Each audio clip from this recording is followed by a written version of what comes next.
Help me, I got transmigrated into a novel. And right into a core plot point, no less. It's just about saving the male lead, right? This one I've got, piece of cake.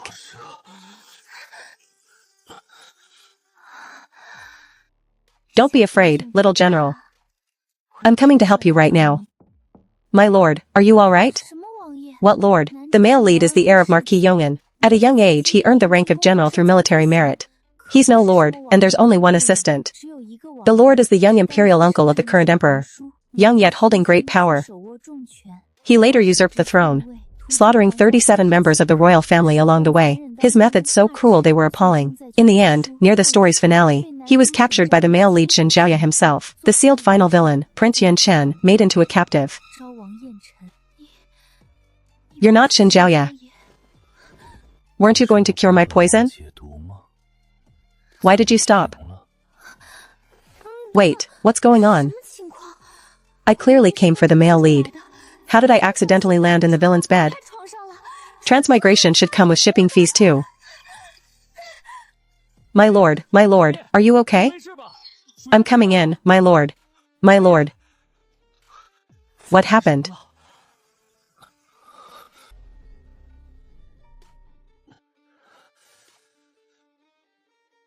Go. Bring that person back to me. But your wound. Go, now. Yes, I'll go at once.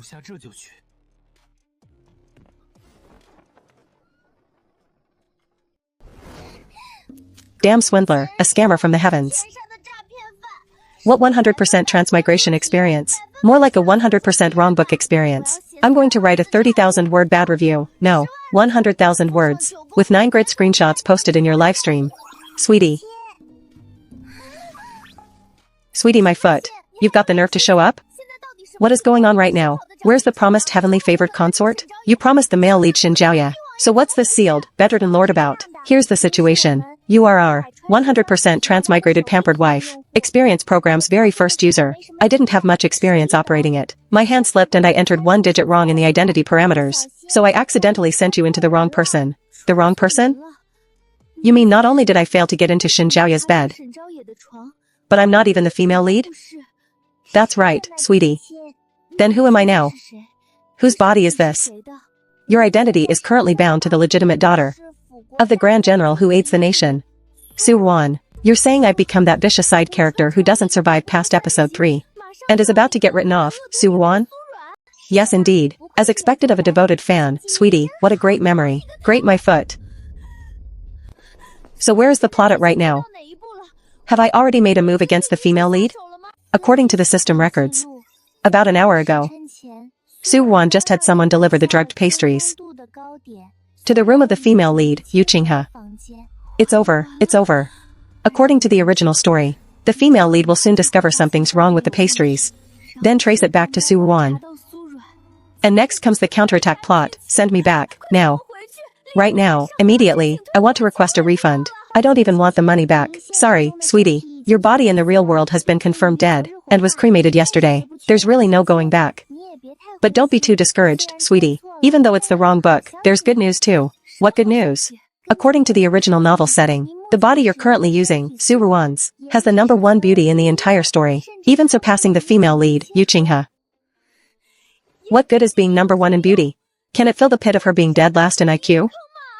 Sweetie, don't be angry. To make it up to you, and for your experience, we've decided to add a special service. As long as you can, in this current plot, successfully survive as Su Wan. And what if I can't wait for your system to recover? What if I die tomorrow? No, tonight? Sweetie, the signal's bad. I can't hear what you're saying. Enjoy your experience. Hey, stop pretending, will you? Explain this to me. Hey, catch the assassin, catch the assassin. Oh no, they're coming for me.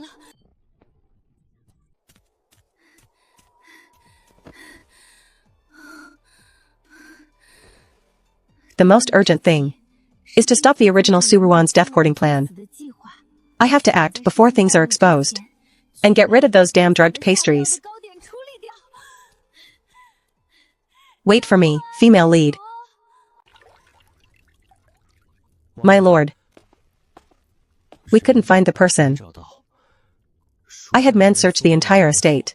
And in the end only found this at the dog hole in the northwest corner.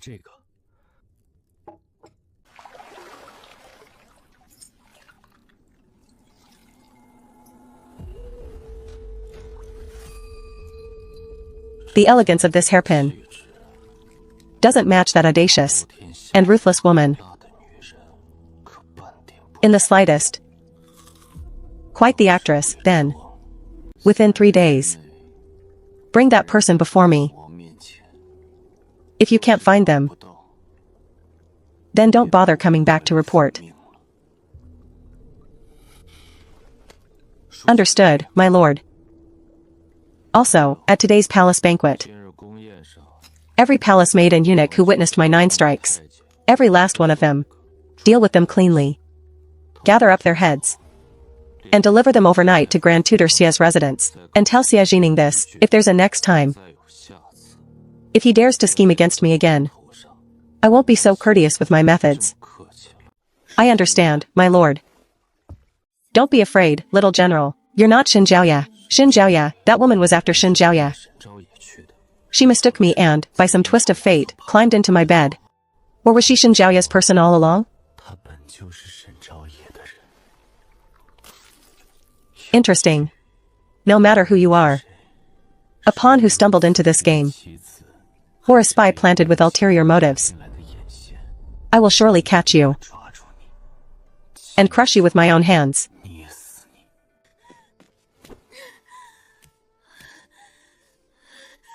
Open up. Ah, my lady. Where is Yu Qinghe? Quickly, take me to find him. Oh, my lady, is your foot all right? Quick, how can this be nothing? Don't move, my lady. I'll carry you in on my back.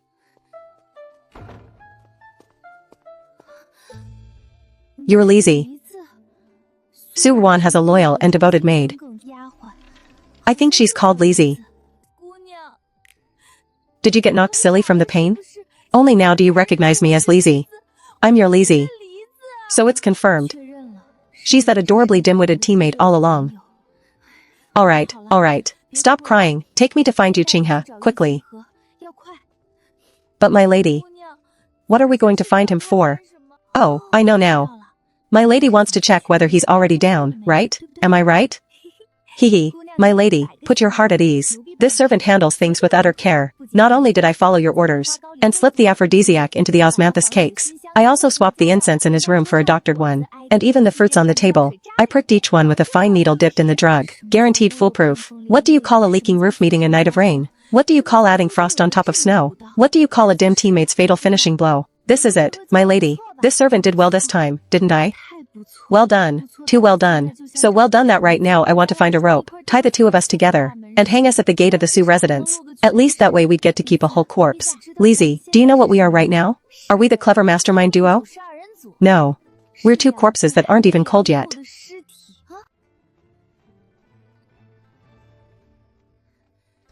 My lady, we're here.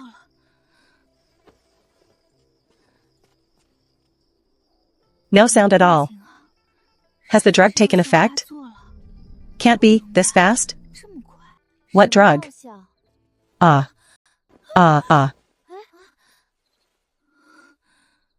Wan, what's wrong? Has something happened? So this is the female lead, That plate of osmanthus cakes I had sent over this evening. Cousin, did you eat them? Not yet, actually. This evening my aunt happened to summon me for questioning. And kept me until just now, so I only got back. Oh, luckily I was getting a bit hungry. Wan, would you like a late-night snack together? No need. Then since you haven't eaten, cousin, could I take the pastries back? What is the second young lady after now? A plate of pastries worth running over late at night to reclaim? Indang, hold your tongue. Who do you think you are? The Su family's proper, legitimate young lady stands here. Never mind a mere plate of pastries. Even if my lady wanted this whole Zayun pavilion right now, you'd have to move out at once. Don't take offense, Wan. It's my fault for not disciplining my maid well, and letting her offend you. I'll have her apologize to you. This wretched life can't be turned around all at once. Fine, first let me get my hands on the deadly things. Good that you understand, cousin. What in this Su household isn't mine? Whatever I want, naturally I can take. The osmanthus cakes, the fruit on the table. And even that incense burner, bring them all out for me. I'm in a bad mood today. Not a single good thing shall be left for him. My lady, those pastries.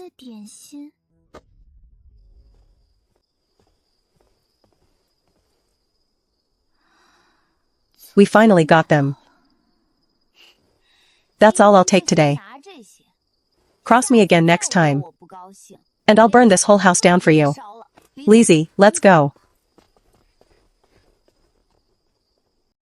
My lady, the second young lady, she's just too much of a bully. Snatching things and acting so righteous about it.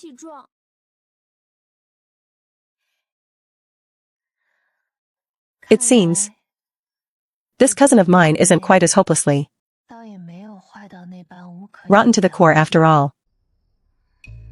My lady, wake up quickly. Time to get up. Lizzie, let me sleep a little longer. Just a little. That won't do. My lady must hurry to pay respects to the madam.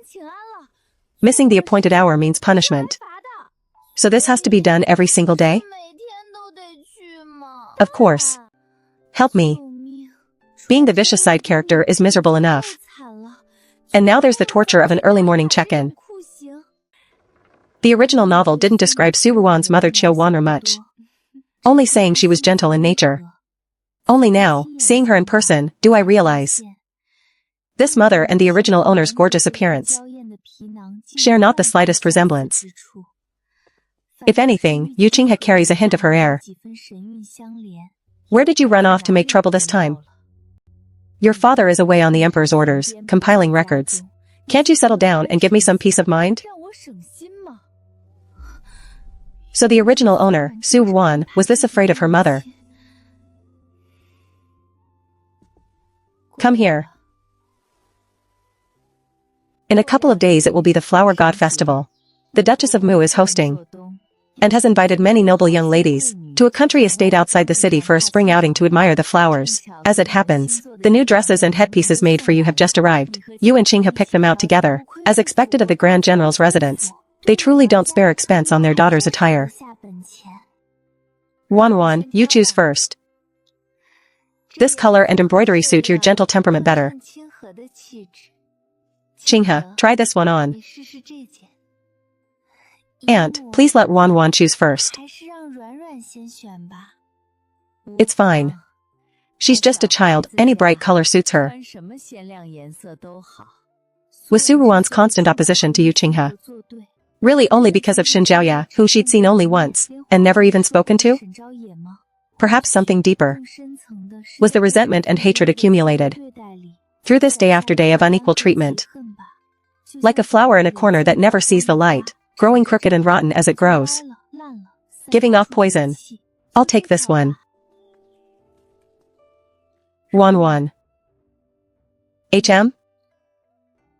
That inner dress just now. If you really like it, Wan. I'll have Yingdang bring it over to you later. No need. Mother was right. That dress's color suits you better to begin with. Wan seems a bit different from before. Here it comes, the female leads. Sharp intuition. Different how? Don't be snide with me. I'm just a little curious. Whenever you handled things, I recall it was almost always moon white, pale green, or skywater blue, those colors. And the styles were always the elegant, refined sort. Yet just now, at Aunt's place, why did you pick the brightest crabapple red of all? Testing me. A blatant little test.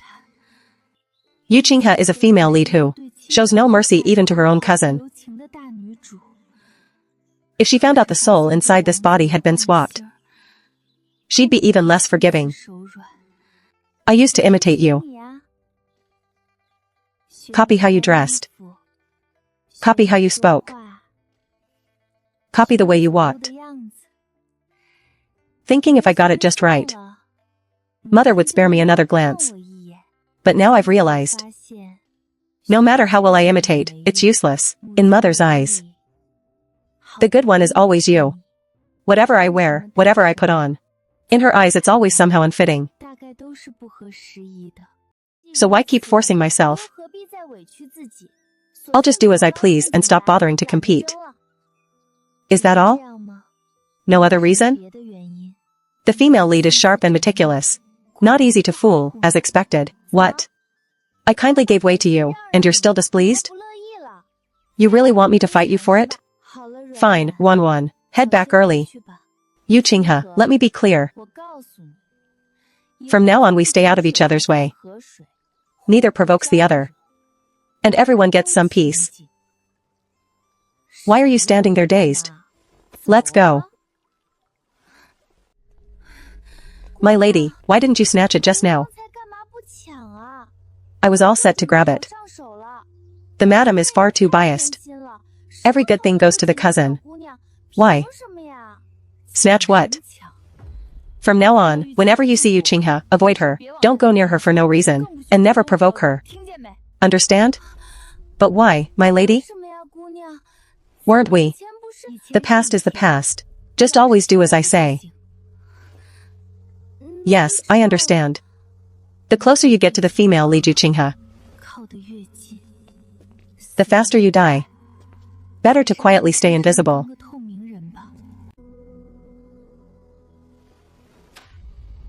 Your Highness. Your Highness, I found something. This hairpin came from the Gulan studio of the Dong family, commissioned by Madame Qiu, wife of the Grand General, made specially for her niece Yu Qinghe. Specially made for her. Yu Qinghe's parents were sent to a distant post years ago. On the way they met bandits and perished. Only she survived, and from then on was taken into the general's residence to be raised. Madame Su treats her as her own, doting on her greatly. How interesting. There's one more thing. Tomorrow is the Flower God Festival. The Duchess of Mu is hosting a banquet at her country estate outside the city, and that Lady Yu is among the invited. Tomorrow I'll go join in as well. Yes, I'll arrange it at once. Yu Qinghe, such a slender, lovely neck. Should snap with just a gentle twist. Your outfit is a bit too eye-catching. Today the noble ladies gather. And the taste of the day is fresh elegance. Something this gaudy looks too deliberate. But didn't you pick out these clothes for me? You won't give me the plain-colored ones, and the bright ones you call garish. So no matter what, it's always my fault.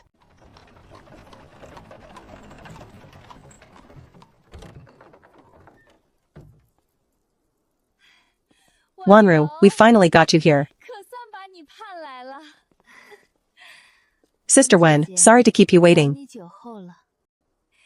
No need for such pleasantries between us. Qinghe grows prettier by the day.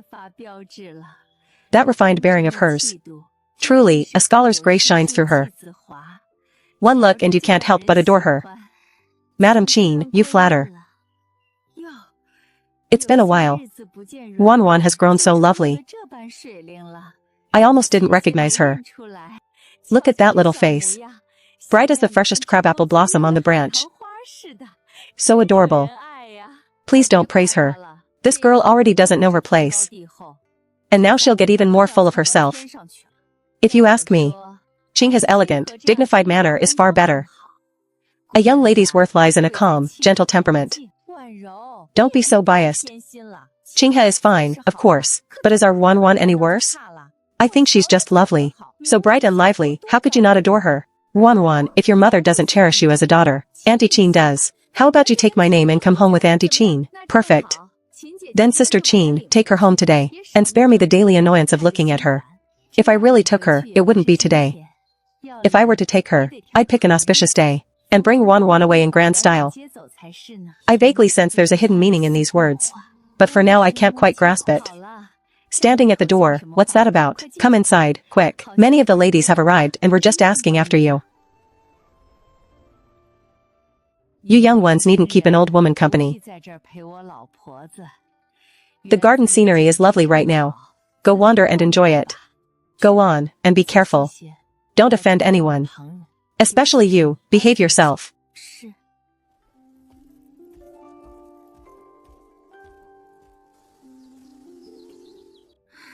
Alright, we'll just wait here for the feast. Sister Jingma, your dress is lovely today. The fabric is new from Yunjin Pavilion, isn't it? Oh, I wondered who it was. So it's that girl from the Su family. The famously talented second young lady. Second Miss Su, dressed like this today. Why not imitate your dear cousin and play the lady? Hey, don't leave. Second Miss Su turns to go the moment she sees us. Have we spoiled your pleasure?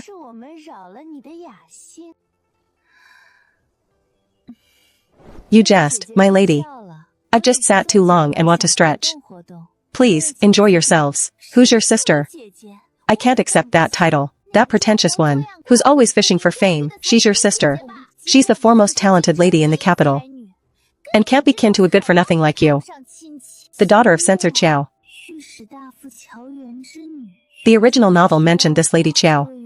The most renowned for talent among the capital's noble ladies. Proud and haughty by nature.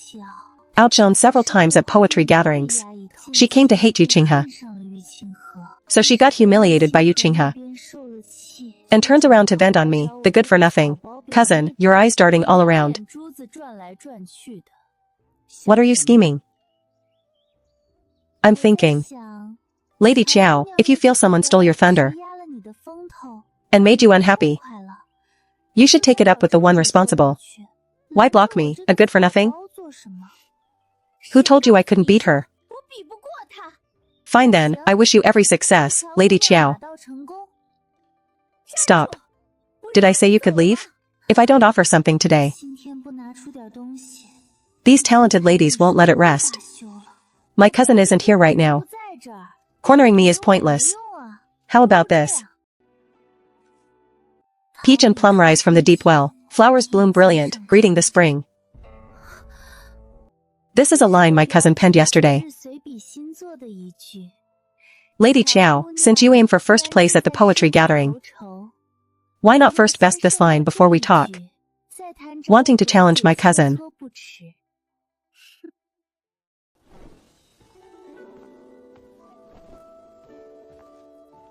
Wouldn't that just humiliate yourself?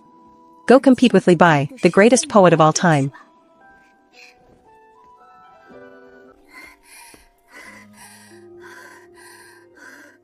You wrote that poem?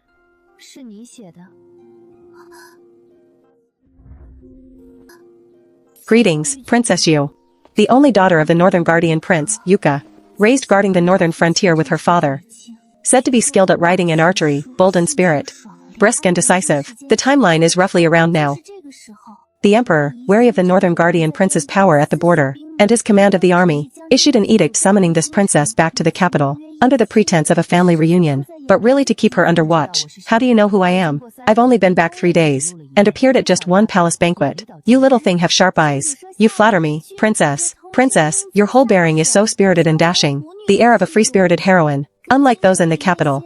Delicate misses who gasp with every step. I could tell at a glance. Quite the sweet talker. So that peach and plum rise from the deep well. Flowers bloom brilliant, greeting the spring. Where did that come from? My cousin Yu Qing had composed it just yesterday.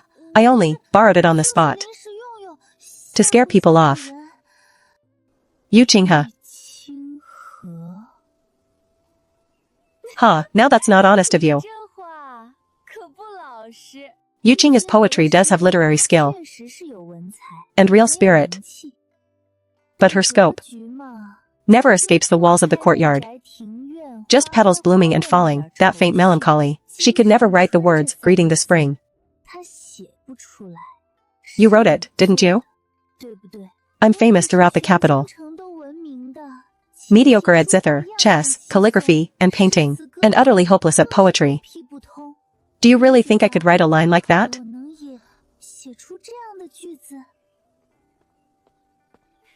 Hurry, hurry. I heard General Shen is here too. Over at the polo field to the east. General Shen is the male lead. Shen Zhaoya, if you want to see, then go. Why be so coy? Shen Zhaoya isn't a man-eating tiger. Never mind, never mind. There's nothing worth seeing. Just a crowd riding and playing ball, kicking up dust. But I heard a certain second Miss Sue. Once, to run into this generalshin by chance. Would wait along the path he always took. Crouching there for nearly an hour.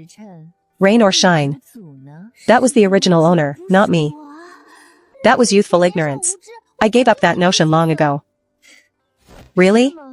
But I'm terribly curious. Come see with me.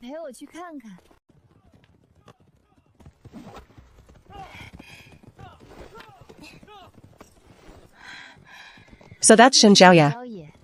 His skills really are impressive. So handsome, incredibly handsome. Truly the male lead I've been dreaming of.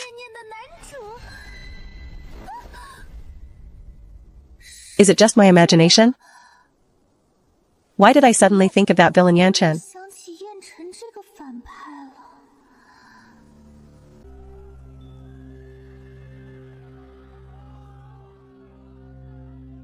Your Highness, that one is Yu Qinghe. Truly a rare beauty. And indeed the one worthy of that green jade lotus hairpin. Its rightful owner. Pity it isn't her. Your Highness, shall I bring Lady Yu over for questioning? Go take 20 lashes yourself. Then crawl back to your case files. And relearn what a proper investigation means.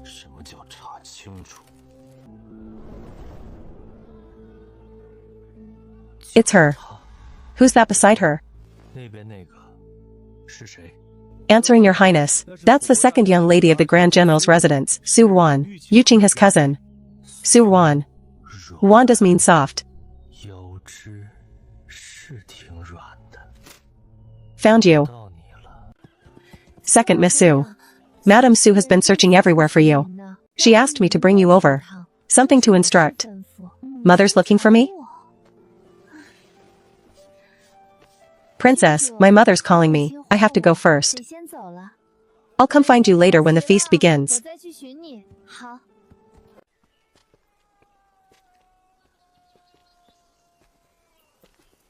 Aren't we there yet? Don't fret, my lady. Madame Su is resting in the pavilion just ahead. Just around this path and we're there. Something's off. Even if mother wanted to scold me alone, she'd never choose a spot this secluded and deserted.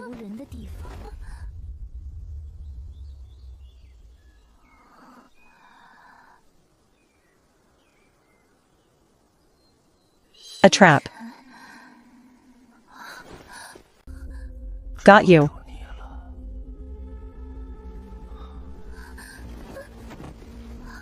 Why, Your Highness? I know I was wrong. Please spare me.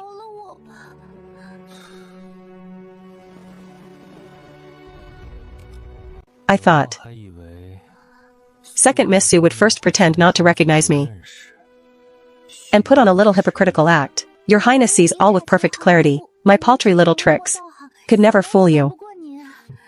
How perceptive of you. Now you know fear. You didn't when you crawled into my bed? You didn't when you smashed a vase at me? Out with it. Whose pawn are you really? Shen Zhaoye's? Your dear father Su Qing's? That night. What was your true purpose? Let go.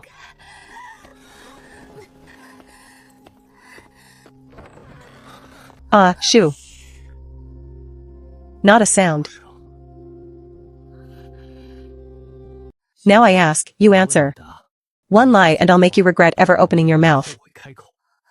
Why did you appear in my bed that night? Honestly, I'm a book transmigrator, handed a transmigration experience package. I was supposed to land in the male lead's bed, but crawled into the villain's den by mistake. Would he even believe that? Your Highness, I fell for you at first sight. That night. I only went that night to confess my feelings to the prince. At the feast that day, I glimpsed the prince's bearing from afar, and fell for you instantly, unable to forget you. So I dared to seek out the prince under cover of night, hoping to make my feelings known to your Highness. But who knew the prince had been drugged and left senseless? I meant to call for help at once, but your Highness was so strong. I truly couldn't break free. Though my heart belongs to your Highness, I also know a woman's chastity weighs heavier than mountains. And I refuse to lean on the prince's might and stain your good name for nothing. So, that's why I gave the prince the lightest, gentlest little tap. So you truly do fancy me? Yes, well. Then lying atop me, calling out Shen Zhaoya's name. How do you explain that? Big brother, must your memory be so sharp? Weren't you supposed to be senseless then? How did you have the wits to catch what I said? That was all a misunderstanding. Before that night I had never had the honor of meeting the prince, and had never seen General Shen either. By some strange twist of fate, I mistook the prince for young General Shen. But no matter whose name I called, the one in my heart has always been you, your highness. If there was any fault, it was only my own foolishness, failing to recognize the prince at first sight. Is that so? Every word is true. If I've told a single lie, then let the heavens strike me down with lightning, oh heaven. Please don't take that seriously. A man as wise and mighty as the prince, such an imposing, magnificent figure, surely wouldn't truly have the heart to raise a hand against a little maiden who truly adores you, would he? Or should I catch him off guard and fight it out? I've hit him once already, one more won't hurt. Fine, a second time it is. Then kiss me. Why, don't you dare? Believe him, it's not like I haven't kissed before. One kiss for my life? By any measure that's a bargain. This woman, does the prince believe me now? Or does he think my sincerity falls short? Your Highness, I'll take my leave. Take care, Your Highness.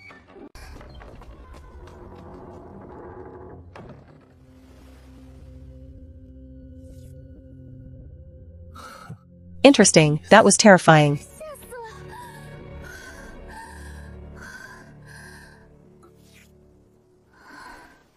I absolutely cannot stay at the Su residence. Madame Su can't stand the sight of me.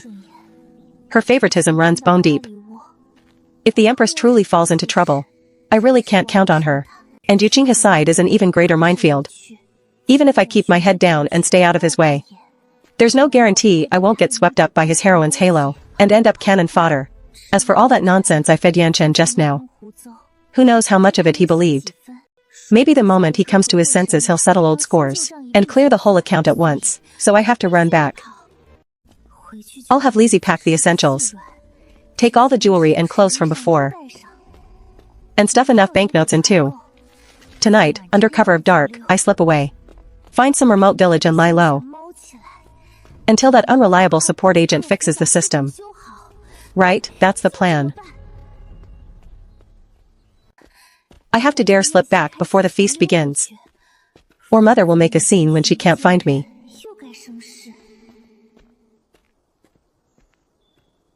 Ah, my kite.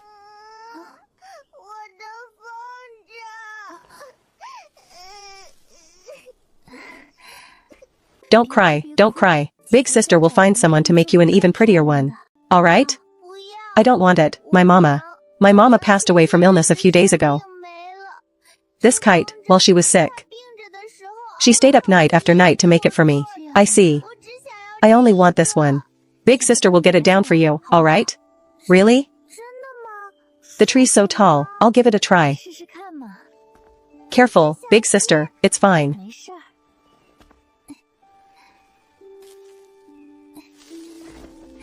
Got it. My butterfly, uncle. Shen Zhaoyu? Why is he here? No, the little girl called him uncle. So then he's, Careful, so handsome, unbelievably handsome.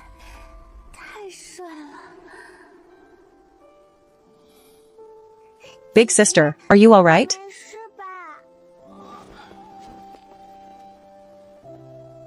Second Miss Su, are you hurt? Any injuries? He knows me, wait, no. Of course he knows me. Who in all the capital doesn't know that second Miss Su is madly in love with young General Shen? Even the imperial censor just back in the capital has heard of it. How could Shen Zhaoya, the very object of it, not know? Wait, would Yanchen have heard all this too? Then all that nonsense I told him earlier, wouldn't it be completely exposed? Second Miss Su? It's fine, I'm fine. Then hold on to your butterfly. Thank you, big sister. Next time you fly a kite, find an open space. And don't run under the trees, understand? Good girl. Your hand. You've grazed it, my lady. The house physician's courtyard isn't far ahead. Let me take you to have it treated. No need, no need. It's just a bit of scraped skin, nothing serious. I need to stay far away from him. If anyone sees us, and word reaches you Qinghe, I'd be finished. But truly, there's no need. Rest assured, young General Shen, I'll just apply some ointment when I'm back. The feast is about to begin. I'll be going first. Uncle, does the pretty lady not like you? Why'd she run off so fast? She doesn't like me? Come, let's get you back to the feast. With so many beauties gathered at today's flower party, just admiring blooms and sipping tea seems a touch dull. Why don't I play host? And set up some poetry to liven things up, so we don't waste this garden full of spring.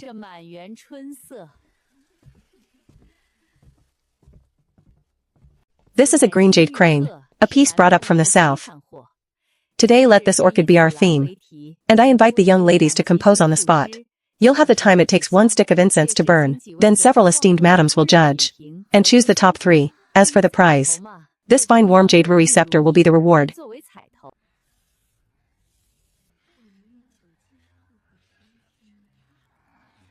Ha. Ha ha.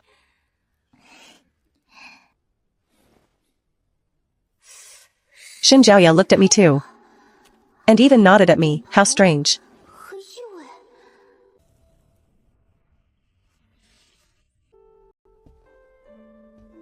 Lodged among cold dew. Green form proudly slight. Faint fragrance blooms for itself. The crane's shadow soars into the clouds. Miss you, these lines use the object to speak the spirit. With rare and lofty grace. Truly a fine poem.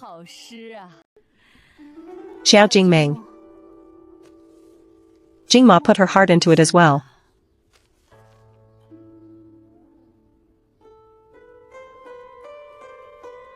Dear Sister Wan, the incense is nearly spent, why haven't you lifted your brush? Or is it that you're saving your masterpiece for last? Sister Jinma, do stop putting second Miss Su on the spot. Everyone knows our second Miss Su cares only for powder and rouge, and has no taste for ink and verse. What did I ever do to deserve this?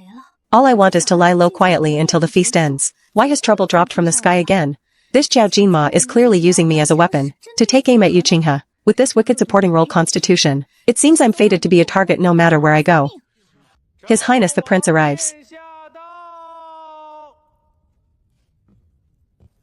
Why is he here? He can't see me, he can't see me. Everyone, rise. Haha, I happen to be free today. So I came to join the fun. You were just appraising poems. Seems I've arrived at the perfect moment. Indeed you have. The young ladies are composing on the theme of the green jade crane. If we might be honored with a word or two of the prince's judgment. In that case, I shan't just sit idle. As judge, I'll add a little price for good measure.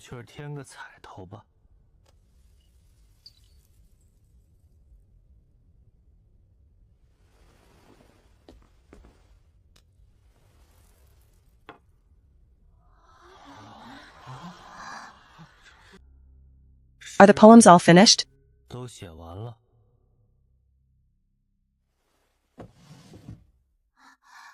Reporting to your highness, the incense is nearly burned out.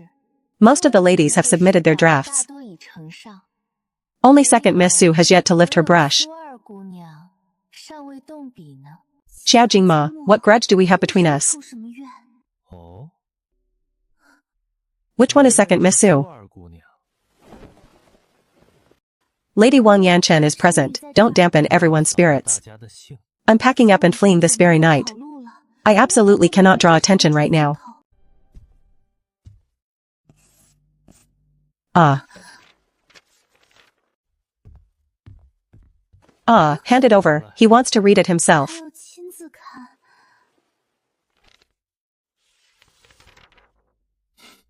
I'm done for. Will he turn on me right here? Just drag me off to be beheaded? Frost condenses on twin blades. A lone bloom rises from jade slopes. Seeking no bee or butterfly's favor, it finds new friends of its own. Cold fragrance close to bone. Clear shadow polished and held. Where did this poem that stunned the whole party come from? He looked at my blank sheet and recited a poem of his own making. Zhaoshen, I thought Miss Yu's poem was the finest. But who knew second Miss Su had such depths? This should be today's top piece. One refined, one elegant, truly enviable, within the hour. The news that second Miss Su of the Su family took first place at the flower party will spread through the whole capital. To quietly pack up my things and flee after that would be as hard as scaling the heavens. Seeing second Miss Su's remarkable talent today, I'd love to seek her guidance face to face. Might the prince set another topic at random, so she and I may compete once more? That does sound amusing. But since it's a contest, a plain competition is rather dull. Why not lay a wager and bet on who will win? An excellent idea, Your Highness. Someone, quickly set up a table.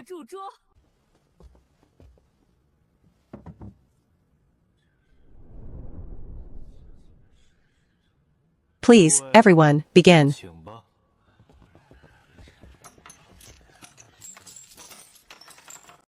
Second Miss Su. It seems everyone is eager to see how you'll do. You must, if it's a contest, then compete. Why all this chatter? Just compete your best. Win or lose doesn't matter. If anyone dares talk behind your back and wag their tongues, I'll tear them apart for you myself, princess. Go on. I believe the pretty sister will win too.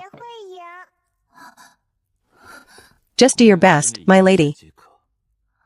For Xin Zhaoye to pull a stunt like this in front of everyone. Yan Chen over there. The young general commands troops like a god. So surely he has a keen eye for people too. In that case, I'll place a bet as well.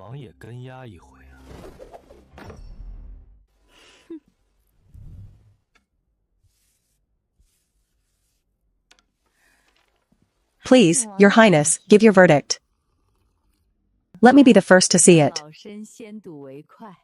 Red and jade vie for lofty splendor, soul-haunting hallowed ground. Butterflies and breeze circle shadows in vain. Carriages and horses show no mercy. To write like this in so short a time. Truly worthy of the title of the capital's foremost talented lady. Second Miss Su, you'd best hurry. After all, the incense waits for no one. But if you're truly at a loss, there's no shame in simply conceding. No one will laugh, fine. So set on competing, are you? Red lotus fades, its fragrance spent, jade mat feels autumn's chill. Lightly I loosen my silk robe, and board the orchid boat alone. Who from the clouds sends a brocade letter, as the wild geese return? Longing fills the moonlit spring pavilion. How is this possible? This feeling can by no means be dispelled.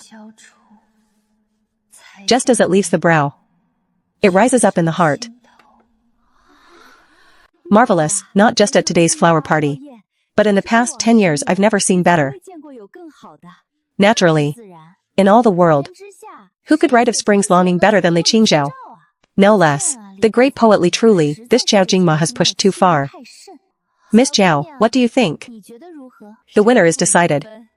Second Miss Su is the undisputed champion of today's flower party.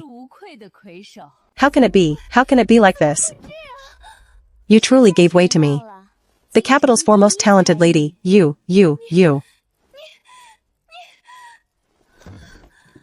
Quick, help Miss Zhao to a chamber to rest. And send for the physician to have a look. That'll teach you to be so arrogant. Serves you right, let it burn you up. Truly amusing, a little fox. How did I never notice before? Humph, and this is called not knowing me? Today's trip was well worth it after all. I trust everyone has enjoyed themselves.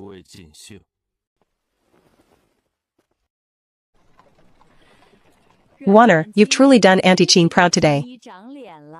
That poem of yours. Even the prince praised it with his own lips. From now on, who would still dare wag their tongue and call you a little good for nothing? Ha ha ha, Wanru. I'm telling you plainly. In a couple of days I'll host a small gathering at my estate, and send an invitation especially for Warner to come. You mustn't keep her away, I find this child so agreeable. I'll be sure to send her over to visit. Warner, when the time comes you simply must attend, Auntie Chin. Will make osmanthus candied lotus root for you with my own hands. Thank you, Auntie Chin. Madam Su, please wait a moment.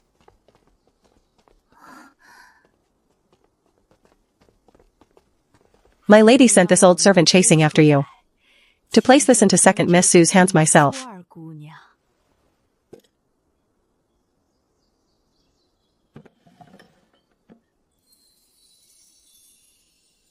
This pair of gold hairpins was part of the old madam's dowry.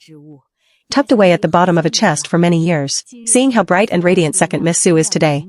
The hairpins suit her perfectly. So she had this old servant dig them out on purpose, as a small token of her regard, to congratulate the young lady on her victory. Since it's the Duchess's kind favor, you should accept it. Give proper thanks to the madam. Thank you, Duchess, for your gift. Please, madam, convey Warner's gratitude for me. You're too courteous, second Miss Su. My lady also says today's meeting was regrettably brief, and hopes the young lady will visit the estate often when she has time, to keep her company and chat. Now board the carriage and head home.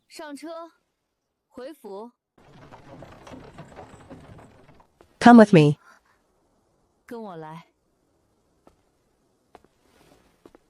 Neil, did you truly write those 2 poems today?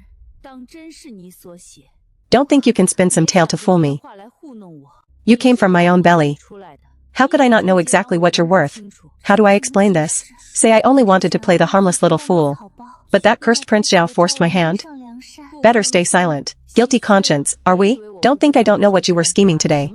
Decking yourself out in all your finery. Then showing off with poems before the whole crowd, all just to outshine Qinghe. I didn't, you didn't? Ever since you were little you've loved competing with Qinghe. She gets a new dress, you demand one. She gets a new hairpin, you fight for one too. Even when she studied her letters, you clamored for a tutor. And what came of it all? Mother, today's affair was not me provoking anyone. It was Qiao Jingma who pushed too far. Should I have just let her bully me? And cowered with my head down? No, you dare talk back? So what if it was Qiao Jingma? That's her lack of breeding. But you, what methods did you use? Glory won by cheating. Is that something to be proud of? Do you have any idea how important today's gathering was for Qinghe? Do you know that you've ruined it by meddling? Enough. Go straight to the ancestral hall and kneel to reflect on your wrongs. Don't come out until you know your mistake. This poetry gathering was crucial for you, Qinghe. If I remember correctly. This flower festival banquet also happened in the book. Only back then, the original Su Ruan was outmaneuvered and killed by Yu Qinghe's scheme. Su Ruan missed the banquet due to a funeral. And with Yu Qinghe gone, and no one blocking the way at the poetry gathering, Qiao Jingma smoothly claimed the top spot, and later, not long after, the Duke Mu estate sent a betrothal offer. The Qiao family arranged to wed Qiao Jinmu to the young heir Mu Huixing. Today's flower festival poetry gathering was clearly the Duchess Mu using it as a pretext to scout a fitting match for her grandson of marriageable age. And mother must have long seen through the Duchess Mu's true intent in all this, which is why today she deliberately wanted Yu Qinghe to shine and win the Duchess Mu's favor. No wonder mother is this furious. She's angry that I blocked Yu Qinghe's fine marriage. This isn't my emotion. It's the sorrow the original Su Ruan bottled up for over a decade, yet never once dared to speak aloud. Su Ruan, I know there are words you held in far too long. Words you long to say but will never get the chance to. Now that I've inherited your life, I ought to say them all on your behalf. Mother, you've said a great deal, but your daughter has only one question to ask. You keep blaming me for fighting my cousin for everything. But if you weren't so partial, and I had everything my cousin has, why would I need to fight and grasp it all? You scorn me as a useless, idle fool. But if you had spent even half the care you give my cousin on me, would I have been mocked all these years? Mother, sometimes I truly can't understand. Which of us, my cousin or me, is really your own flesh and blood daughter? How dare you? Who taught you to speak to me like this? Where did you learn to be so defiant and unfilial? Am I wrong, then? I know mother has always found me an eyesore, wishing in her heart she never had a daughter like me. Rest assured, soon your wish will come true.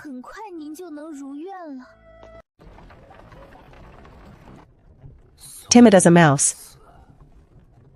Yet the nerve of you drips like fat. Your Highness, about the wager at today's flower banquet. How did you know second Miss Su was hiding her talent on purpose? And would surely beat Miss Jiao? If second Miss Su had truly lost, how would you have salvaged it? You staked the prince's command token from the very start. Wasn't that far too risky? Lose? If I want her to win, then she will not lose. I spoke out of turn, my lord.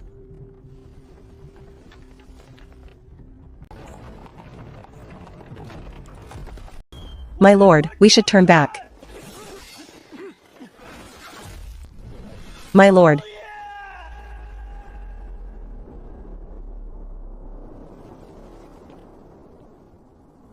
Lizzie, I really can't swim any farther.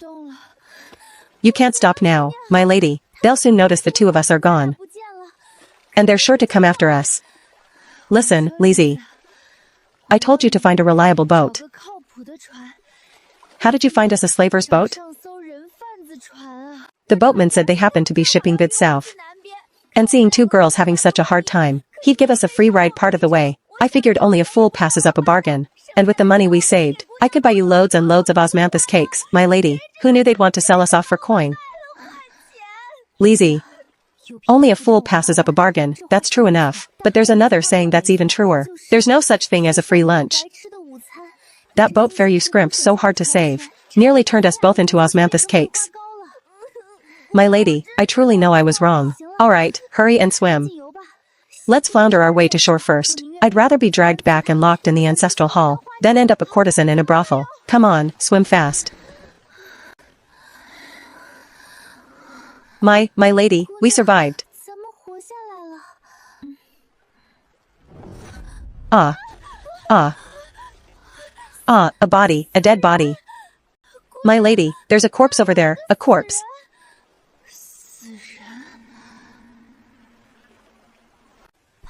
What's there to be afraid of? Maybe he's only fainted. Go back and take a look, my lady, don't.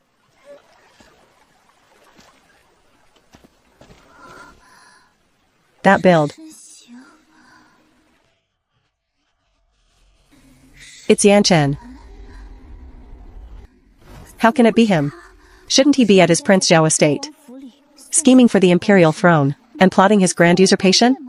How could he turn up here, on this desolate riverbank in the wilds? Is he dead? I don't know, let me look.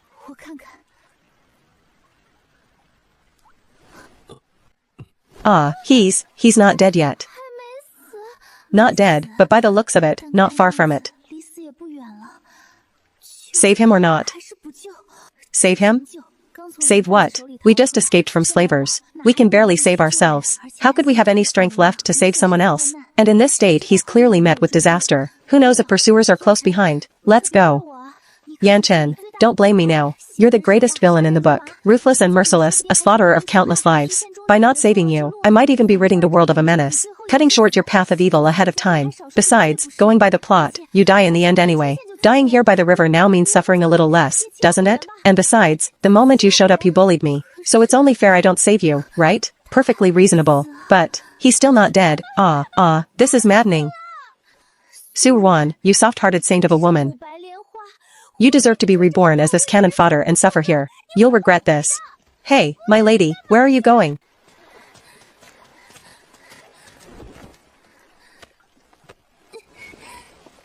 Lizzie, quick, lend a hand. Weren't we not saving him? Enough chatter, hurry, and help. Coming.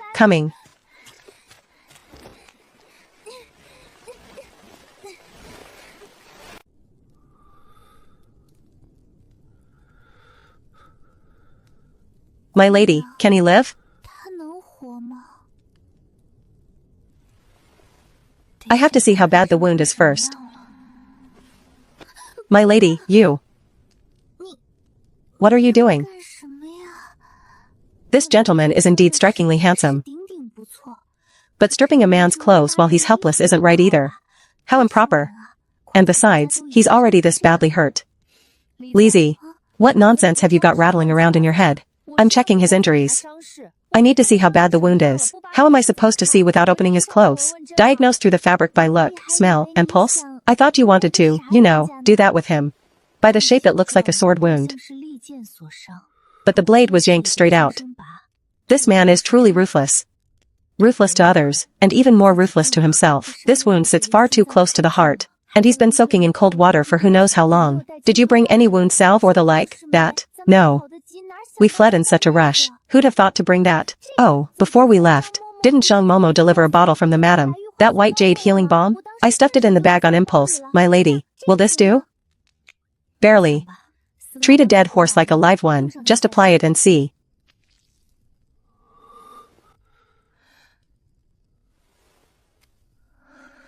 He's feverish. He can't go on like this. We still need to find a proper physician as soon as we can. My lady, I'm strong. I'll carry him to a doctor right now. No. Look at the state of him. He was clearly being hunted, which is how he took such a grave sword wound and fell into the river. The clinics in town are most likely already watched, waiting for him to walk right into the trap. If we run into his pursuers, we'd all die. Then what do? You make a trip to a clinic in town, and bring the physician here, then I'll hurry there and back.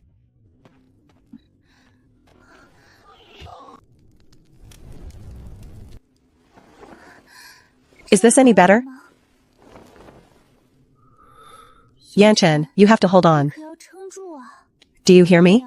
If you just die like this, then all my trouble was for nothing.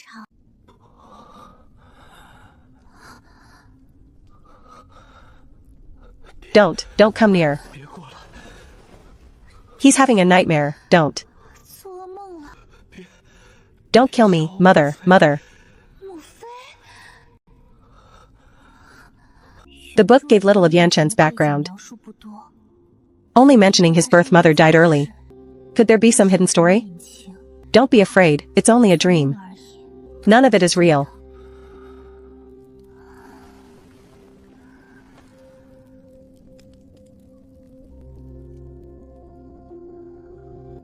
No.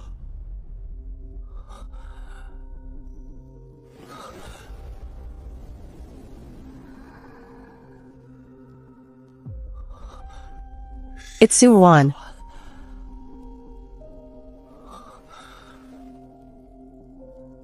Why is she here? She's the one who saved me.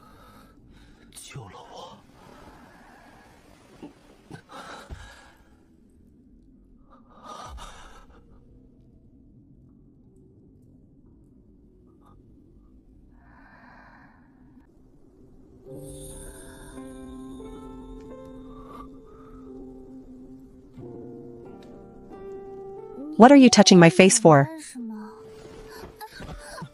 Ow, it hurts. Why'd you suddenly let go? Where is this? Why are you here? Your Highness. First take this thing away. Let's talk it out nicely, don't move. Speak truthfully. I haven't the patience to hear it twice. How are you so ungrateful?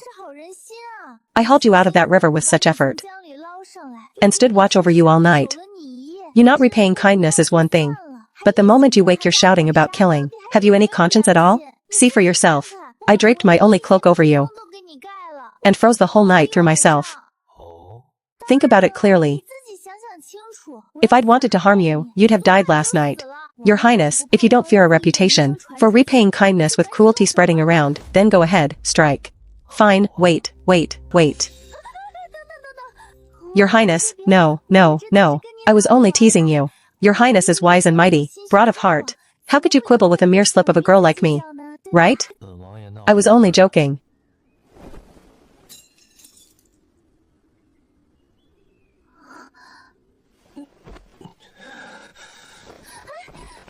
Your Highness, your wound is grave. You mustn't thrash about anymore. My maid, Lizzie, went into town to fetch a physician before dawn. She should be back soon. You must be thirsty, Your Highness. Hungry? Rest here for now. I'll go find some clean water and food for you. What, am I some savage beast? When you were together with that Shinjiao, I never saw you. It seems I really am hurt worse than I thought. Why is he saying such strange things out of nowhere? It seems that old man's manual, tedious as it was to finish, actually has some use after all. It can even counter the Jiryu poison. Good thing I took the antidote before making my move. Otherwise, even shifting the blade half an inch as it went in, avoiding the truly fatal spot. The Jiryu poison's potency is more than enough to turn this staged death into something dangerously real.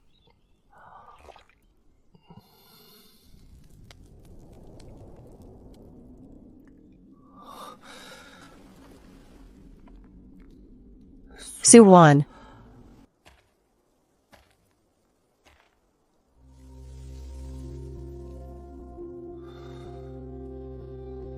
What are you doing now?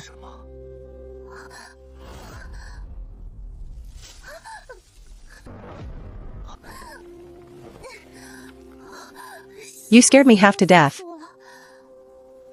Get down from there this instant.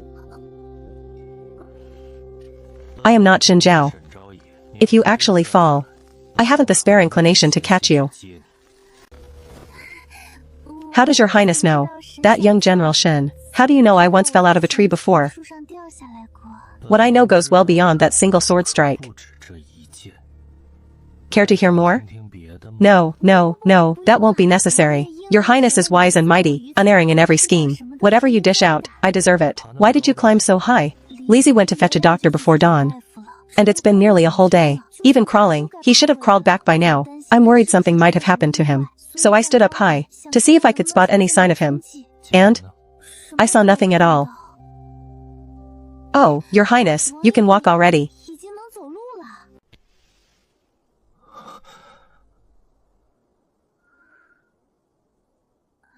The fever's broken, so you should be fine. Alright then, since your highness is no longer in danger. Let's part ways here. I need to go find Lizzie. Lizzie is a bit of a simpleton. If he runs into bad people, he won't be able to cope. He's just a servant. If he's lost, then he's lost. Once I return to the palace, I'll assign you a few clever ones, and that will be that. Truly the cold-blooded villain. Not a shred of human feeling. That's Lizzie we're talking about. What are you cursing me over in your head now? Your highness jests. How would I dare? Lizzie grew up with me from childhood. And I'm the one who brought him out of the Su household. I can't just abandon him. You are forbidden to go. Why? Word of my being here must not leak out under any circumstances. So until my business is finished, you are not to leave. I, Su-1, swear, I won't breathe a word of your highness's whereabouts. A woman as full of lies as you has not one shred of credibility with me. Your highness, how can you say that? When have I ever lied to you? Fine, then I won't leave. Fine, you won't let me go openly. So I'll wait till you're asleep and sneak off. Open your mouth. What for? I just fed you a Sansi pill. A deadly poison. If you don't get my antidote within 7 days, your innards will rot through, and you'll die in agony. Try to run and you're as good as dead.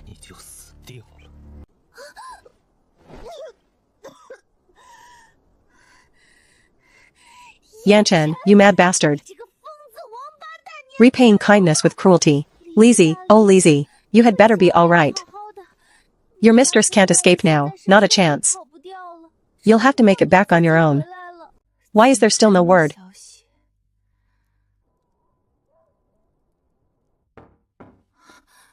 Madam, how did it go?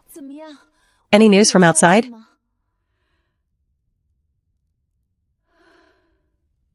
This old servant had men take the second young lady's portrait and check every inn in town, big and small. We asked at every place she could possibly stay. Not a glimpse of the second young lady anywhere. Madam, take care of yourself. You haven't slept a wink in 2 days. How can you hold up wearing yourself down like this? That wretched child, where on earth has she run off to? She's just a girl. And she didn't take much money with her. In the dead of night like this, if she runs into someone who'd seize her, madam, the way things stand now, relying on our household's people alone, we'll never find her. Why don't we report it to the authorities? We can't report it to the authorities. Her running off is already enough to set tongues wagging. If we make a public fuss reporting it to the officials, and let the whole capital know, that the true-born daughter of the Grand General's estate vanished in the night, her reputation would be ruined forever after. But if we don't report it, where are we supposed to look for her? Let me think first. Aunt, don't panic yet. Just now I went to the Huajia Pavilion and looked it over carefully again. The room was neat and tidy. No signs of a struggle or fight. A few garments were missing from the wardrobe. And a few pieces of jewelry gone from her case. All of them small valuables easy to carry. So we can at least be certain. Juan wasn't abducted by any thief. But left home of her own accord. Ran away from home? Why would she leave? I did scold her a few times that day. But it was for her own good, Aunt. Since she took money and clothes, she came prepared. So she likely won't drive herself into dire straits anytime soon. Momo, may I trouble you to pass word along again? Have people quietly check the docks and the carriage and horse stations, and even those big markets outside the city. If Juan means to leave, she'll have to hire a cart or board a boat. Those are the places most likely to hold traces of her. The young miss is right. This old servant will go at once. Aunt, this way he'll be back soon, won't he? Yes, your cousin. His letter the other day said he'd already reached Huqing. By my count, 3 or 4 more days and he should be back. I'll write to him now and tell him to hurry home. The elite soldiers under his command, at finding people, are 100 times better than our household guards. Su Ruan, where on earth are you? By my reckoning of the time, Wei Feng should have gone as planned, carrying word of Prince Zhao's death by imperial decree, and returned to the capital with great fanfare. I wonder, when that fine nephew of mine hears the news, will he shed 2 sincere tears, or rush to purge the court, and tear out the forces I left behind, root and branch?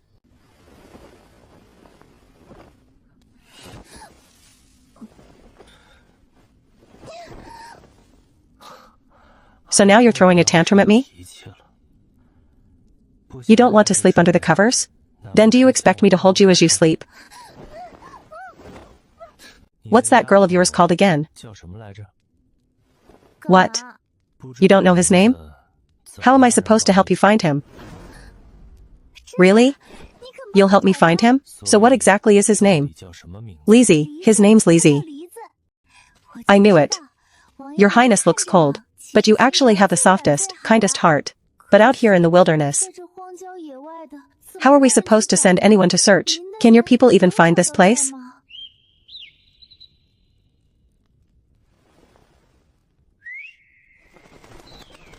Ah.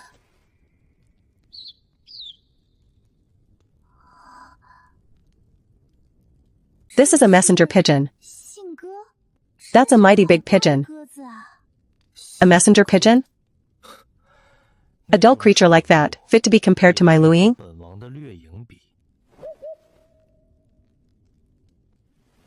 Fine. Your sorry bird is the best. Finest under heaven, happy now?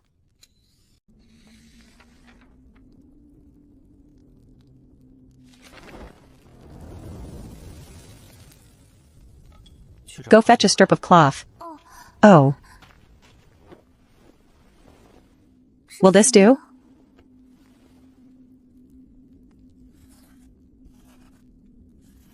Your Highness, how did you know this place is near Linen Town? Didn't you say you set out from the South Dock? Drifted downstream about 2 hours, then jumped into the water to escape? Estimating from the current at that time, 2 hours going downstream means roughly 40 li of waterway covered, reckoning along both banks of this stretch of river. The nearest place is Linen Town. Your Highness is amazing. So when Lizzie went to fetch a doctor, he must have gone to the nearest place too, Linen Town. Search for the Su household servant Lizzie. Satisfied now? Satisfied.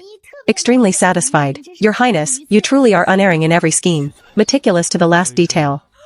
Now step back. You can sleep now. Sleep. I'm exhausted. Foolish woman. Let's go. Go where? To Linen Town. To go find that silly girl of yours? Find him.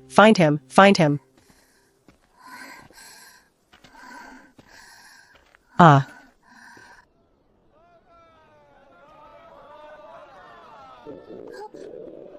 This morning I only had a wild berry. It won't stave off hunger. Let's settle in first and get some food. Right away. 2 guests, just a rest or a room for the night? A room, 2 of them. Right away, up the stairs and turn left, this way please. This is a night luminous pearl, sir. This is a small shop running on Little Capital. We really can't make change for it. No need to make change. Send up a table of food, and 2 sets of clothes as a token of thanks. Yes, yes, yes, Miss, your hot water and clothes are here. Miss, take a look at this fabric, though it's no match for what you're wearing. It's the finest we have here in Linen Town. Thank you, keeper. You're too kind, too kind.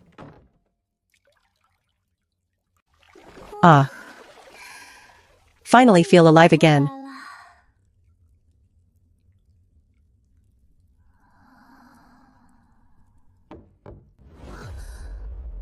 Who's that talking outside?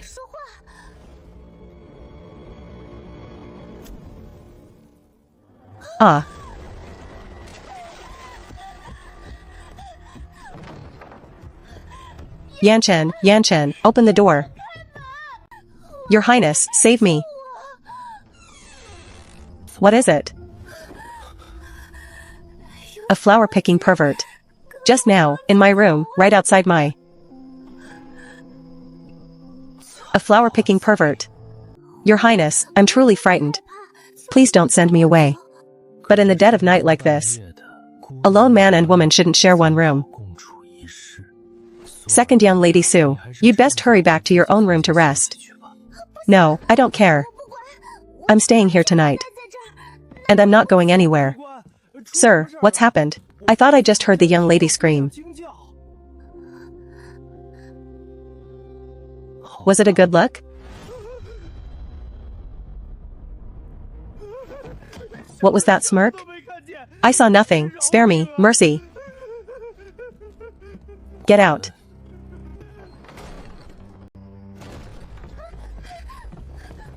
Io. What are you doing? What do you think?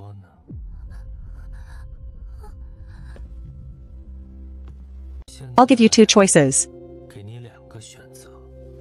1, stay here and rest. 2, go back to your room. Better than facing that flower-picking pervert who's who knows what, man or ghost, than that. Then I'll stay. Sleep, then. Just sleep like this? Then how do you want to sleep? I'll just sleep like this, then. Fine by me. Don't worry. I have no interest whatsoever in a little girl like you. Who's a little girl? I'm clearly quite good-looking.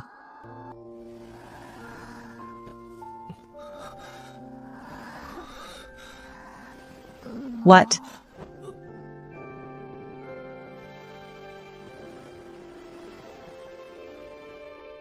His Highness is rather easy on the eyes. Your Highness. Enter. His Highness actually let someone sleep in his own bed. And a woman he's known barely 2 days at that. I'm frightened. Go out first. We'll speak tomorrow. Yes. How troublesome.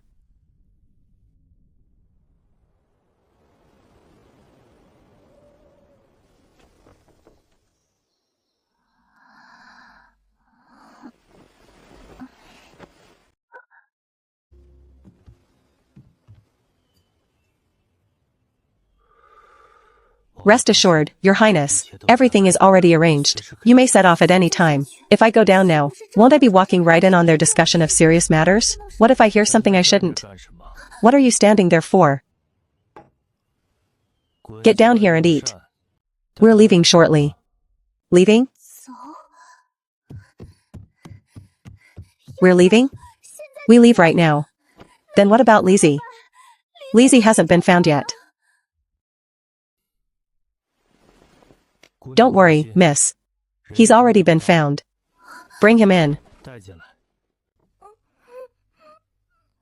Lizzie. What are you doing? Let go of him. Don't be afraid, don't be afraid. I'm right here.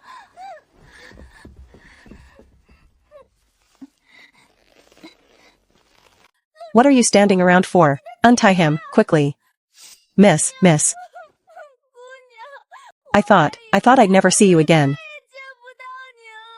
There, stop crying. It's all my fault. I never should have let you go alone. Come back to the room with me first and get cleaned up. Then have something to eat. Slow down, no one's going to snatch it from you. Have a sip of water first, don't actually choke. Finally back among the living. By the way, I sent you to fetch a doctor before. How did you vanish the moment you left? I thought something had happened to you. I walked all night that day. And only reached town at dawn. I was lucky, though. I quickly found an old physician at his clinic. But before we'd gone far, from a distance I spotted Zhang Momo leading people around, searching everywhere for you, miss. They tracked us down that fast? And then? Then I panicked. So, I hurried the doctor off, winding into the mountains, meaning to take a back trail to the cave, but that mountain path twisted every which way, pitch dark and impossible to see, and walking on and on, I got myself completely turned around. Second young lady Sue. His Highness sent me to ask whether the young lady is packed and ready to set off. I nearly forgot one thing. I haven't gotten the antidote from Yanchen yet. Understood, I'll be right there. Lizzie, eat slowly for now. Once you've had your fill, tidy up your things. When I'm back, we'll leave. Where's your prince? Enter. What is it? Give me the antidote. I'll take it and go. When did I ever say I'd give you the antidote? Yanchen, you've already gathered your men in the street. And you're ready to head back to the capital. So why won't you give me the antidote? I told you. Once I've finished the matter at hand, I'll naturally give you the antidote. What do you mean? It means you'll come back to the capital with me obediently. Until I've finished my business. No.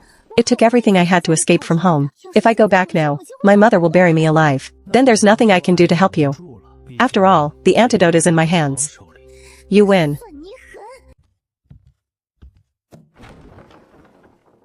Second young lady Sue.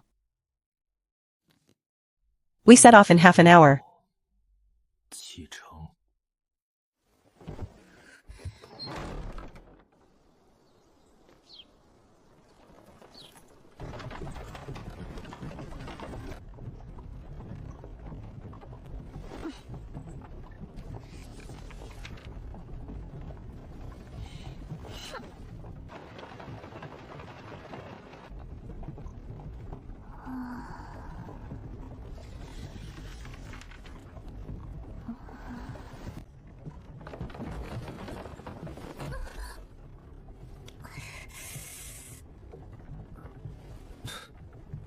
Serves you right. There, I've held my tongue. Happy now?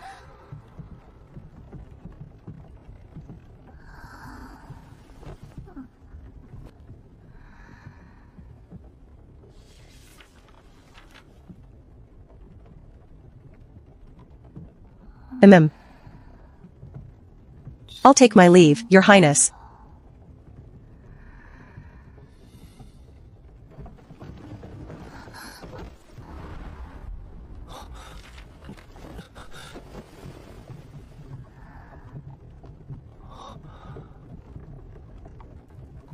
What a coincidence. Do you never eat on ordinary days?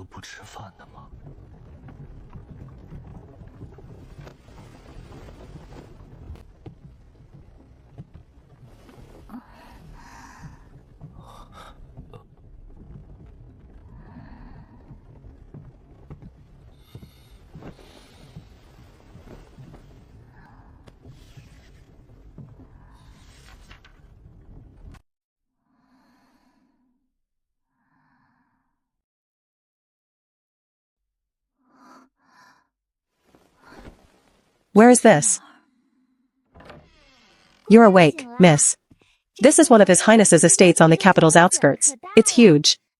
I got up this morning and walked around, and nearly lost my way. And where is His Highness? This servant doesn't know. There's been no sign of him since early morning. Lord Weifeng isn't here either. Only a few guards were left outside. Perhaps he's off handling some great matter. A great matter? By the plot, it's not yet time for the rebellion, and it can only be done with me coming back to the capital? What if he never finishes it? So annoying.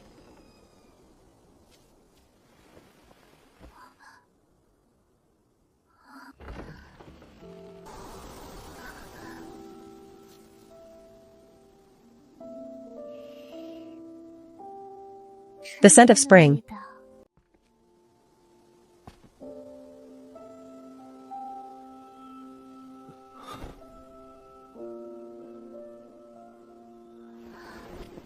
Your Highness.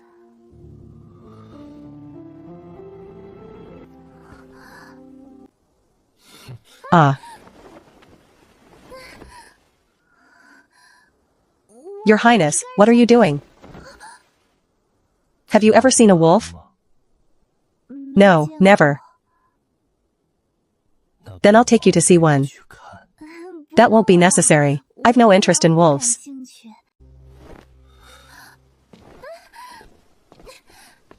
Slow down, slow down.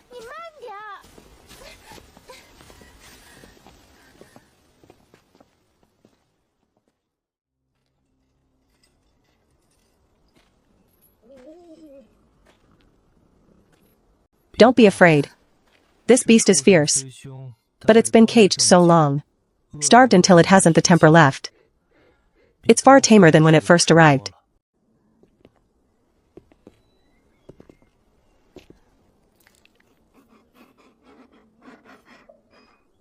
Here, you feed it. Your Highness, may I not feed it?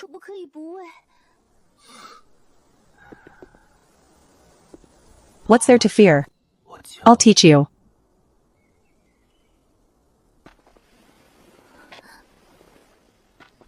A little closer. It's caught the scent.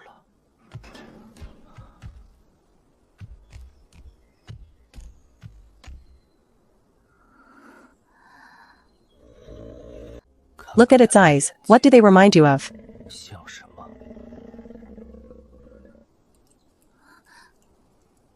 I can't tell. Like you? See how it draws in its claws, forcing itself to seem docile. But inside it's brimming with wicked intent.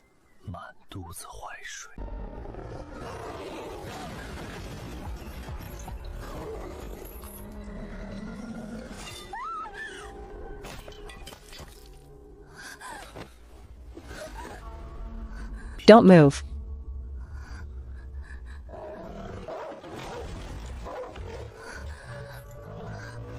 You see? I was right, wasn't I? It looks like an already tamed house dog. But in truth, it's ready at any moment to lunge and bite back. Ah. The meat's gone, now what? This wolf. I led men deep into the mountains to hunt it down myself. Lost several skilled hands doing it. It's precious indeed. I can't very well let it go hungry, can I? Why not use this hand of yours to feed it? So pale and tender, it's sure to like it. Your Highness, don't joke like that. Joking? I never joke. Ah.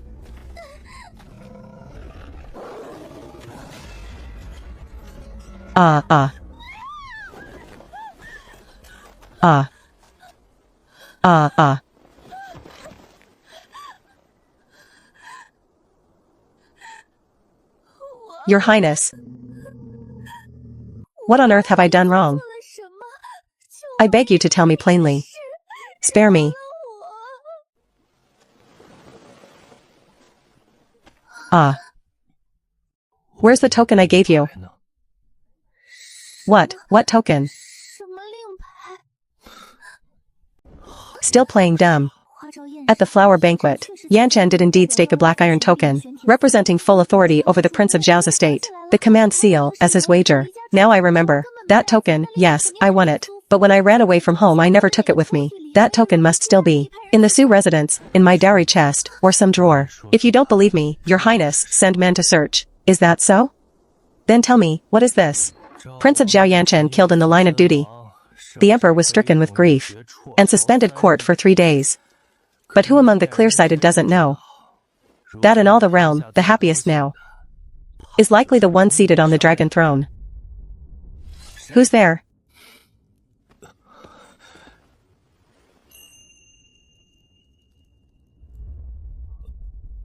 General Lu Duhu of mine. Long time no see. He isn't dead? I plainly saw with my own eyes. Mark you, that poison-coated sword was fired by my very own hand. Lu Duhu, where do you think you're going this late at night? Your servant heeded false rumors and mistakenly believed your highness had perished by imperial decree. My heart was gripped with grief and terror. I lost all composure and failed to send men in time to search for your whereabouts. This is a grave dereliction of duty. I beg your highness, for the sake of my past loyalty, It seems Governor Lu doesn't grasp where his fault lies. Remind him. Yes. Governor Lu, forgive the offense. Your Highness, the route from the Mu estate to Dugwa Temple was well hidden, but I'm not the only one who knew of it. Why, Your Highness, do you suspect me alone? Those who knew I was headed to Dugwa Temple were indeed more than you alone, but you were the only one who knew that particular route. Your servant. Long ago I knew that my dear nephew, Yan Yanji, had planted a little spy at my side. I simply couldn't be certain who exactly this little spy was. So I sent letters to you, to Cheng Rongji, and to He Yuan, separately. All said I was bound for Dugwa Temple. But the hour of departure and the routes taken were three entirely different ones. I meant to test each road one by one, to see who would leap out, unable to wait. I never expected the very first road would draw you out. You've saved me a great deal of trouble, Governor. So from beginning to end, this was all just a trap. Correct. Haha.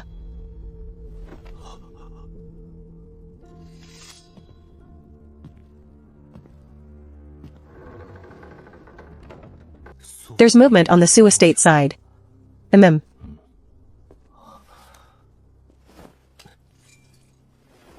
command seal.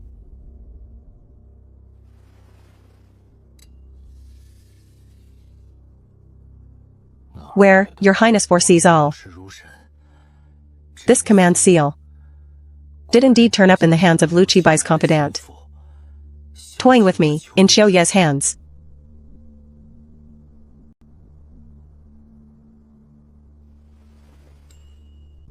After news of Your Highness's death reached the capital, Lord Qiu took up this command seal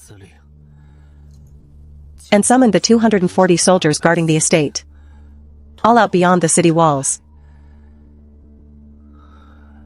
near Duanyun Cliff, to be cut down to the last man. Fortunately, Your Highness had made arrangements ahead of time, secretly swapping out some of the men and giving warning in advance. So the brothers narrowly escaped disaster, losing only 3 sentries on the perimeter.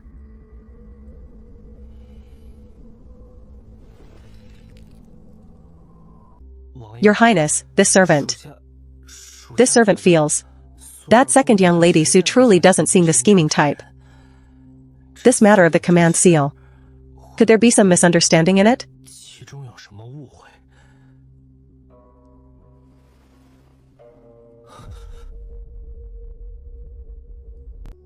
Since when did you take her for your master? This servant deserves death. I beg Your Highness to punish me by law. Su Wan. If from the very first straying into my chambers, to the chance rescue by the river, and then to this command seal appearing so perfectly on cue, all of it were a meticulously designed scheme, then you would die a wretched death. Now, is there anything else you'd like to say? I truly know nothing of the token. When I ran away from home, I only brought 2 volumes of Huanqi medical texts. How would I have had time to worry about any token? Besides, the command seal is such a conspicuous thing. Everyone at the flower banquet saw it come to me. If anyone truly set their mind on stealing it, wouldn't it be as easy as flipping a hand? Surely just because it passed through my hands, this blame can't be pinned on me? Your tongue's sharp enough.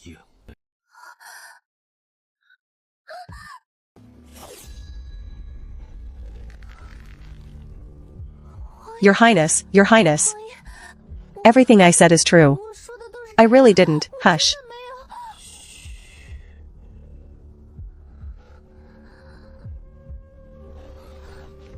I gave you a chance to explain.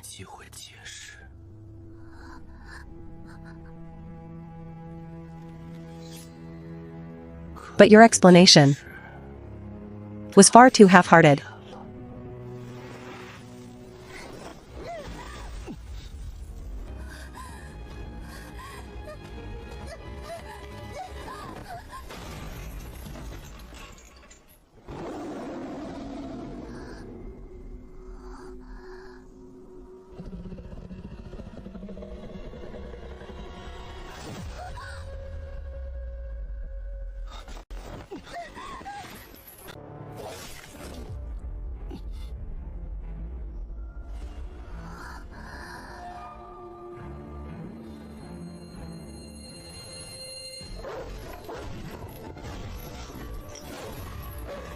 Feng Yi.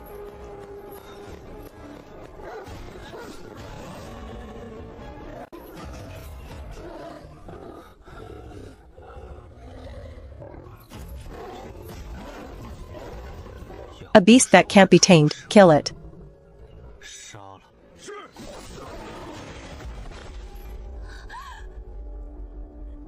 Ah. Ah.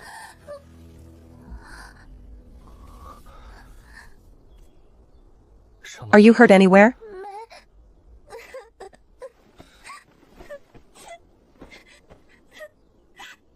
Are you hurt? Why are you crying? Why can't I cry? I know who provoked whom. I only wanted to leave that home. To find somewhere to live in peace. What did I do wrong? You just won't let me go. You keep feeding me poison, threatening to cut off my hand.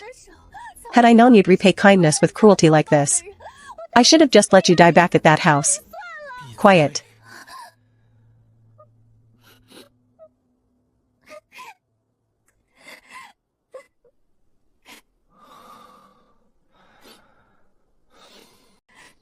Enough.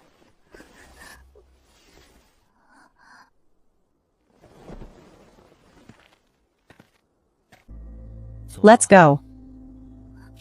Go where? To bandage the wound. Or would you rather wait and bleed dry?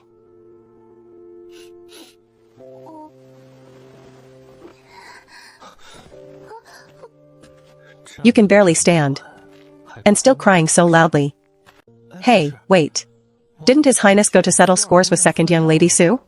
How is it second young Lady Sue hasn't a scratch, while His Highness came back covered in wounds himself?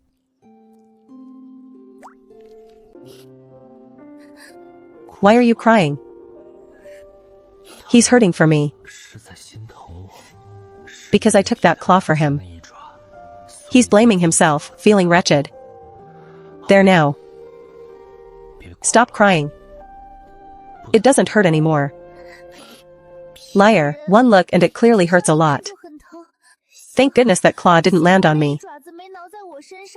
Or I'd surely have been in agony. So you're crying like this not because you were worried about me.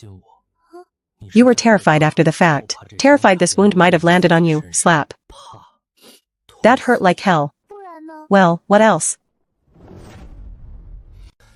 Do you have any conscience at all, woman? What did I do now? I got hurt to save your little life. And all you do is feel glad it didn't land on you.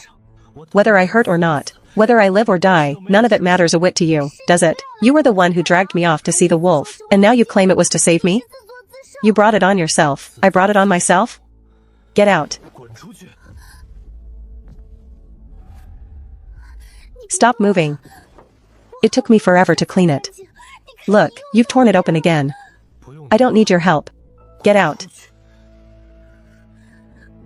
You think I want to look after you? All right, all right. How could I not care about you? If Wang Yaning hadn't so bravely and fearlessly taken that blow for me, I'd surely be a goner. Don't hold it against me. Just let me stop the bleeding first, alright? Can you be a little gentler? Fussy, spoiled man. I'll be gentle, I'll be gentle. Who? There. You've wrapped me up like a rice dumpling. Let me tidy it up a bit more for you. Enough, leave it like this. Yan Wang, now you ought to believe me, right? Believe you about what? That the business with the token truly wasn't me. Believe you? On empty words spun out of thin air, you're still the prime suspect, but I can give you a chance. What chance? If you can't dig out the real culprit, you'll bear this blame. And you'll have to die. Your Highness means to send me back to the Sioux residence. No need to wait a month. Just kill me right now. I've been gone several days. Even if you don't kill me, my mother will kill me anyway. Dying now or later, it's death all the same. Better to die by your hand, at least I'd keep a whole corpse. Rest easy. Since I'm sending you back, I naturally have a way to send you back without a whisper of trouble. What way? Your Highness, Yuka is. The princess has arrived. Yuka, why has he come? Go on. The one to collect you has arrived. From now on, whatever comes up, you may relay it directly to the princess. Once she knows, I'll know. For him to have taken this tone, could it be that Yuka's return to the capital is also a piece of this game of chess? What's running through your head now? Nothing at all. The antidote for that 3-lion poison. When exactly will you finally give it to me? Take it. Thank you, Your Highness. This medicine can only delay it for 30 days. The time it takes hold is exactly 7 days too. What did you say? A woman like you, full of lies and without a conscience. I must guard against such things. If I truly had no conscience, I'd have left you to rot in the river and feed the fish. Rest easy. So long as you behave, His Highness, go on over to the princess's side. You're finally back. I thought that fellow had you tucked away in some little nest. A beauty hidden in a golden house. And this is what that came to. First tidy yourself up and change your clothes. Looking like this, I wouldn't dare take you back to the capital.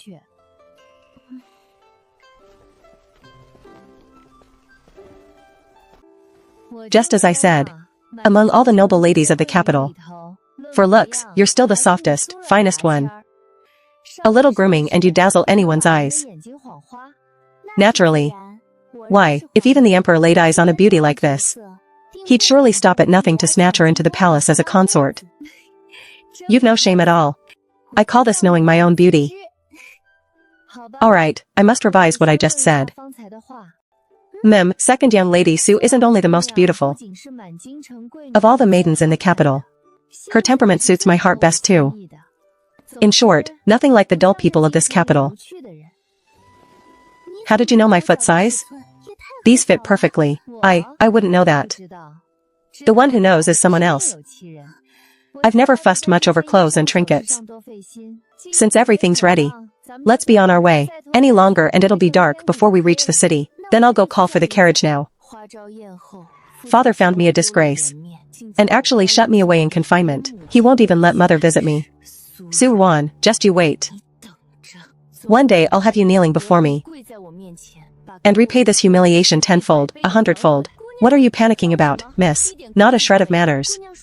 Forgive me, miss. This servant has something urgent to report. These past few days, following your orders, miss, I've been quietly keeping watch on the gates of the Sioux residence. And since the flower banquet, that second young lady Sue has never once shown her face. Of course she's too ashamed to be seen. As if the likes of her deserve to win. But here's the strange part, miss. That nanny Zhang was carrying a portrait scroll, secretly asking around after some young lady's whereabouts. A portrait, did you see it clearly? From the shape of the brows and eyes I glimpsed, it was at least 80% like second young lady Sue, an unwed noblewoman of standing, vanishing without a trace, and the Sue household only daring to search on the sly. You see, if word of this got out from the Sue family, and ruined second young lady Sue's reputation, it'd be hard to arrange a marriage for her later. Well said, there's an enormous amount to imagine in all this. I ought to go out and pay a visit too. Prepare a calling card. Say I've long admired second young lady Sue, and have come to her residence today to seek her counsel, and those few young ladies I'm friendly with. Invite them all along as well. We'll go liven things up at the Sue residence together. This time I'd like to see how you turn things around. Another night has passed.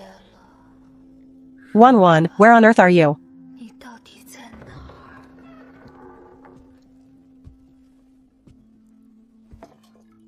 Madam, wipe your face first.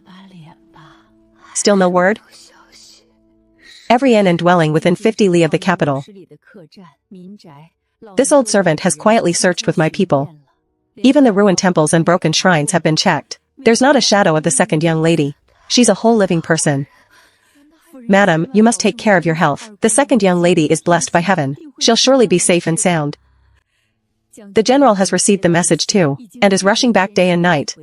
He'll reach the capital by tomorrow at the latest. The general has many capable men under him. They'll surely find the second young lady. She's a pampered, sheltered girl. I don't know if she can even hold on till tomorrow.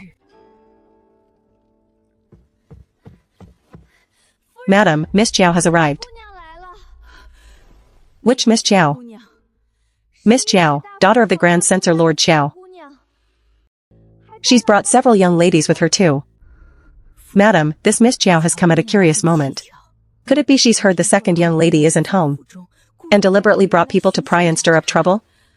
Go tell Miss Jiao that the second young lady caught a chill yesterday, and isn't fit to receive guests. Ask the ladies to take tea in the flower hall first. I'll be along shortly. Madam, this is bad. They've already led their people toward Huajiao Pavilion. This Zhao Jingma dares to be so heedless of propriety, barging her people straight into the inner courtyard. She's clearly certain Su Wan isn't in the residence, and means to expose it publicly, to shame the Su family. Quick, to Huajiao Pavilion. We can't let her make a scene there. Chunner, go knock on the door. It's Miss Jiao. Ladies, do be reasonable. Wan has caught a chill, and has been bedridden and resting these past days. She truly isn't fit to see guests. Won't you all please return for now? When Wan is well again another day, we'll invite you all over for a proper visit. Miss you, what a thing to say. We've all come this far. How could we reach the door and simply not enter? Miss Jiao, Wan needs her rest. Please be understanding. Miss you, blocking us time and again. Could there be something odd about Sister Ruan's illness? Or is there simply no one in this room at all? Miss Jiao, this is the inner court of the Defender General's residence. You've ignored our advice and forced your way here. Is this how Lord Xiao usually instructs his daughter? Yu Qinghe, what are you, anyway? Nothing but a palace made with dead parents, living off others' charity. And you dare put on airs before me? Out of my way. Stop this. Madam Su, are you all right? Rest easy, mother. I'm fine.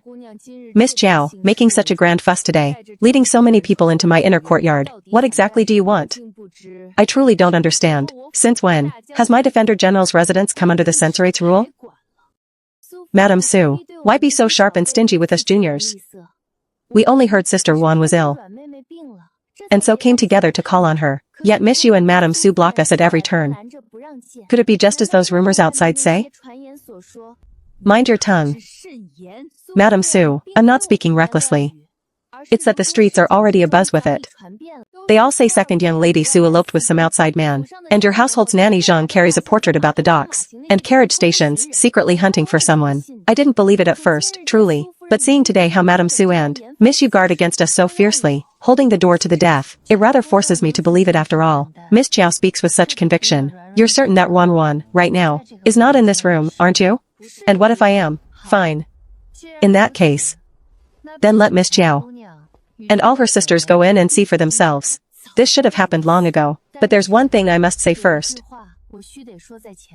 If Wan is inside, safely recovering from illness, then for an unwed young lady to be splashed with the filth of an elopement rumor for no reason, once that name is stained, how is she to face the world hereafter? When that time comes, I'll have to trouble Miss Jiao and all the young ladies who came with her today to accompany me on a trip to the censorate and lay out all those street rumors from just now before Lord Xiao's very face and settle the matter properly. Jingma, maybe we should just let it go. Yes, Jingma, let's just go back. It's not often we get a chance to grind Su Wan into the mud once and for all. I won't be content to leave just like that. Did you truly see it clearly? This servant wouldn't dare lie. Good. Then I'll take this gamble against Miss Yu. Miss Jiao. Su Wan, so you really aren't.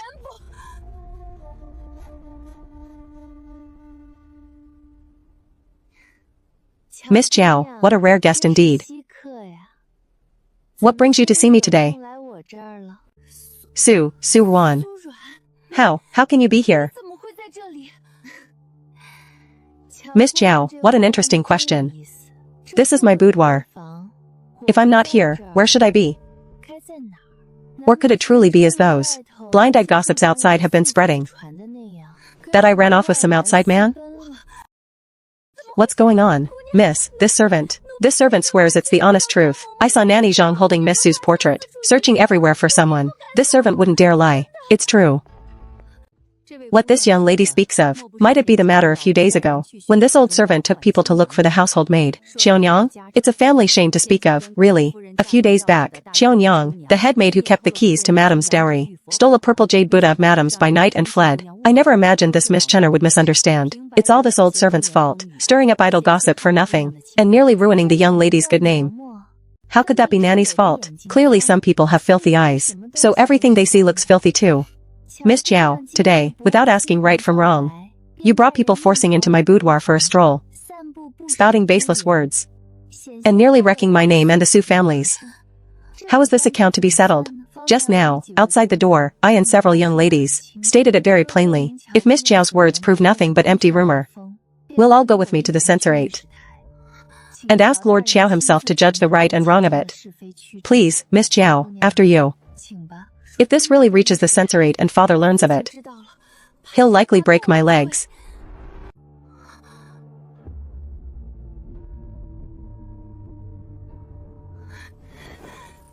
No wonder you hid in your room and wouldn't open the door. So you were hiding someone. Su Wan, who's hidden under that quilt? Is it that man of yours?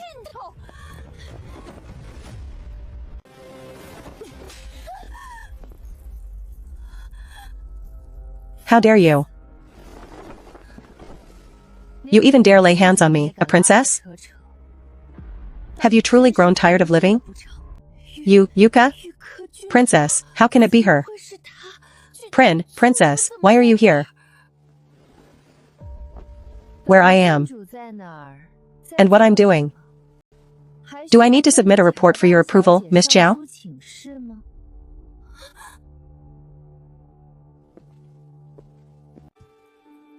As it happens, the princess also heard I was ill and came specially to see me. What now? The princess merely rested here a short while with me and must be branded with harboring an outside man? Just now this princess seemed to hear these young ladies eagerly declaring they'd go to the censorate to have it out. Then you can all take the trip along. Yes. Princess, forgive me. I was wrong. I was blind and undiscerning. I offended the princess and second young lady Su. Take them away.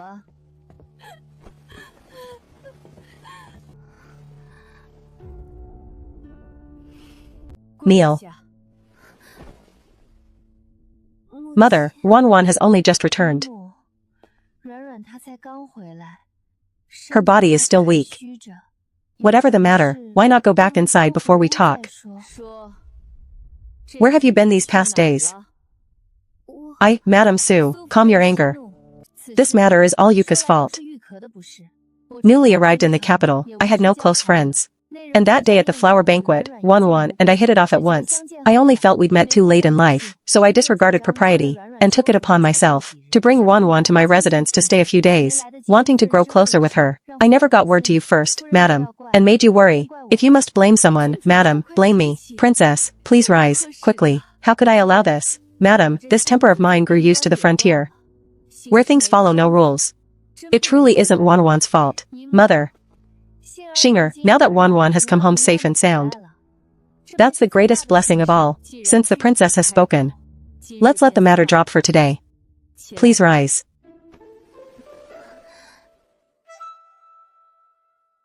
Thank you.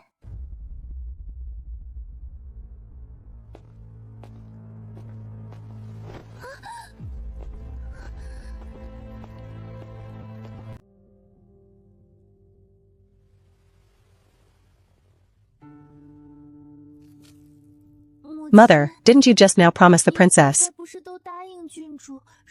that this matter would be dropped? How can it just be dropped?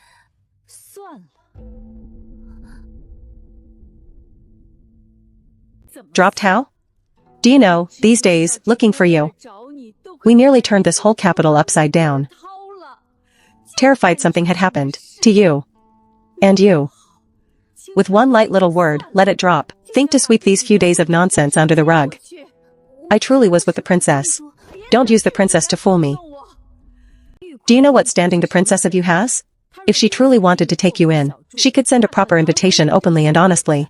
Why would she need you, in the dead of night, to slip over the wall and run off with a maid, not a word to anyone? Zhou Yanchen said brazenly. Of what could let me return without inviting gossip? You actually came up with such a foolish plan. So the gossip to outsiders is silenced, but what about propriety? How could it ever fool your mother? Mother, ease your anger. Wan is still young. Perhaps she was simply carried away by mischief, now that she's already back. Please let your anger cool. And just teach her properly from now on. Qinghe, you needn't speak up for her. This isn't merely a moment's mischief. She's gambling with her very life. And toying with the honor of the whole Su household. Had the princess not happened to be here today. Had Nanny Zhang not been so quick-witted, spinning that tale of Qionyang's theft, and instead let Qiao Jingma force her people in, exposing before everyone that she wasn't even in the manor, do you know what the consequences would have been? Once the stain of elopement is made real, her whole life would be ruined, mother. Don't call me mother. If I let you off this time, then next time, who knows what greater disaster you'll stir up and bring down on us. So today's punishment. Don't even think you'll escape it.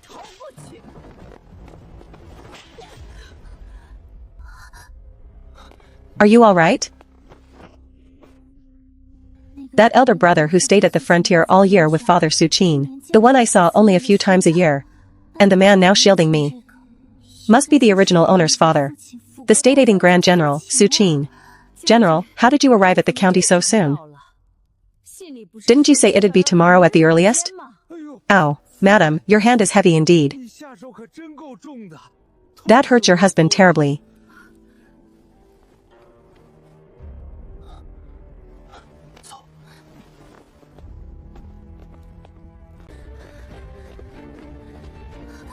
Young lady, are you all right? Where did madam strike you? I'm fine, she didn't hit me.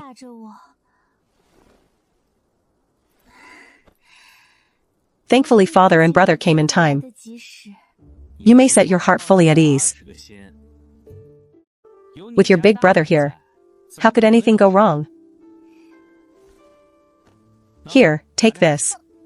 This, young master, is naturally a reward for you. All thanks to your cleverness, little maid. Knowing to run to the front gate to alert me and father. You spared Wan from suffering today. Take this silver and go buy yourself some sweets. Thank you for the reward, young master.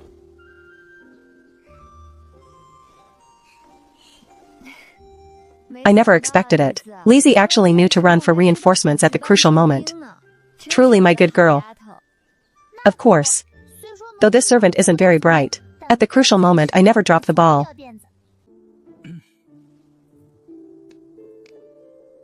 So you only know to praise your good maid.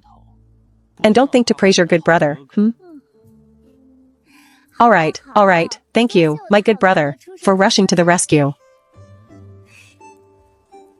That's more like it. Oh right, I brought you loads of good things this time. All rare little treasures you only find beyond the frontier, you'll love them for sure. Hey, slow down, slow down.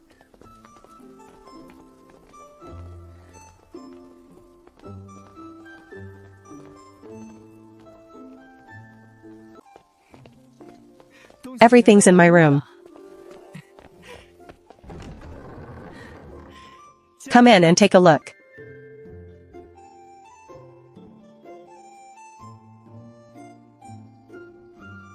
You brought all of this back? Of course.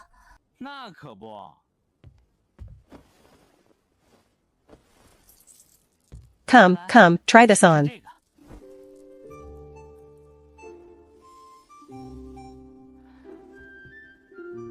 Lovely. The girls out in the western regions all dress like this. One look and I thought it'd suit you. And this too. Look here. A roly-poly doll. Yes, that's what it's called. Fun, isn't it? The moment I saw it I found it amusing. And figured you'd surely like it.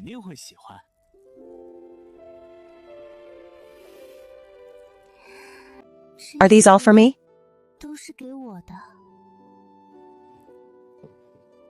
Isn't it a bit few?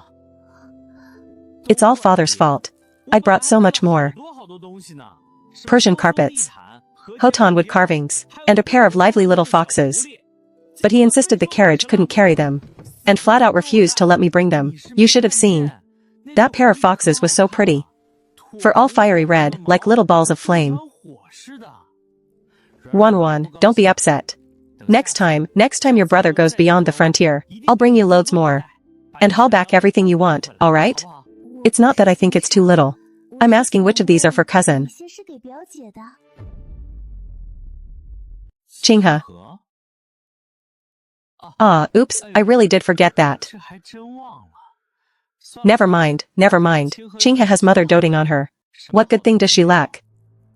When assistant Chen, Su-ran died, the Su father and son were still far off at the frontier. Their storylines never crossed at all. Later on, the two of them became the firmest support. Behind you Qinghe, close as a true family. So I always assumed too, that father and brother, like mother, held only you Qinghe in their hearts and eyes. But now, do they truly not care for me? No.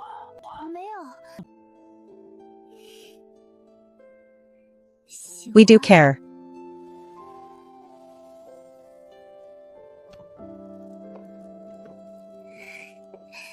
We care very much. See, I told you you'd love them. Miss Lizzie, do you have some order? In a bit, get some people to move all these things back to Huajia Pavilion for me. Be careful, don't break anything. This servant will go fetch someone at once. Ow. Young master it's all the servant's carelessness. I didn't see you coming and bumped into you. Did it hurt? I'm truly sorry. No matter, I wasn't watching either. It's not your fault. You were just wounded a few days ago. With that reckless way of yours, what if the wound splits open again? This servant knows her fault, but I truly didn't mean it. It's fine. Don't frighten her. It's only a flesh wound. Really, it's nothing. Go on about your work. Plain, yet worth a second look. He Qianyan, the only son of the fallen heading manor under Su Qin's command. 3 years ago in a battle in the northwest, he Ting threw himself before a blade to save Su Qin, and was slain. On his deathbed he entrusted his wife and son to Su Qin. He Qianyan was close in age to Su Mingzi, studying together and training in martial arts side by side. Later, as the boys grew, he too followed Su Qin to the frontier to be tempered. This time, no doubt, they returned together as well. I just heard from my brother that you were wounded on this journey out, young master Are you feeling any better? With the second young lady's concern, I imagine young master has business to discuss with my brother, so I won't intrude. Your wound hasn't fully healed. Don't keep standing so much.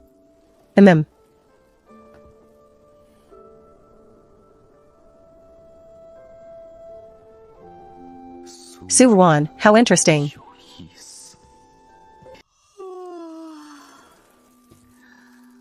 So sleepy.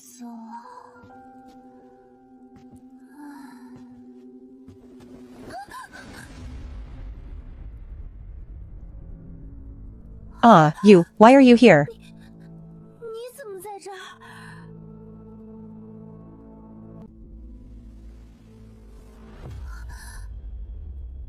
What are you doing? Why the act? There's no one else here. He Qianyan, have you gone mad?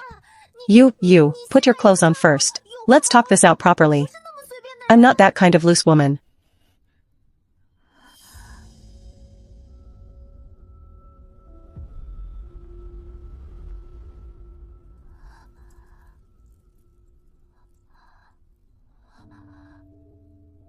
These wounds.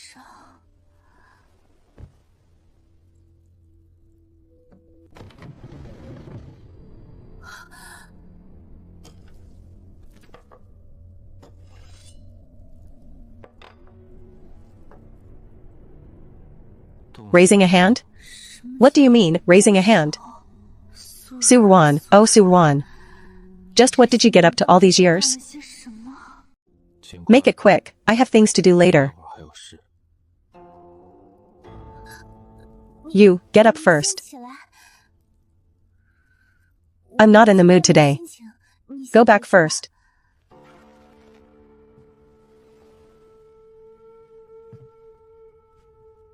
Not in the mood? You never once had a not in the mood before. When you were happy you'd stir up trouble for fun. When you were unhappy you'd vent it all on me.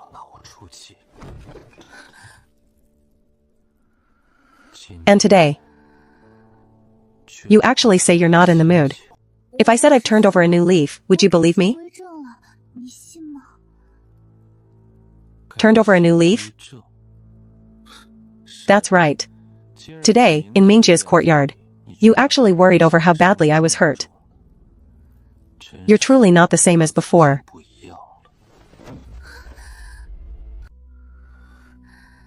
Su-wan, are you really Su-wan? What has he figured out? He Qianyan, is something wrong with you? Not satisfied unless you take a beating, is that it? Fine, then I'll grant your wish. And give you a good few lashes. Turn your back.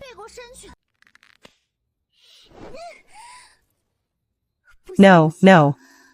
Laying a cruel hand for no reason at all, on a wounded, delicate handsome man. I really can't bring myself to do it. Think and say whatever you like. Either way, I don't want to hit you anymore. And when nothing's wrong, don't come provoking me. Least of all set one foot into this courtyard of mine. Do you hear me? What are you? Go, go, go. Somewhere else. Stop being an eyesore here.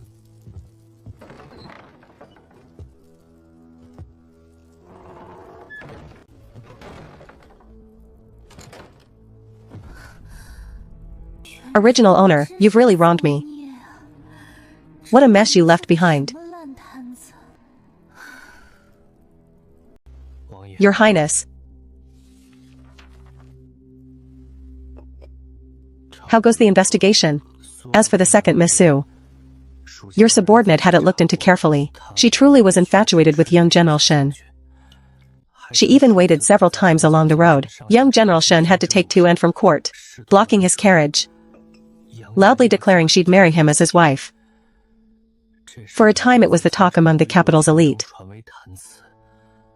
stirring up quite a storm. Anything else? There is. The second Miss Su and that he Qianyan of the Su Manor, young Master He, our informant, have some entanglement as well. The informant planted in the Su Manor reports that when he Qianyan was recovering from his wounds, he slipped past watching eyes and stole into Huajia Pavilion where the second Miss Su resides. And this very day, not long after nightfall, he went again. When the second Miss Su came out attending to him, her clothing looked somewhat disheveled. Your Highness, your hand. I've underestimated her. One Shenjiao isn't enough. She has to reel in some down-and-out charity case too. Your Highness, you didn't clearly see what was inside. It may not be so. Speak one more word in his defense, and I'll rip out your tongue right now. With Shenjiao, is she like this too? Those restless hands of hers. Do they roam over other men as well? That soft, sweet voice of hers. Does it murmur gently in others' ears too? Does she smile like this at anyone at all?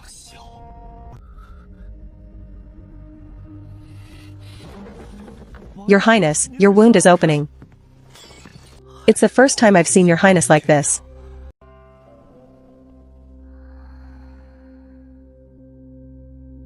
Su-wan. So slender. If I snap it, will you behave then? No more mouths full of lies. No more tangling with others behind my back. And no more throwing my heart into turmoil.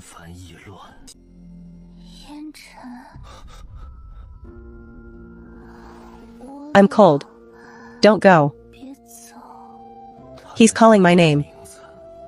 Not someone else's. It's mine. Who are you calling? Yan Chen. I'm cold, those two words from his lips were like syrup from a blooming flower. What a bother.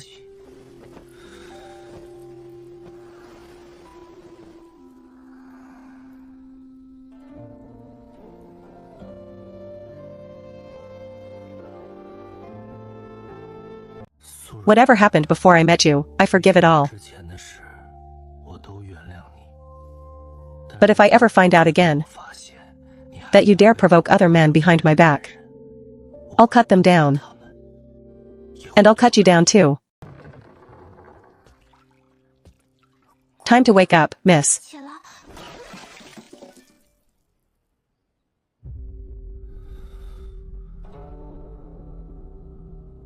Get out, aha.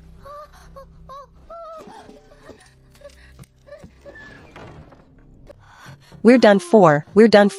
Why is the prince in the miss's bed?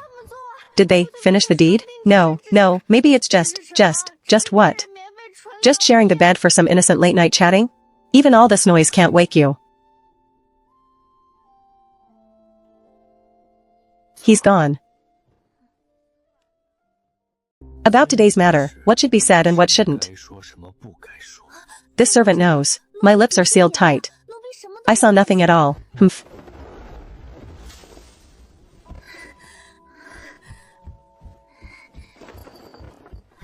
Miss, wake up quickly. He's gone. He's gone. That scared the life out of me. After all that trouble Chen Yan caused last night, my mind was a mess and I couldn't fall asleep. So the moment Chen came in, I sensed it. Who knew this lunatic would sit at the bedside and stare at me for ages? He actually reached out to strangle my neck. Luckily, I had a flash of inspiration and called out his name. What is wrong with this man? He's like some kind of psycho. What did the miss say? Nothing. Before he left, what did he say? Nothing at all. He just told this servant to know what should be said, and what shouldn't. Fine. As long as he isn't here to rush me for the token, good. A month. I still have a month. Miss, did you and the prince do that last night? No, we didn't do anything. He just. Alright, hurry and get dressed. Any more delay and mother will be furious.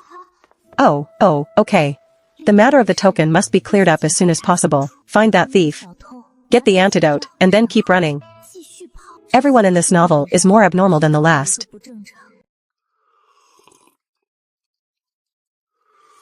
So you do know to come. I thought you'd run off to play somewhere. You even forgot the daily rule of morning and evening greetings. Useless. Better if you kept quiet. Alright. The child came back, didn't she? Don't scold him first thing in the morning. Eat. Madam, hurry and taste this. This is the fresh delicacy just sent over from the manor this morning, tender and fresh. And the osmanthus cake from the old shop on East Street. I went out of my way to buy it for you. Hurry and taste it. Thank you, brother. By the way, I heard you brought quite a lot of things back from beyond the past this time, and had them all sent to Huajia Pavilion. Wanner is also a sister who grew up with you. Don't play favorites, mother. Brother only asked me to help sort them first. They're not all for me. Early this morning, I already had the maid send everything over to Ziyun Pavilion. At least you know to think of your two sisters at home. Mother is right. Su Mingxi has doted on Su Wan especially since childhood. Perhaps he truly sees me as a sister. But whenever it involves Su Wan, he always puts her first. If he refused, yet still prepared half a gift for me, then it can only have been Su Ruan's own idea. This cousin really does seem different from before. In a couple of days I'll be going to Hanshan Temple to offer incense. You three siblings shall all come with me. Offering incense at Hanshan Temple. In the original story, this is exactly where Yu Qinghe first met Prince Shen by chance. I can't go. What if I accidentally change some detail? Mother, can I not? No, you can't. You must go. Impressive. Your Highness, what's the news from the Su residence? The second Miss Su has only been secretly searching the rooms these past few days, looking for the whereabouts of the token, using the excuse of checking the storeroom inventory. She searched the entire courtyard from top to bottom. She didn't even spare the head servant woman, but by the looks of it, she doesn't seem to have made any progress. And that one surnamed he? Your Highness, this man's background has no issues. 3 years ago he entered the residence with Su Qin, and last year went with him to the frontier for training. For now, we found no contact between him and any suspicious persons. By day he's mostly in Su Ming's courtyard. He occasionally leaves the residence, only to visit bookshops or tea houses. Nothing unusual. You're deliberately trying to anger me, aren't you? This subordinate wouldn't dare. Could it be this isn't what your Highness wanted to hear?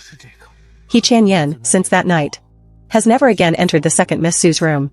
The two have barely any interaction within the residence. The second Miss Su mostly stays in her own courtyard, occasionally going out, but has never been alone with He Qianyan. Good, I guessed right.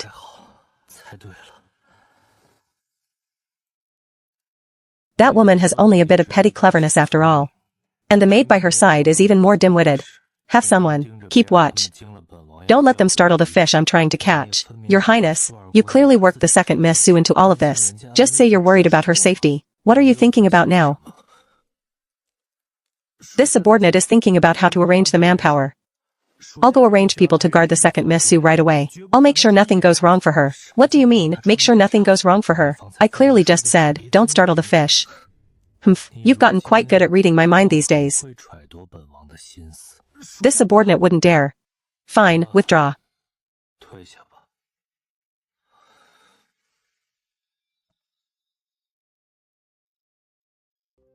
Wait. Have the princess come by tomorrow. Don't alert anyone. Yes.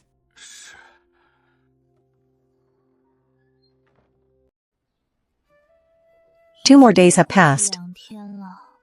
I've searched everywhere, openly and in secret. I didn't even spare the new little maid in the West Wing. But still not a single lead. Sigh. Now only the He mother and son's quarters are left unvisited. Ah. Miss.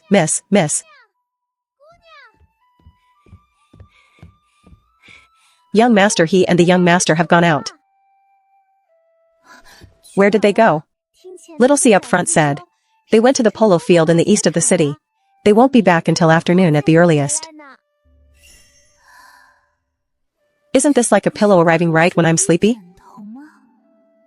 With He Qianyuan gone, it's the perfect chance to go meet that Madam He. Lizzie. Hurry. Let's go visit Madam He at Lingfeng Hall. Strange. Where are the servants attending her? Probably all slacking off somewhere. This place is remote. It's common for the servants to get lazy. Madam He?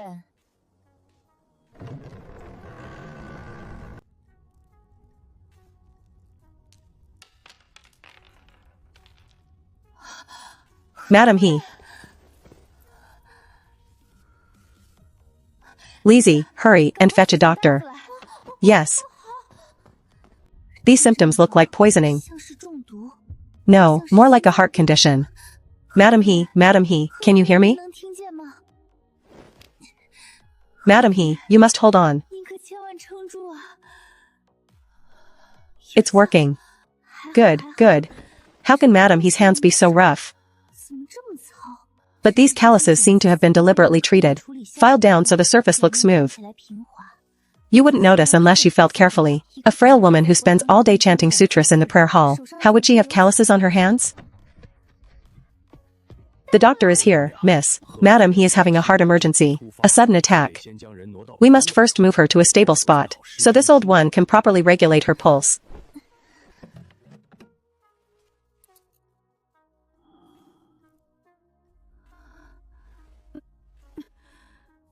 Once the madam's memory turns for the better, there should be no major concern. Thank you, doctor. Lizzie, go with the doctor to get the medicine. Yes. Aunt He, how are you feeling now? Say. Second Miss. Why have you come? Don't move. You just had a scare and your body is still weak. Lie down and rest well. It's an old ailment. Thank you, Second Miss, for troubling yourself over me. It's fine now. Thanks to the Second Miss for saving my life. Yenner, thank the Second Miss properly on my behalf. Young Master He, you're too polite. I just happened to arrive at the right time, that's all. Since Aunt is out of danger, I'll take my leave first. Yenner, hurry and see the Second Miss out for me. No need. I can walk myself. Young Master He, you'd better stay with Aunt.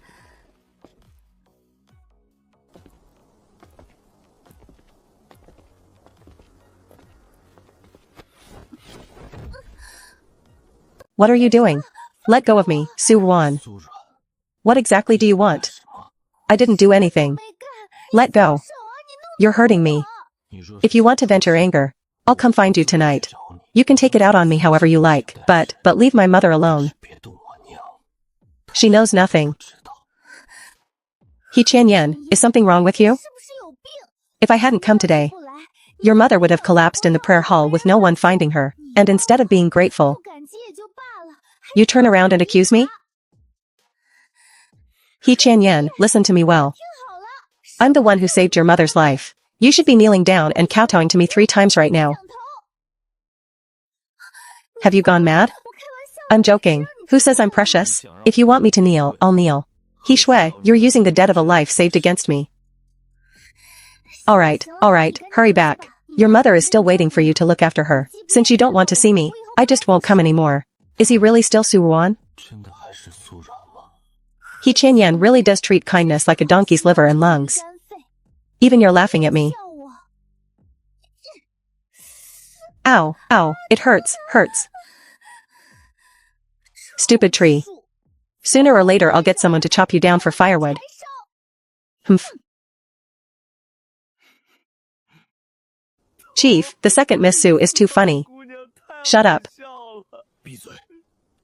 Didn't you hear what the princess consort said? Go chop down that lousy tree. Oh, yes. Wait, Chief. What did you just call him? Princess consort. Oh no. How did I say what's in my heart out loud? You misheard. I didn't mishear. You clearly called her. I said you misheard, so you misheard. You brat, do you still want to keep hanging around with me or not? Yes, this subordinate misheard. That's more like it. You brat, just stick with Big Brother here and do well. Our future is very bright. So, are we chopping that tree or not? Chop it.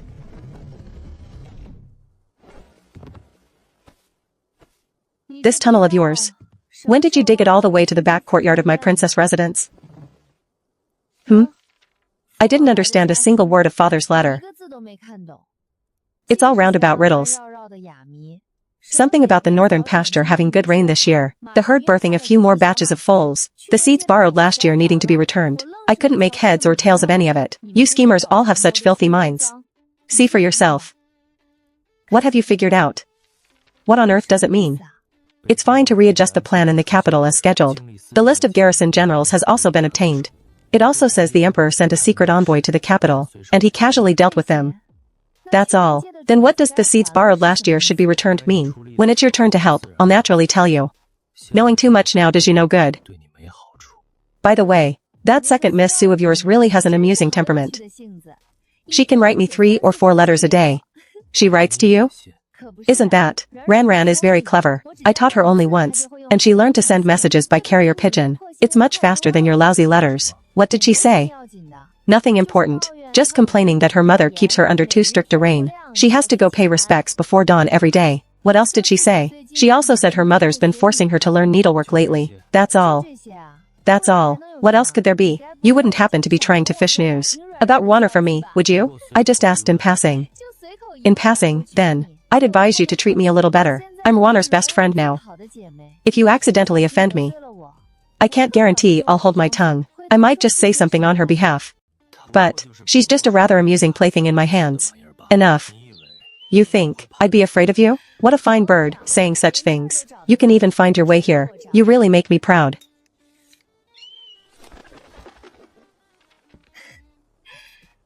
What are you laughing at? Isn't the prince uninterested in her? She mentioned you this time. Do you want to look or not? I don't have that kind of spare time. Fine, I'm leaving. Warner is still waiting for my reply. Remember to send my letter for me.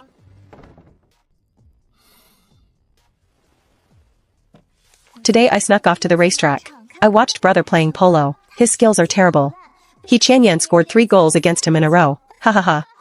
He Qianyan. Tomorrow I'm going to Hanshan Temple to offer incense. I'll bring you back a box of peach blossom cakes. If you see the prince, remember to remind him not to forget to have someone send me the antidote. My little life rests entirely on a single thought of his. You little thing, now. You haven't seen me in days and all you remember is your antidote. You don't even ask whether my wounds have healed. Tomorrow.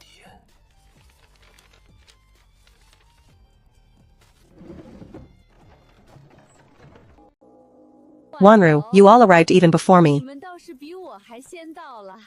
Sister Wen, my dear girl. I heard you were ill a while ago. It worried me half to death. Thanks to the physician's care, I'm all better now.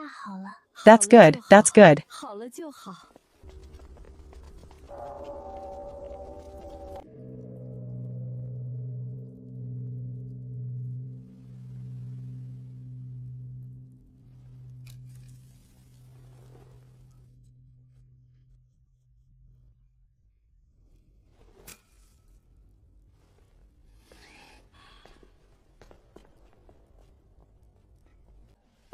Wanner, don't be in such a hurry to leave. The fortune sticks at Hansan Temple are famously accurate. Your future and your marriage are still undecided. You really should draw one and ask about it. Come on, just give it a try, for good luck. If your heart is sincere, it will come true. Just shake one out at random. Oh, here it comes. Number 100, that's a fine number. Come, let's go find the master outside to interpret the fortune.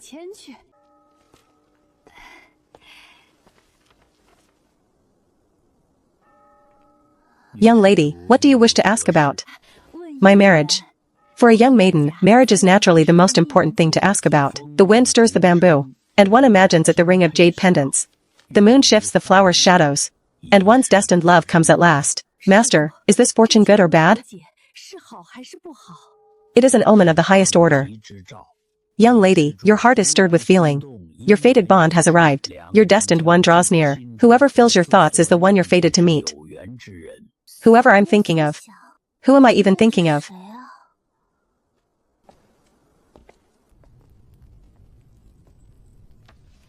This plot really hits its cues right on time. As a cannon fodder character, I absolutely can't stand here being a third wheel. I need to find a way to slip out, fast. See, what did I tell you? Good things are on their way. Wanner, you truly have great fortune. The fortune's been read. It's the very best fortune.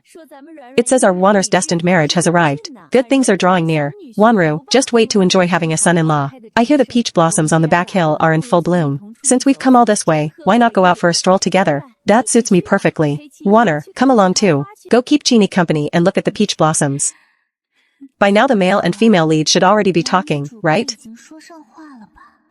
Wanner, hurry up and come.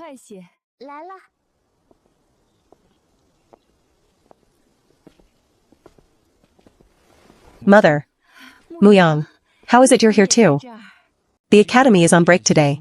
I heard Mother was coming to Hansan Temple, so I thought I'd come escort you home together. Greetings, Aunt Sue. Muyang, this is your little sister Wanner. Do you still remember her? The Wanner you met when you were children. This setting, this atmosphere. If I still can't tell that this is a carefully arranged chance encounter, a matchmaking meeting, then I've wasted both my lifetimes. Young Master Qin, oh, come now. Young Master, really? So formal. You two met often when you were little. Later, when Muyang went away with his father to a distant post, you saw less of each other, but the fondness remains. Just call him Brother Muyang, it sounds more intimate. That walk has left me rather tired. It's just as well to rest here in the pavilion and have some tea.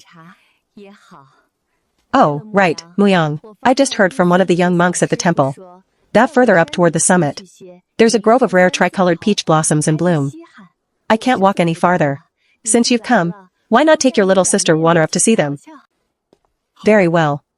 When I came up the mountain, I saw clouds gathering on the horizon. There may be rain later. Best bring an umbrella to be safe. Thank you, Sister Wan. After you.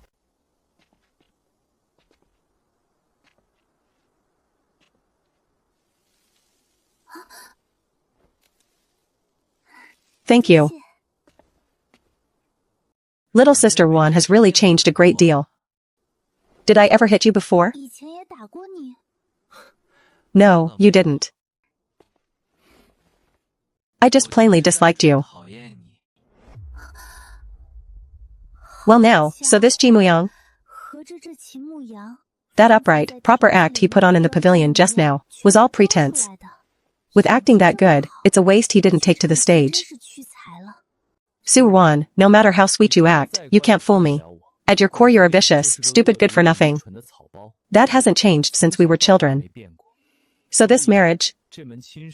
I'll absolutely never agree to it.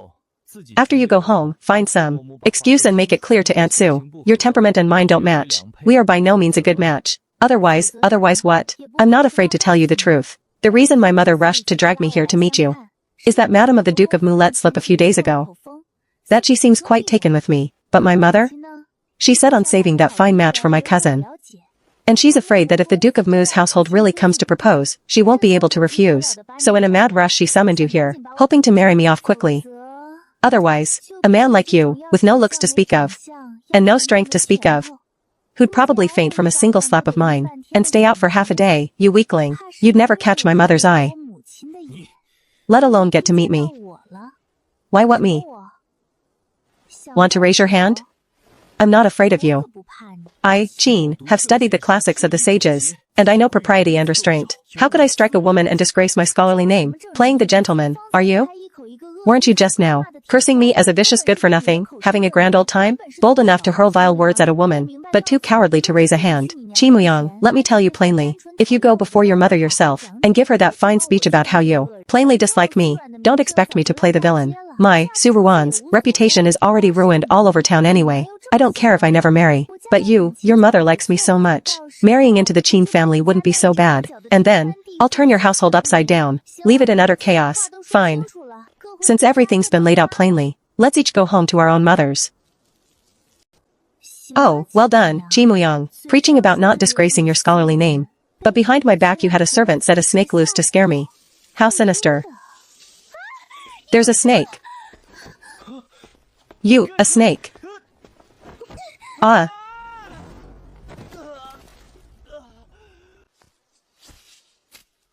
Ah, snake, snake, get away, get away. Young Master Qin, are you all right? Are you hurt from the fall? Heavens, how could there be a snake? Su Ruan, you did this on purpose. I did not. I truly just bumped into you by accident. Young Master Qin, wait right there. I'll go find someone and get a rope to pull you up. Hurry, then. Go quick and come back quick. Understood. Trying to match wits with me? But just going back to call someone to rescue him. Isn't that letting him off too easy? Humph.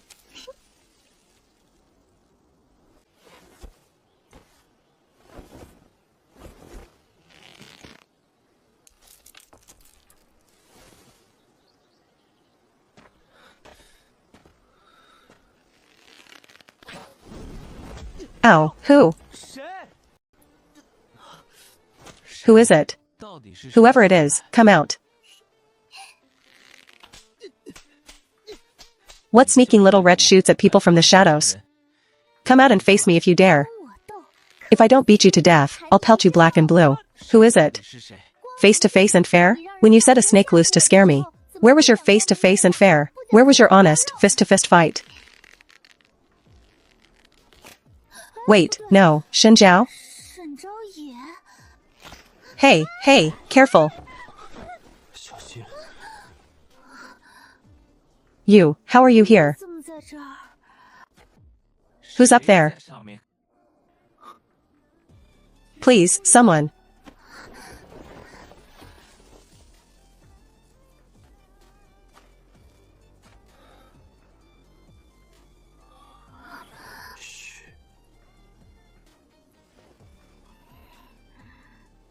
Did he spot us?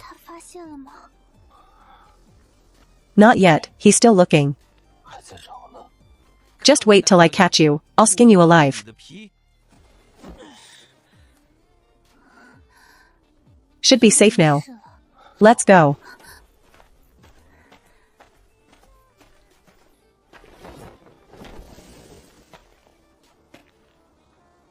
Jump down, I'll catch you.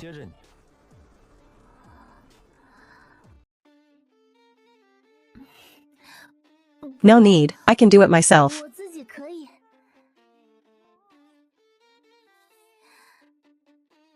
Ah. Are you alright? I'm fine, I'm fine. Just a little fall. It's nothing serious. That's good, then. By the way, according to the original plot, shouldn't he be at the temple right now, quietly falling in love?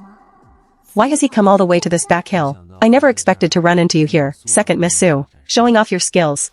You saw all of it? He was the one who spoke rudely first. He said some truly awful things. And he set a snake loose to scare me, so I just took a tiny bit of revenge. I didn't really do anything to him. So, second Miss Sue means she wants me not to say anything? Can I? Buying my silence. The price isn't cheap. Just use your slingshot to bribe me, then. This was just something I made offhand. If you like it, young general, I'll take it apart later and make you an even better one. I like this one. Doesn't second Miss Sue fancy me? How is it you can't even bear to part with a slingshot? That's all in the past. I was young and foolish back then. Not knowing my place. I was talking nonsense. Young General Shen, you're generous of heart. Could you just forget it all? Fine. Then, the things I said before about not liking you. About telling you to stay away from me. Could you forget those too? That look in his eye isn't quite right. According to the original, he always avoided me like the plague. Why would he look at me with eyes like these? I have to go find someone to rescue Chi Muyang. He's still stuck down at the bottom. If something really happens, uncle. Promise me first. Let go of me first. Promise me first. I'm leaving now.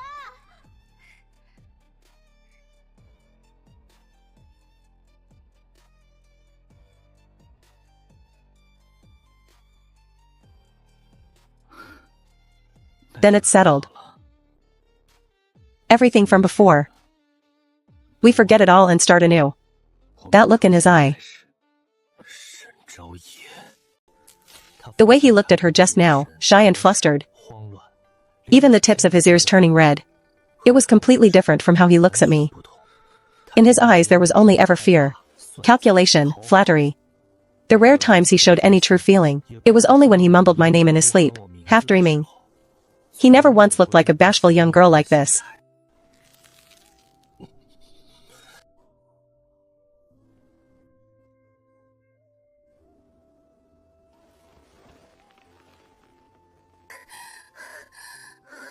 What did he mean by that just now? And that look in his eyes, that expression, that tone of voice, something feels off about all of it. Could he have suddenly taken an interest in me? No. This plot is heading in completely the wrong direction. Could it be I didn't remember the original storyline? Or did I, by some twist of fate, change something? And my meddling altered the whole course of the plot? If that's really the case, I should keep my distance from Xinjiao. I absolutely cannot get tangled up between the male and female leads. Warner. What happened here? How did you end up in such a state? Where's Muyang? Didn't he come back with you? Aunt Jean, we ran into a snake up on the mountain. A huge one. Brother Muyang, trying to protect me, lost his footing and tumbled down into the ravine. What? Muyang fell into the ravine? Where is he? How is he? Is he hurt? Where is he? Quick, take us there. It's just up ahead, not far.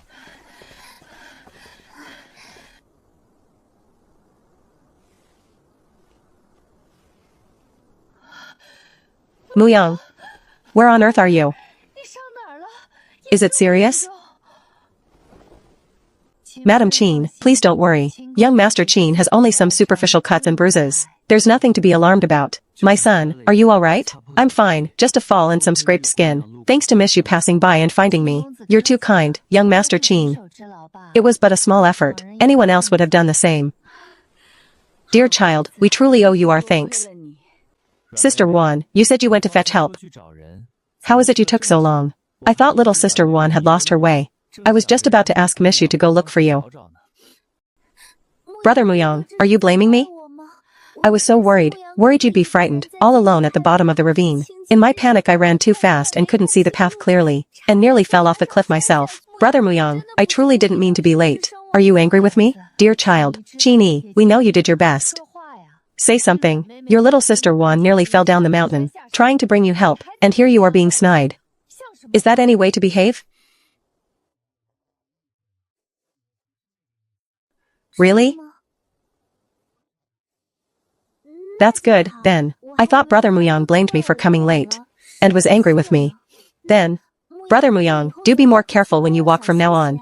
Don't go falling down again.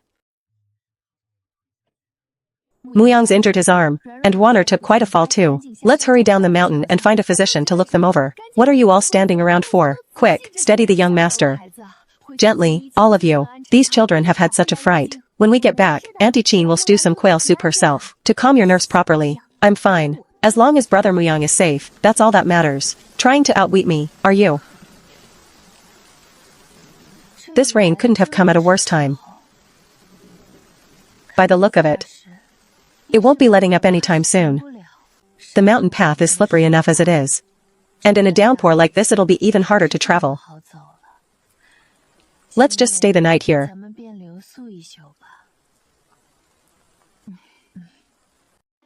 Miss, I'll go fetch you some hot water. Go on.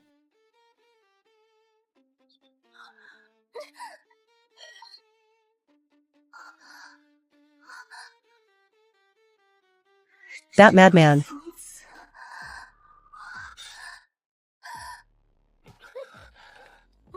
Have I driven you mad? Did you miss me?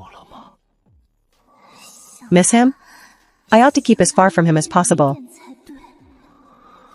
You did miss me. Little liar.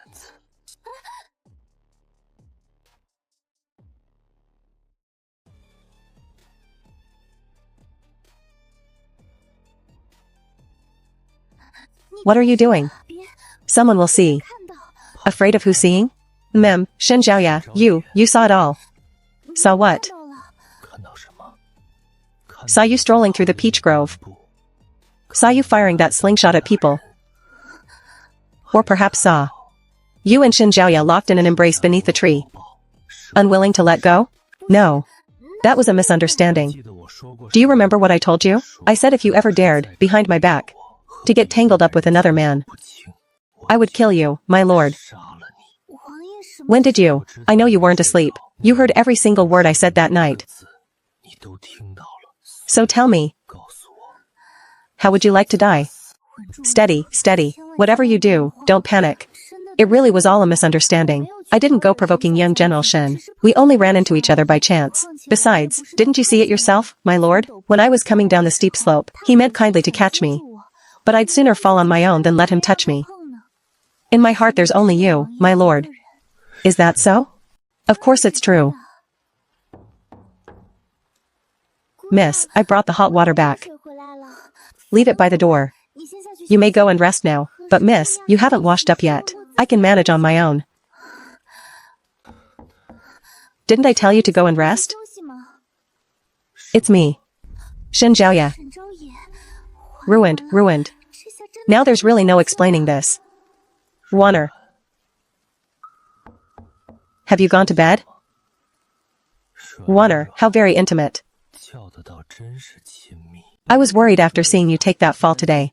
Afraid you'd hurt yourself somewhere and kept it to yourself. So I made a point of bringing you some healing salve. After the poor fellow went to all this trouble, won't you say a word to acknowledge his kindness? No, there's no need. I wasn't hurt at all, young general. Do take the medicine back with you. Oh? So afraid he'll hear you? My lord, this is improper of us. Improper, is it? Right. If anyone found out that an unwed young lady, in the dead of night, had a man hidden in her room, once word got out, how could I go on? How could anyone live it down? In this great dynasty, my word is the only law that matters. I can't be bothered arguing with you. Why are you running? Let go of me first.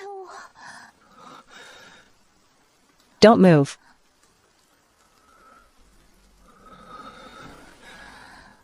Fine.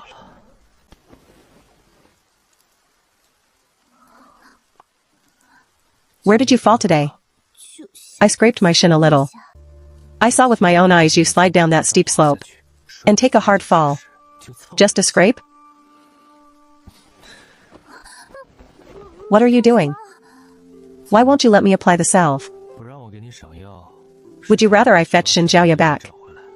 To apply it for you? Then be gentle.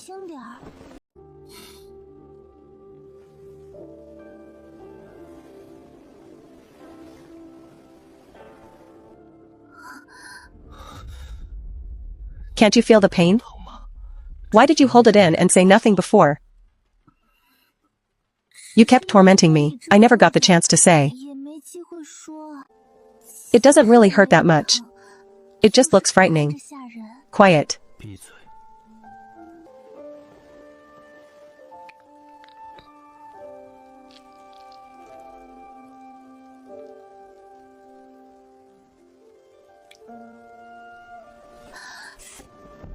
Don't move.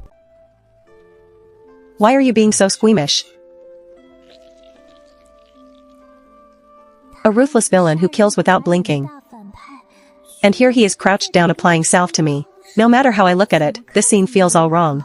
The antidote, my lord. Did you bring my antidote? As long as you behave yourself, I won't withhold the antidote from you. Then am I being good? What do you think?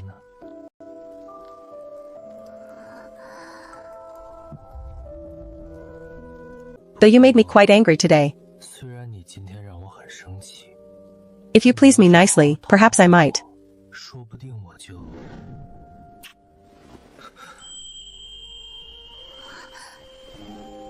Does this count as pleasing you? It does. But it's not enough.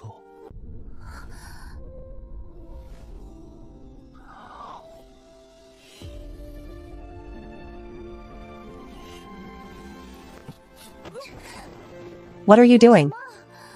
There's just this one pill. Take it, or wait to die. Who on earth taught him to feed medicine like this? Could he have crossed over from another world too? Just how many sappy romance novels are stored in his head, for him to pull something like this?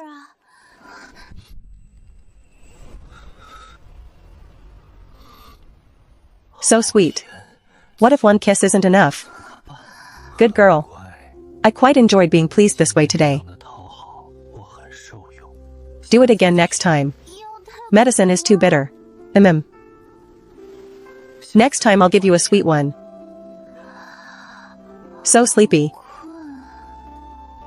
Get some sleep. Remember to close the door when you leave. Who said I was leaving?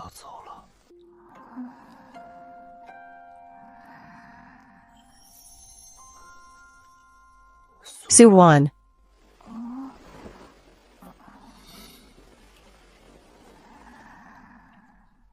Don't disappoint me.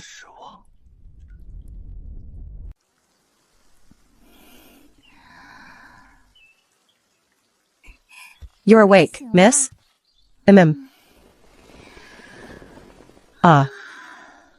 Wipe your face first, miss.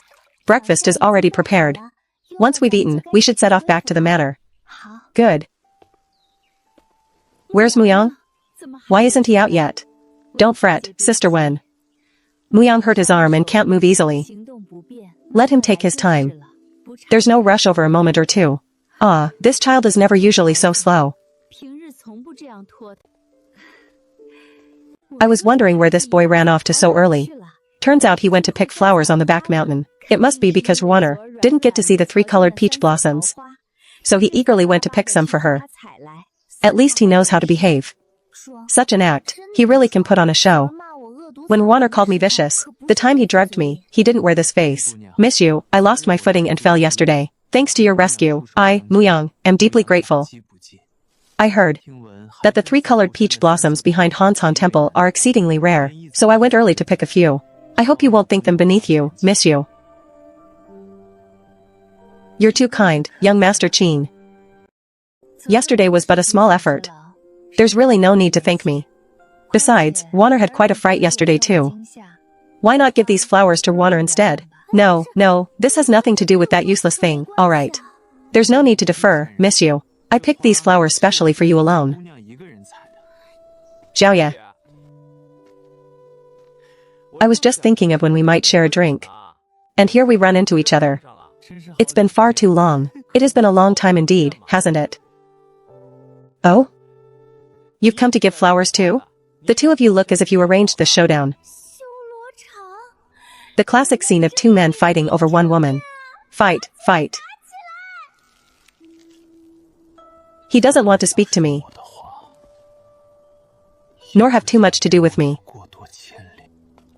Madame Su, Madame Qin. If Qinghe could truly marry into the Shen family, it would be 1,000 times better than the Duke of Mu's household. Her future would be limitless from then on. Qinghe would never have to worry again in this life. Redder. These are for you. What does he mean by that?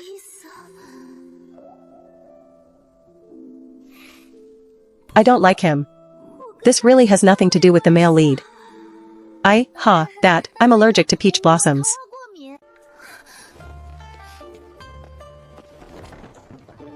Haha. Well, since everyone's here, let's be off. Young master, it's been so long since we last met. Let's chat along the way. I'll ride alongside you.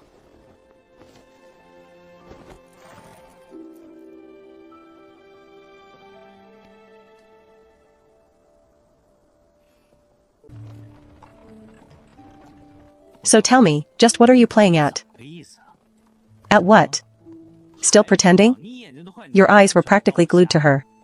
Do you take me for blind? Isn't my meaning obvious enough? Wait, you've actually fallen for my Warner? That's not right. Didn't you find him a nuisance before? Last time Warner insisted I bring him to your manor. And you went and threw us both out. After that, Warner cried at home every single day, and I got scolded by mother every single day, saying I'd embarrassed her by taking him out. Was I really that harsh before? Warner used to send love poems to his manor every other day, and blocked his path to and from court in broad daylight. Seems Warner was the more excessive one. So while I was away these 2 months, what on earth happened? I always thought you'd fancy someone more like Qinghe, who can ever explain matters of the heart. I'm merely being led by the nose by my own feelings. You're giving me goosebumps here. In your view, do I still stand a chance? If I said you had no chance, would you give up? Not likely. If you say yes, I'll work through you, my future brother-in-law. If you say no, I'll go work through my father-in-law-to-be. You're shameless. So now it's brother-in-law and father-in-law, is it? What was it you said to me before? I advised you to keep your sister in check. If she keeps up this relentless pursuit, don't blame me for disregarding our brotherhood. So why won't you let me keep her in check now? What's this supposed to mean? I've acquired more than a dozen fine weapons. That warship you were so desperate for last time, the one that pale-faced fellow wanted, is among them. Take this token and go claim them. As I thought. Rest easy, dear brother-in-law. Your business is my business. Big brother-in-law. I'll bind you two together with a thread so tight, no blade can cut it and no fire can burn it through. Come with me. Yes.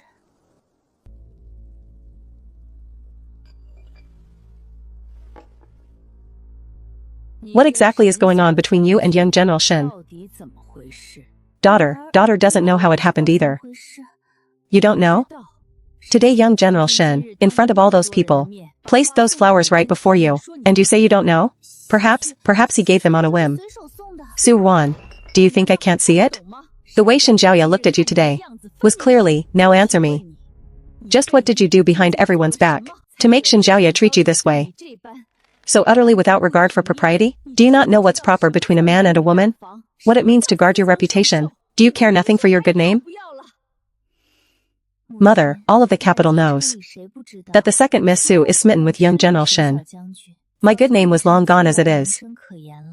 Cousin, on the other hand, cousin was also given flowers in public today by young Master Qin, who said the flowers were picked specially for cousin alone. Once word of that gets out, what will people think? Who's to say they won't play out some scholar and beauty romance? Mother, why not go and instruct cousin instead on what's proper between a man and a woman? After all, cousin's reputation is far more precious than your daughter's. I truly want to ask you, Mother, are you really doing this for your daughter's sake? Or is it that you think the standing of the Duke of Mu's heir is no longer worthy of cousin, and now that you've set your sights on young General Shen, you fear I'll spoil cousin's chance at that match? Rest assured, Mother, I have no feelings for Shen Zhaoya, no interest in the Duke of Mu's heir, and I think even less of a hypocrite like Qin Muyang.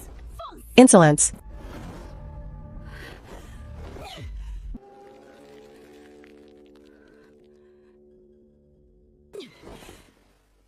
Go kneel in the ancestral hall. You are not to rise without my permission.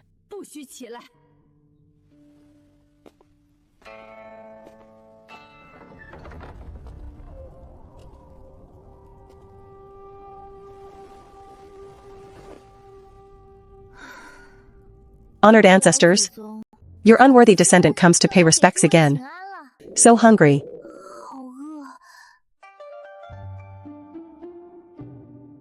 The ancestors surely won't mind, will they?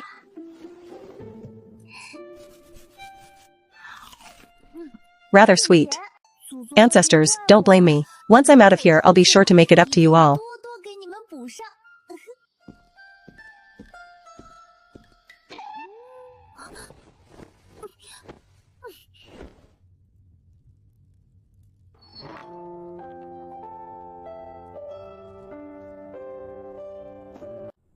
You were punished with kneeling too? No, I came here on my own. Are you all right? Whoever comes eager to be punished. You didn't eat, you must be hungry by now. I had the kitchen make this just now. Eat some while it's warm. You didn't poison it, did you? Why would I poison it? To quarrel with you over jealousy about young General Shen's bouquet? Relax, it wouldn't come to that. Delicious.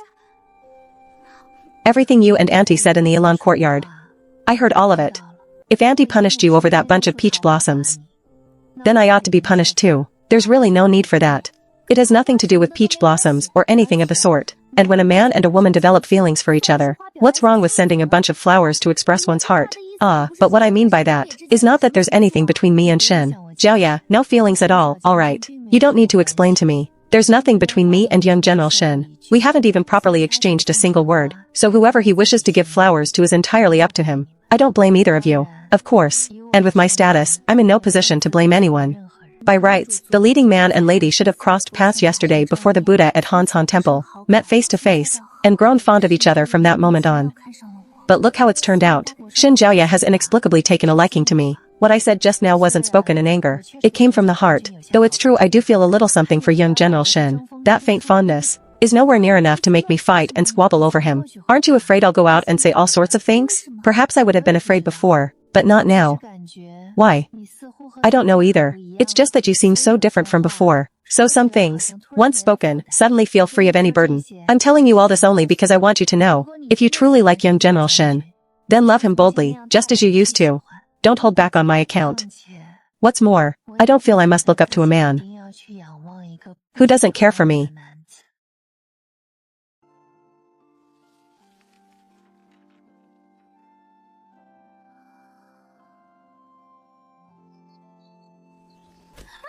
Oh my. Brother. What brings you here? Am I not welcome? Welcome, of course you're welcome. I'm taking you out to have some fun. Out to have fun? I'm allowed to leave? Absolutely. I spent days wearing Mother down with my pleading.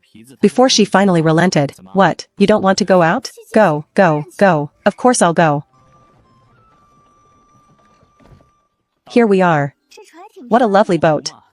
A cruise on the lake? Naturally, one must set the mood. Get on. What's the hurry? The rose lotus paste cakes and almond pastries at Zuichuan Tower are simply exquisite. Come with me to buy some so we can have a taste. But leaving the young lady here all alone, it's fine. What am I going to lose? Go on, go. Young lady, board the boat first and wait. The young master and I will buy the treats and be right back. Careful. Shin Jiaoya. Are you all right? How are you here? I went to the Su residence several times but could never see you, so I had to ask Mingxi for help. Su Mingxi, you scoundrel. So much for the mountain trek and boat ride, and the pastry shopping. It was all just a pretext. My brother and Lizzie went to buy some snacks. I'll go down first and wait for them. Ruan, do you really not want to see me that much? That's not what I meant. Just, if that's not it, then good.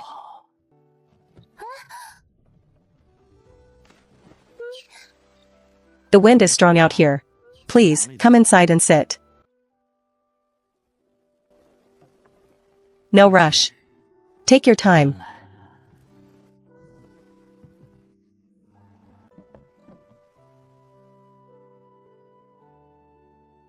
Have a taste and see if you like it.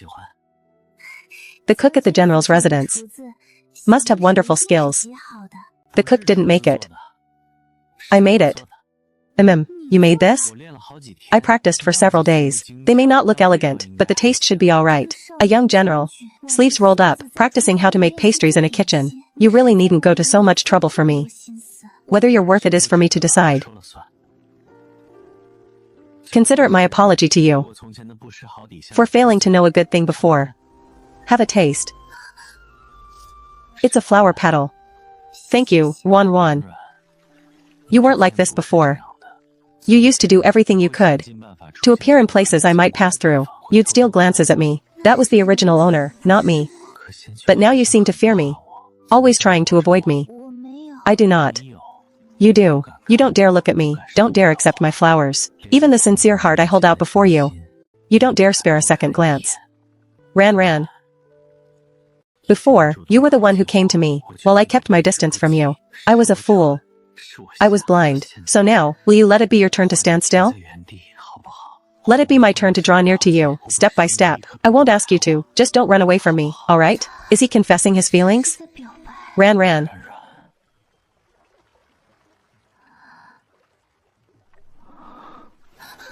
I'm sorry, Careful.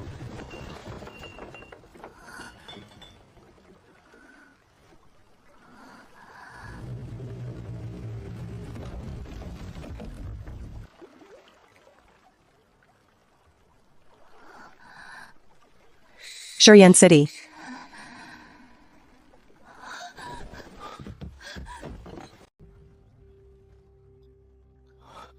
Your subject Shen Zhaoye greets your highness.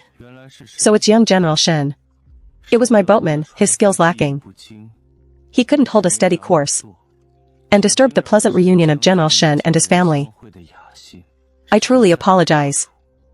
Sharing a boat with you like this, if word gets out, Wanruan's already poor reputation would only be made worse. Your highness jests. Today Mingxi, young Master Yao Chen went ashore just now to buy some sweets. General, your boat took quite a hard collision. It likely won't stay afloat much longer. Best come aboard my vessel and shelter here for now.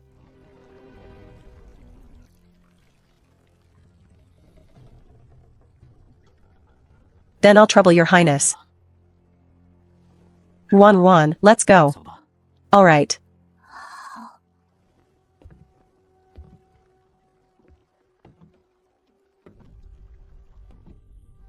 Come, I'll help you across.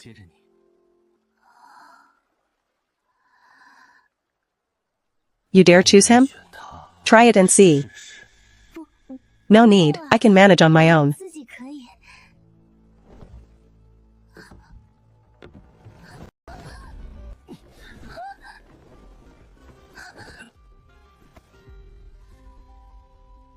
Careful now, second Miss Su.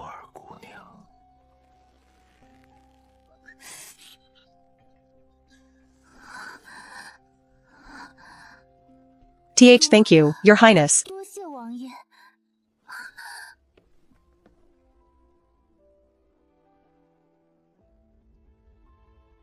Ah. Are you alright? I'm fine. This young lady, I don't believe we've met before. This is the second Miss Su, of the residence of the Grand General who aids the state. S1, that fool the whole capital knows about. So this is the second Miss Su. I've long heard of you. I heard long ago, that second Miss Su and young General Shen share a deep bond. Seeing you today, you truly are a match made in heaven.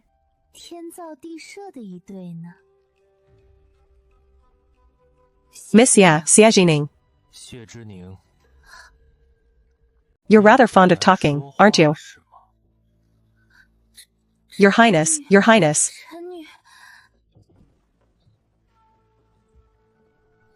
Please, both of you, come inside.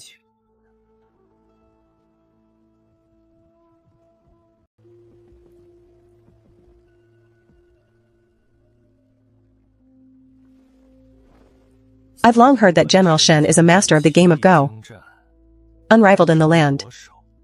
I've long wished to seek a match with you. Your Highness is too kind. Your subject knows only the barest of it. Hardly deserving of being called the best in the land. General Shen is too modest. Please. After you, Your Highness. Mm.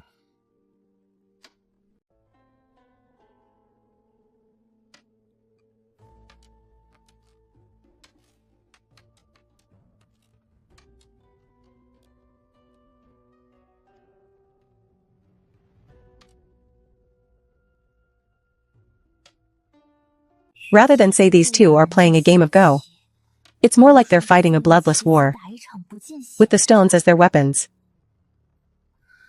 He seems to be in a poor mood today. Could it be because of this fool?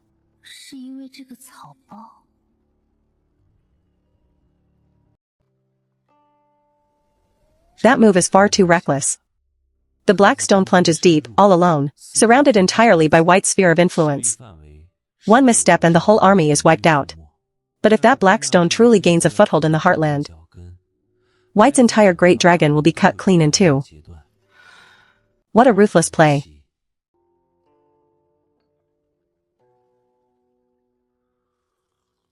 General Shen, in this game, who do you think has the better chance of winning? The board shifts in an instant, right up to the final move. Your subject dares not predict.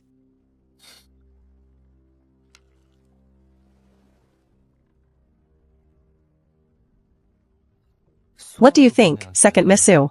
Ah, Your Highness. I don't understand the game. No matter if you don't understand. This time, you play on my behalf. Your Highness, and if I win, you'll be rewarded. And if you lose, you'll be rewarded too.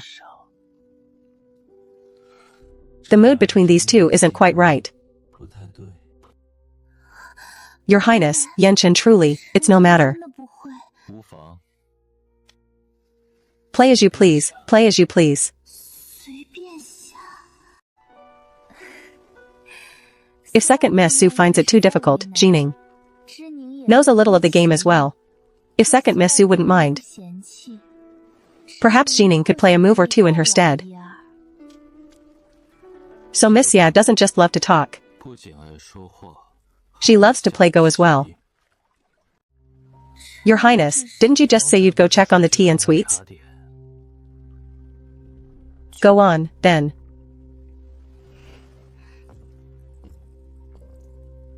Su Wan, you just wait.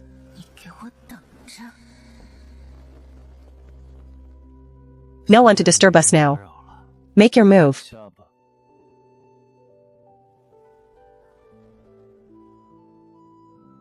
Where do I play? Never mind, I'll just play anywhere. Was this move a coincidence? Or did I simply play it badly? It's good. Very good indeed. It seems heaven has decreed that I should win.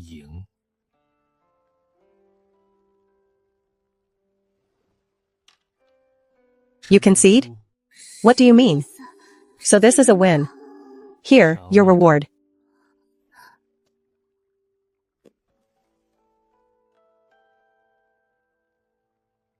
Ah, this is far too precious. I couldn't possibly accept it. What I give away, I've never once taken back.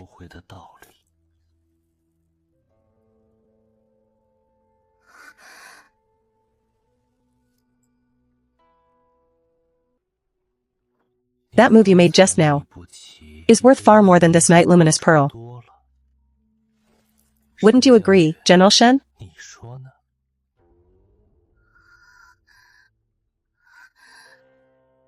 Miss Ya has been gone a long while.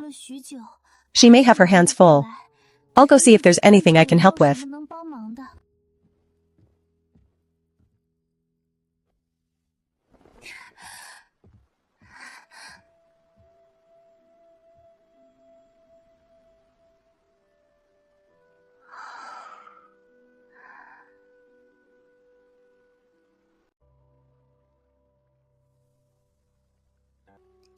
General Shen.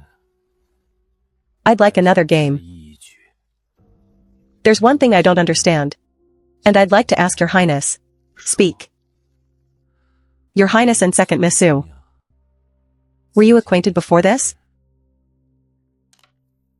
What do you think, General Shen? Since General Shen is so curious, why not simply go and ask Second Miss Su? Truth be told, I'm quite curious myself. How she'll explain our relationship to General Shen. What Yan Chen is fighting over isn't that single stone, but the player who holds it.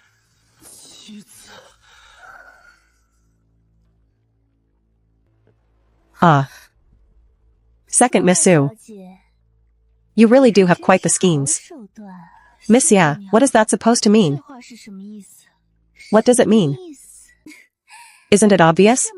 Not only have you got young General Shen spinning in circles, even His Highness has fallen for your tricks, willing to part with a pearl like this for you.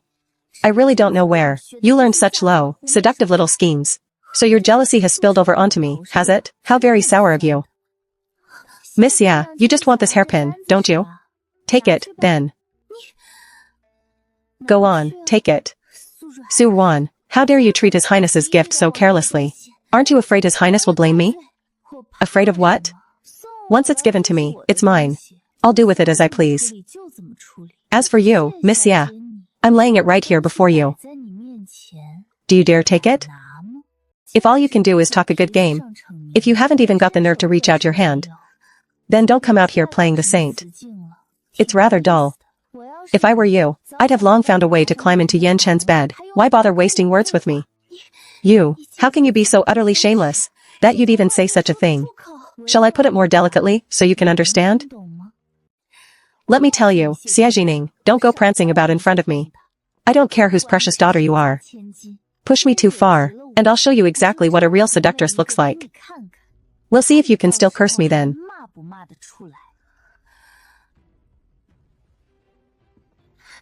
You're not leaving. Let go.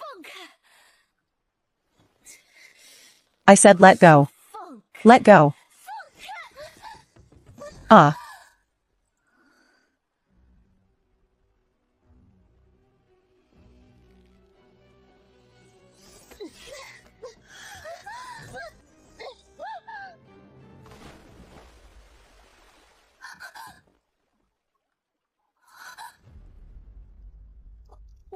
Your Highness, it has nothing to do with us.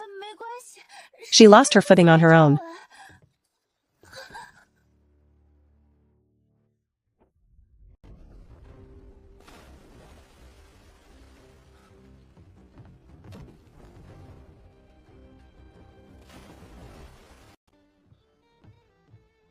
What is it? Hold on. Give me your hand, give me your hand. Damn it.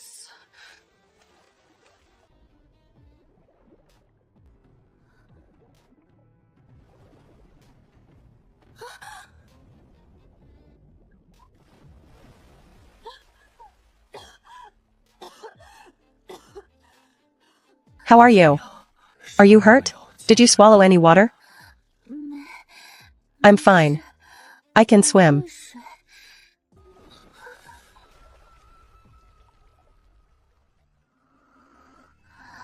You can swim? Then can you hold your breath? Huh. Huh.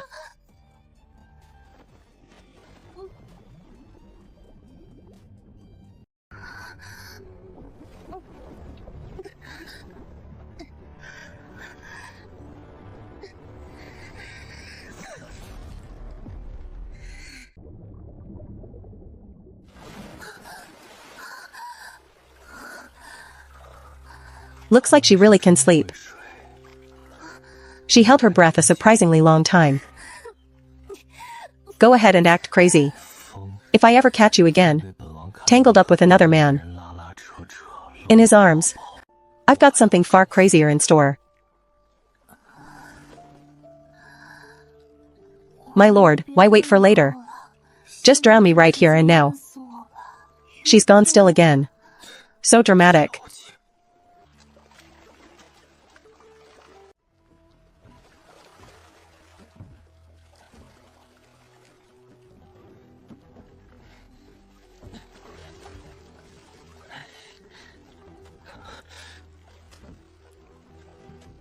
My lord, Holland is here.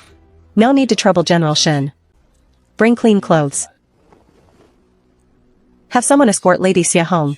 And tell Grand Tutor Xia that Lady Xia lost her footing while boating and fell into the lake. She suffered a break. She'll need to recover at the manor for several months. Unless it's urgent, she is not to go out. My lord, I know my wrongs.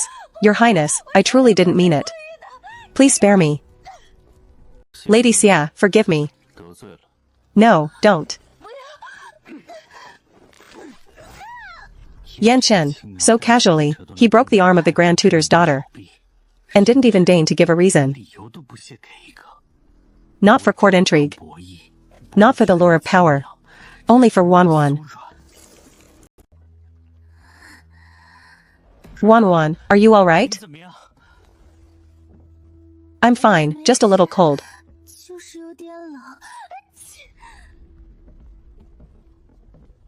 Help Second Lady Su change her clothes. General Shen, do you intend to stay and watch? Wan, change first.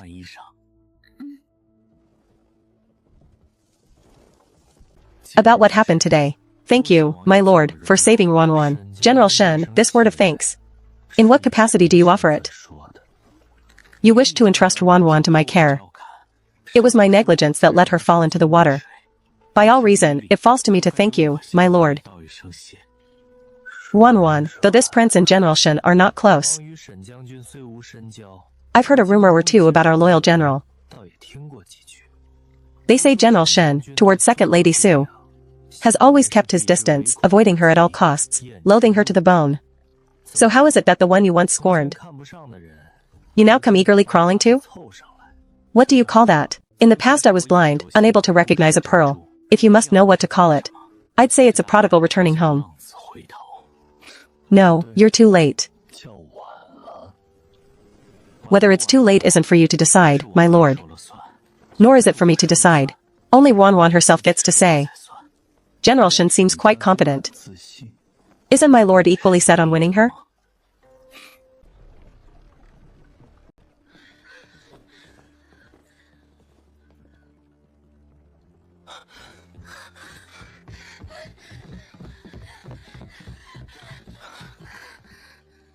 Your servant greets my lord. Master Zhao, what happened here? How did the boat sink? Where's Wan? Where did she go? I'm here. He and I.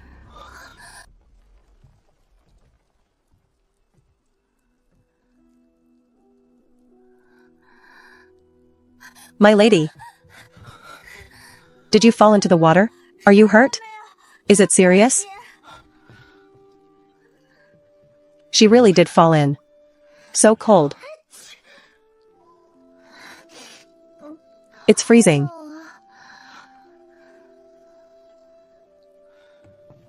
My lord, my sister fell in and caught a chill. Let me take her back to the manor for proper care. I'll take my leave. Go, then. My lord, I take my leave as well. Xin Zhaoya is also close with Su Mingxi. Young Master Su and General Shen are of similar age. Years ago they even trained together at the camp outside the capital. For a stretch of time, they say they got along quite well. Go find out what Su Mingxi tends to favor. Fine horses, antiques, or something else. Understood. Anything else? Have someone keep a close watch on Xin Zhaoya. Who he meets, what he says.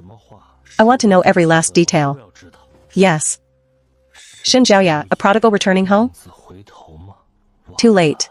Since you didn't want the place at her side before, it'll never be yours again.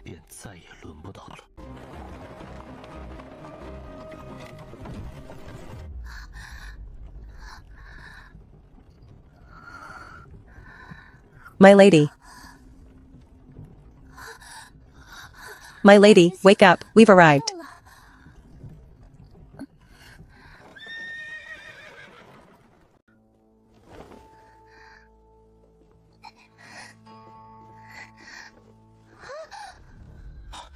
Careful, you'll draw eyes. It's not proper with so many people watching. I've gotten myself all flustered.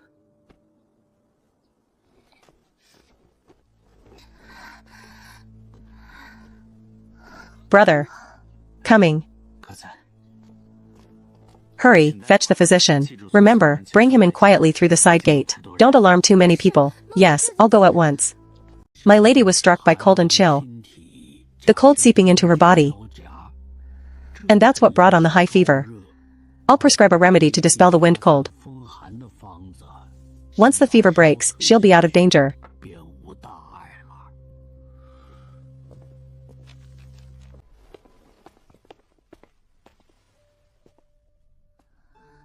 Physician, how is my daughter? Nothing serious, just a calm and chill. Thank you for your trouble, physician. Nanny Zhang, go fetch the medicine yourself.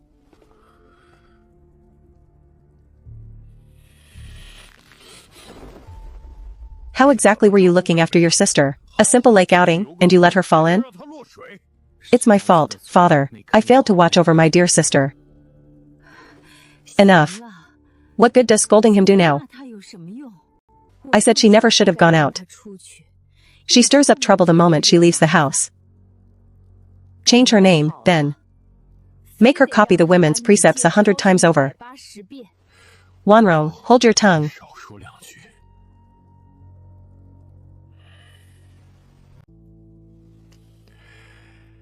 Our daughter is still unconscious. What use is saying all this now? Copy the women's precepts again as punishment. The moment I wake I'm sure to get a scolding. Better to just stay unconscious.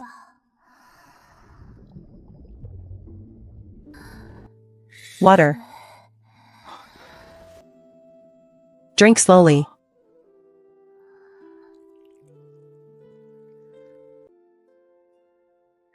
My goodness. How can you still be drinking?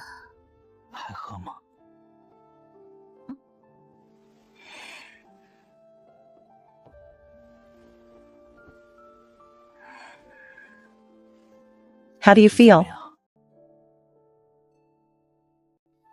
The fever's finally broken. Still hurting? Does your head ache? I'm fine. Why are you here? I had already left. But halfway home I couldn't stop worrying. So I turned back. I'm really fine. Wan. Wan. Do you hate me? I shouldn't have asked that. What if he says yes? I should ask if there's someone he likes. Best if there isn't. And if he says there is, I can just imagine it's me. Why would I hate you? Good. If he doesn't hate me, he must still like me a little. And one day he'll like me so much, love me so deeply, he surely will. What is it? Why are you smiling? Nothing, I'm just happy. This pose is far too intimate. Wait.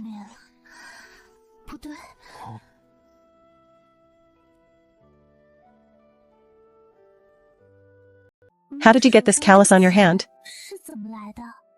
Callus? Right here, this ring of it.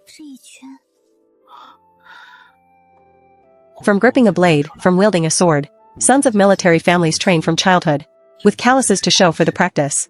Uncle Su must have them on his hands too. So does Mingxi. So that's how it is. The callus on the hand of He Qianyan's mother is exactly like the one on Shin Zhaoye's. That can't be a coincidence. But she's a widow living in seclusion. How could she have such a callus? Could she be tied to that token too? Half of the 1-month deadline has already passed. If I don't catch the true thief who stole the token soon, I fear I really won't live. I have to test them again. The mother and He Qianyan. What's wrong? Nothing. Cough. Don't rush to speak. Today was my failing. I couldn't protect you. And let you suffer for nothing. Suffer such misery. How could that be your fault? It's all. In the end it's all that bastard Yan Chen's fault. He forbids me from getting close to any other man. But what about him? Surrounded by fickle admirers. It won't happen again, I promise. From now on I'll never let anyone hurt you, nor let you suffer the slightest grievance. How is Wan? Has the fever broken? Wan, I have to go. Rest well. I'll come see you again tomorrow. He climbs walls quite skillfully.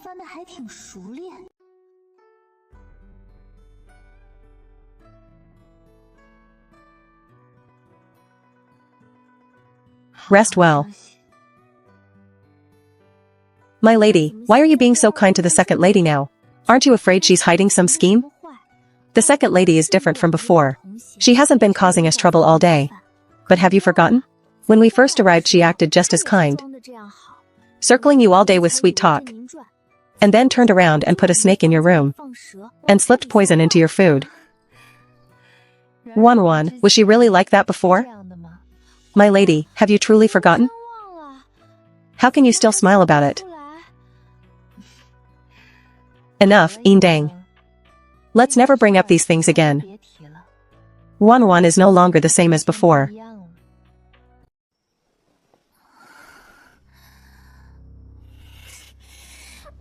So annoying. Who's there?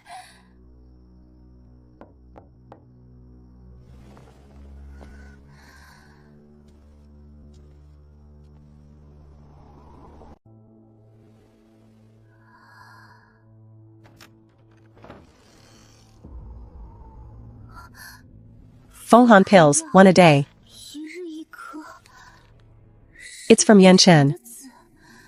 The characters are written stiff and rigid. As if afraid I, this country bumpkin, can't read. Have I gone mad? But I'm still not happy. Even Xin Zhaoya knows to care about me. Climbing walls just to come see me. And him? Wasn't it because of that fickle admirer he drew that I fell into the water in the first place? And all he does is send someone to toss over a bottle of medicine, without even showing his face. Do I need this medicine? Go back and tell him I don't want it.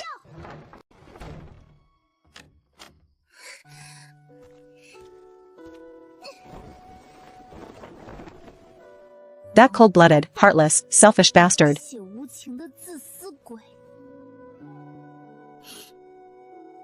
Fine, don't come. I don't want to see you anyway. My lord, my daughter was ignorant. She offended you, my lord, a crime worthy of death. This old servant comes on his daughter's behalf to beg forgiveness. I plead with you, my lord, for the sake of my old face, to spare her this once. Grand Tutor Xia, you think you still have an old face left? To stake with this prince for a favor? I wouldn't dare, my lord. Forgive me, that year, when blood spilled in the Eastern Palace, it was you, Xia Yunyan, who knelt at the palace gate at the risk of your life, to vindicate my mother's name. This prince has not forgotten, and dares not. So if not for that old bond, what makes you think Xia Jining would still be alive today? This is the last warning to her. If she dares reach for someone she shouldn't touch again, next time it won't be just an arm that breaks. I understand, my lord. I'll discipline her strictly. Enough. Withdraw. This old servant takes his leave. My lord. What do you mean? Anwei sent word. Second Lady Su seems to be quite angry. Not only did she refuse the medicine, she even threw the bottle away. Humph. Seems this prince has spoiled her too much. My lord, shall I send another dose over? No need. This prince will go himself. But my lord, you've already set the several confidential to meet today. They're already waiting in the inner chamber. Since when? Do they get to play master to this prince? Your servant swears loyalty to Beiming. Yes.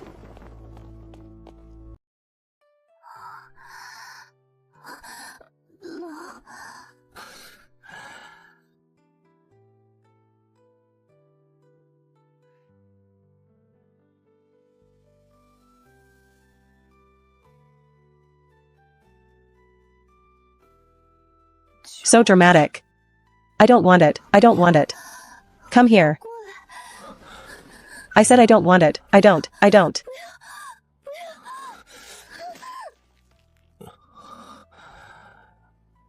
Done venting your temper? You knew all along I was awake. When you pretend to sleep, your lashes flutter nonstop. It's honestly hard not to notice. Weren't you not going to come? If I don't come, I get bitten when I do. But if I stay away, next time what's waiting for me is probably a knife. How would I dare not come? Spare me the sweet talk. I don't believe a single word. Take your things and go. What are you throwing a fit about now? I don't even know that dear confidant of yours, Lady Xia. So of course I can only return the clothes to you. Don't worry, I had Lizzie wash them clean. You think these clothes belong to Xia Jining? Aren't they? The fabric is so fine, clearly not what a maid would wear. Whose could they be, if not hers? Take them away, they're an eyesore to me. 1-1. Your nerve these days is really something else. If you won't go, I will. Hey, let go of me. Ah, what are you doing? Don't move.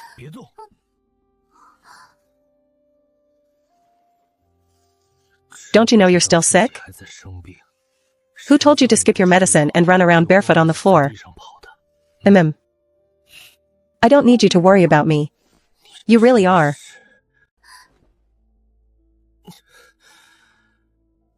Su-wan, are you a fool? Haven't you figured it out? You're the fool. The clothes you wore are new, cut to your size. Even the style is one you like. There's no other woman. As for Xia Jining, as if he'd ever be worthy of you wearing his old clothes. Really? Then why were clothes made for me already waiting on your boat? Why would I lie to you? Last time at Beefin, I had the seamstress make several more sets. I keep a few sets ready wherever I stay. So that later. Who says there's a later with you? If not a later with me, then with whom?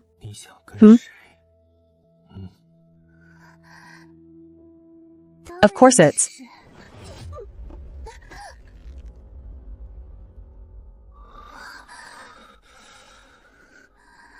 Don't provoke me. Not unless you want that person dead. There's no such person. There'd better not be.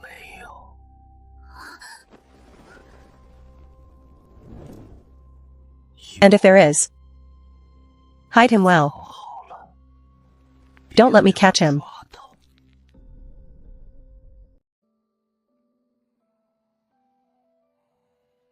Lord Wei, I'm over here. What are you doing perched up there? Aren't you afraid you'll fall? Lord Wei, my freshly made poria paste is still warm. Do you want some? Come down first, don't fall. Move aside, move aside. I'm coming down. Humph. Hurry, taste it, it's still warm.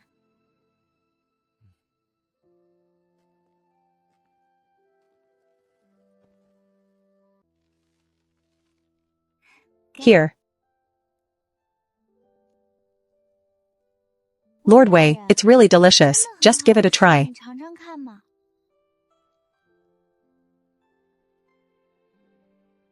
It's good. If it's good, eat more. I made quite a lot. Oh, right. How did you know I'd be here? Is the young lady ill? I was afraid he'd be hungry at night, so I went to the small kitchen and made poria paste, meaning to bring it to him for a snack, but from afar I saw the prince entering the young lady's courtyard from the garden, so how would I dare go over? But I couldn't let the snack go to waste.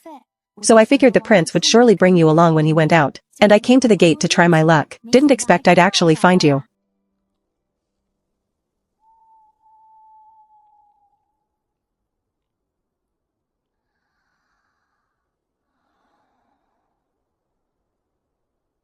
How cute.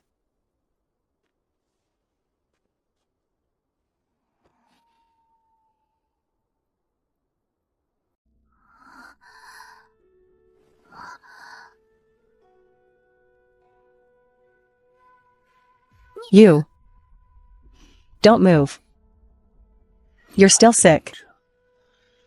You need to rest properly. Then let me rest, would you? / I won't touch you. Just a kiss.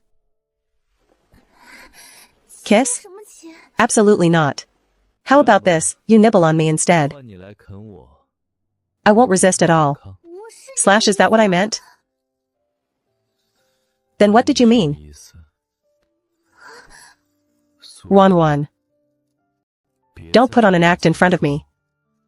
You don't like it? Slash, you're talking nonsense.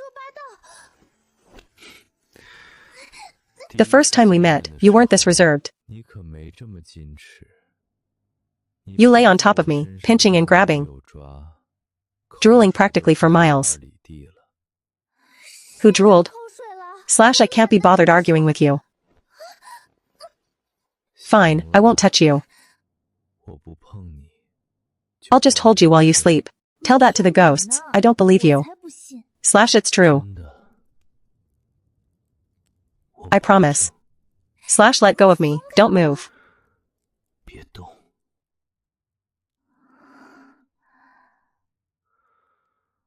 You'd better behave. Slash, if you move again, I can't promise anything. You little temptress. Is there cold water in the room? Yes. Slash, go to sleep first.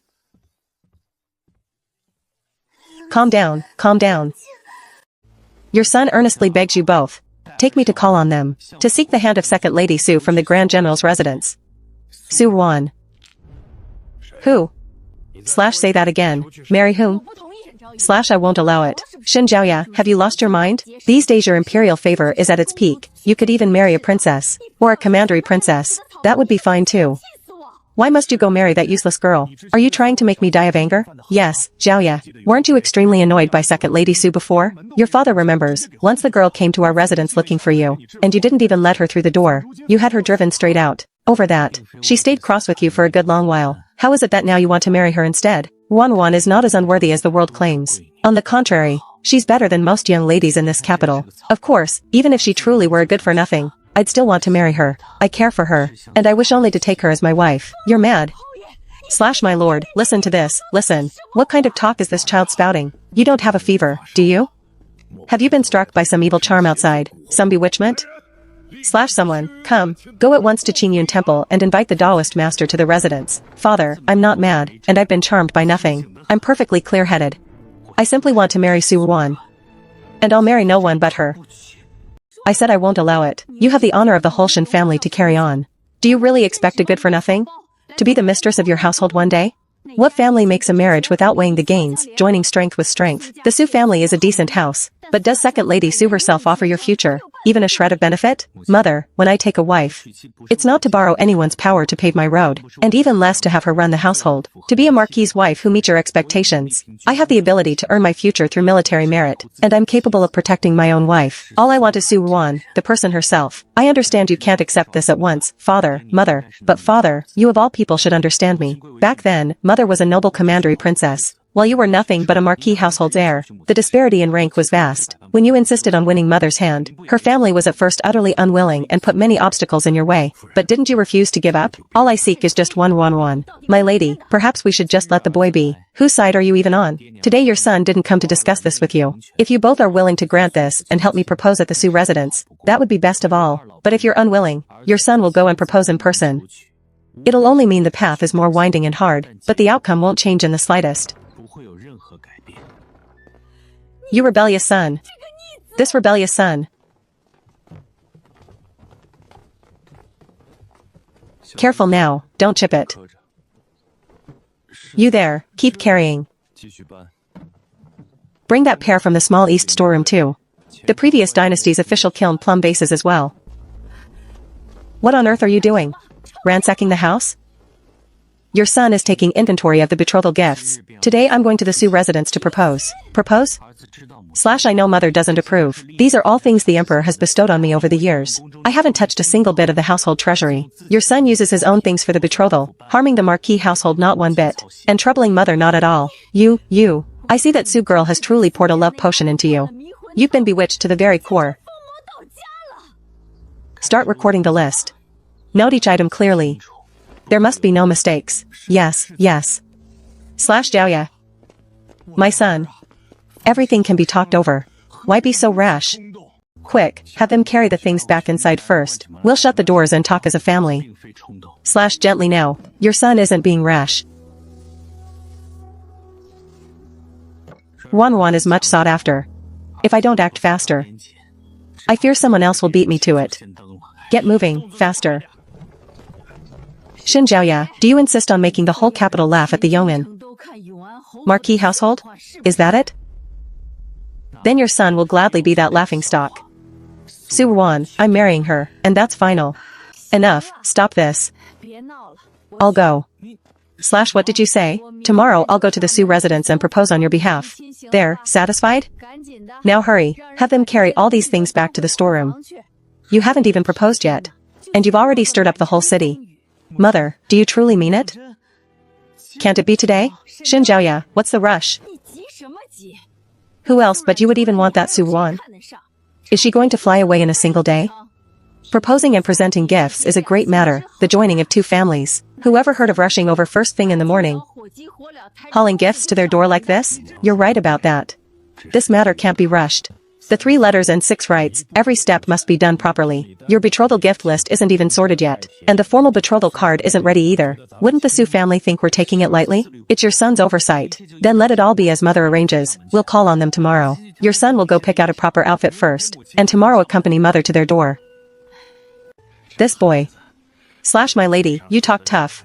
But in the end you're still soft-hearted toward the child. What else can I do? Am I really to let him go out on his own and take this enormous joke to someone else's doorstep? I can't afford that kind of embarrassment. It's all your fault. You've spoiled him since he was little. Slash ow, yes, yes, yes. It's all my fault, my mistake. My lord. Slash him? Over at the Yong'an Marquis household. There's a stir. Speak. Young General Shen made a great commotion at the residence early this morning, hauling many treasures and antiques out of his private vault, saying they're to serve as betrothal gifts. To go to the Grand General's residence and propose to Second Lady Su. And the Marquise of Yong'an has already relented and agreed.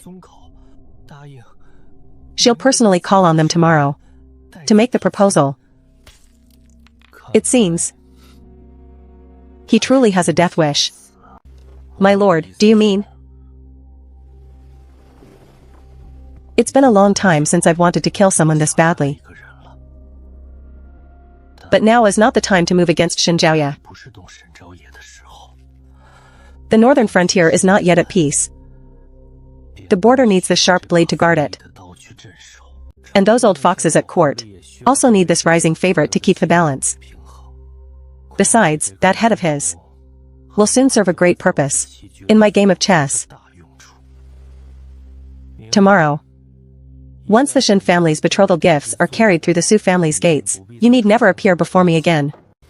Yes. Slash why? Why are you never obedient? Isn't having me to cherish you enough? Why must you always attract so many disgusting flies? Must I lock you away in a place only I can see and touch before you'll finally settle down?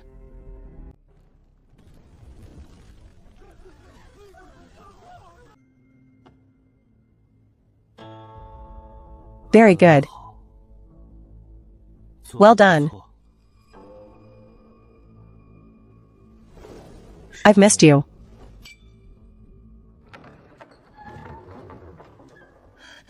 Yan Chen. Wanwan's engaged, did you know that?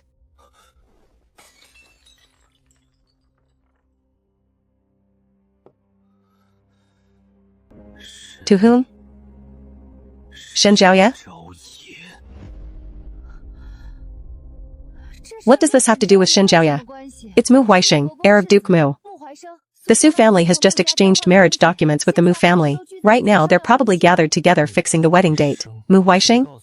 Slash who told you this? I went to see Wan today, and who'd have thought? I happened to run right into Su's parents coming out of Duke Mu's residence in person. I hid behind the wall and caught a few words. Something about the marriage documents already being exchanged, and settling it soon. So I rushed straight over to tell you. Another bedbug crawls out. It's this subordinate's oversight. I failed to notice the Mu family's movements in time. Withdraw for now. Yan Chen, you can still sit there? Still sipping tea? Did you not understand my words, or not hear them clearly? / no matter, she doesn't like him. How do you know? She likes me. At most. In any case, she doesn't like him. /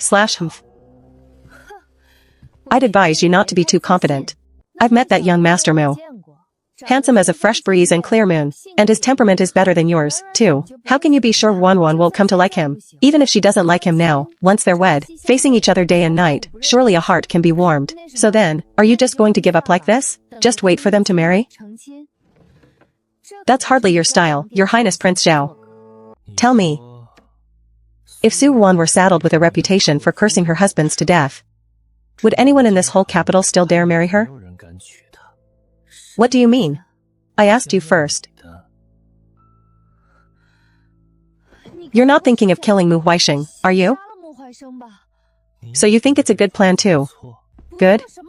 What's good about it? The north has only just stabilized, and the south is restless again. My father the prince asked about troop matters a while back, and it drew suspicion from above. His Majesty is fretting that he can't find any handle on you all, if you act rashly now and assassinate the Duke's heir. Are you afraid you're not enough of a target already? I fear it would truly bring down a great calamity. / fine. Even if you could pull off deceiving the whole world, have you ever once thought about Wanwan? If she learned you'd blocked her marriage by slaughtering an innocent man, she would surely be furious. That temper of hers is more stubborn than anyone's. You think I'm afraid of her being angry? You'd best not be, then. Fine. Do whatever you please.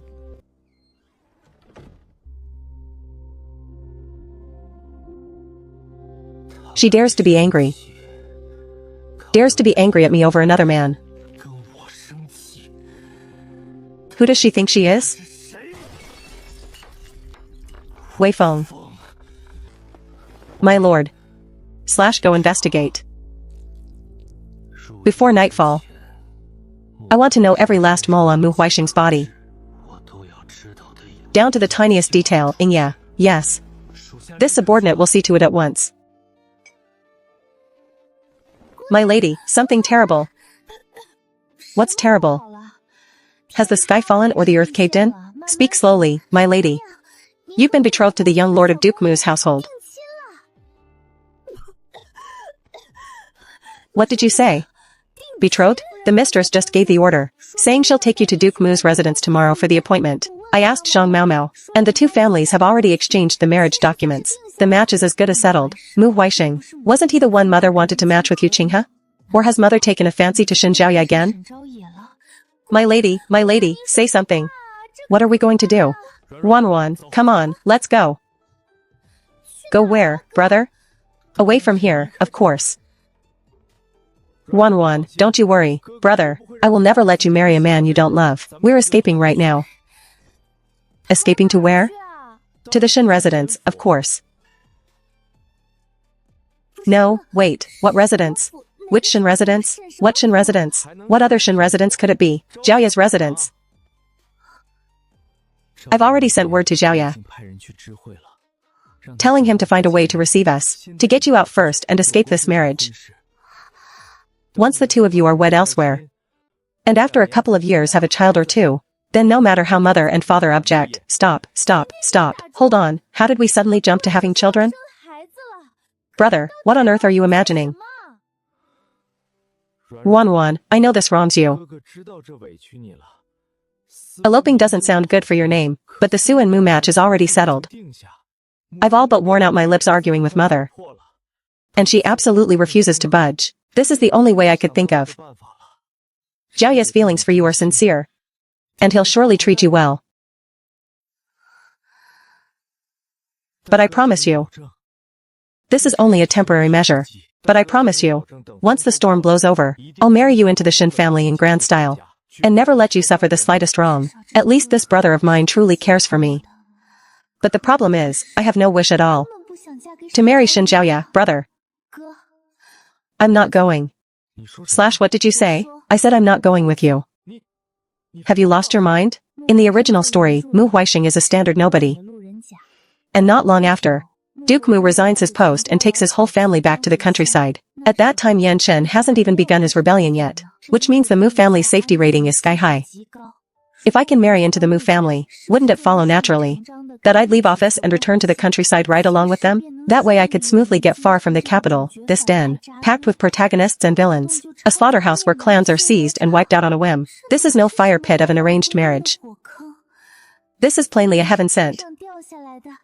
Gold-trimmed, oversized windfall dropped right into my lap. This marriage absolutely must go through. Dear brother, stop fretting over me. I genuinely think the young Lord Mu is a fine man. And marrying him will surely bring me a good life. And you, stop busying yourself matchmaking me with young General Shen. He and I truly are not suited. So sleepy. I'll take a nap. / has your young lady gone mad? Or did falling in the lake yesterday waterlog her brain? / servant. This servant truly doesn't know either. What is all this about? Reporting to the general, the young lady just woke from her nap. She's reading in her room now.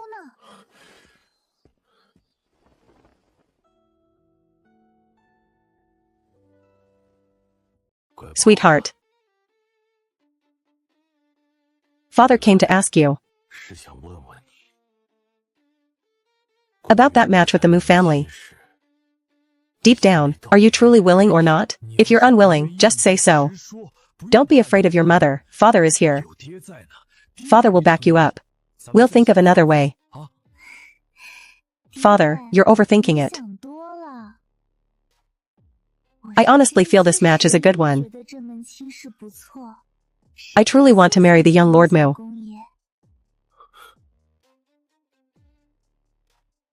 Wan. Are you sure you're not just being stubborn?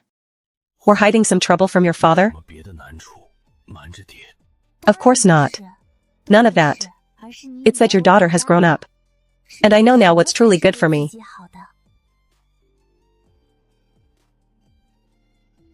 Since you put it that way, your father will trust you.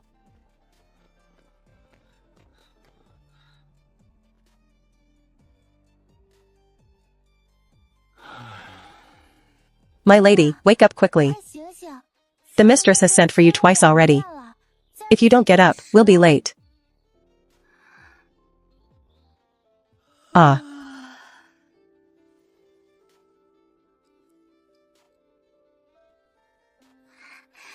My lady, you look lovely. It's almost a waste on that young Lord Mu. What nonsense are you talking? A princess consort's seat she won't take, a general's wife. She doesn't fancy either. Yet she'd marry a stranger she's never even met.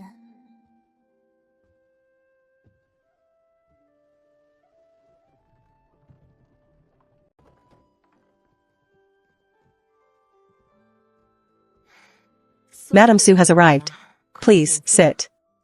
Wan, hurry and pay your respects to the Duchess. Good child, do get up. We only met in passing at the flower feast last time, and never got to have a proper talk. I've kept it in mind ever since.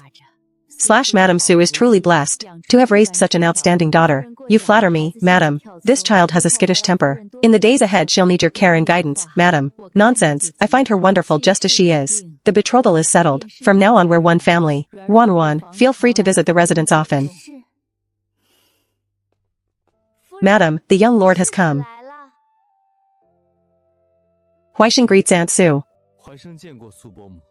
No need for such formality, young lord. Second Lady Su. Huaisheng, you've come at just the right moment. This morning some rare fish fry were released into the lake. Take Wan to admire them and ease her mind. After you, Second Lady Su.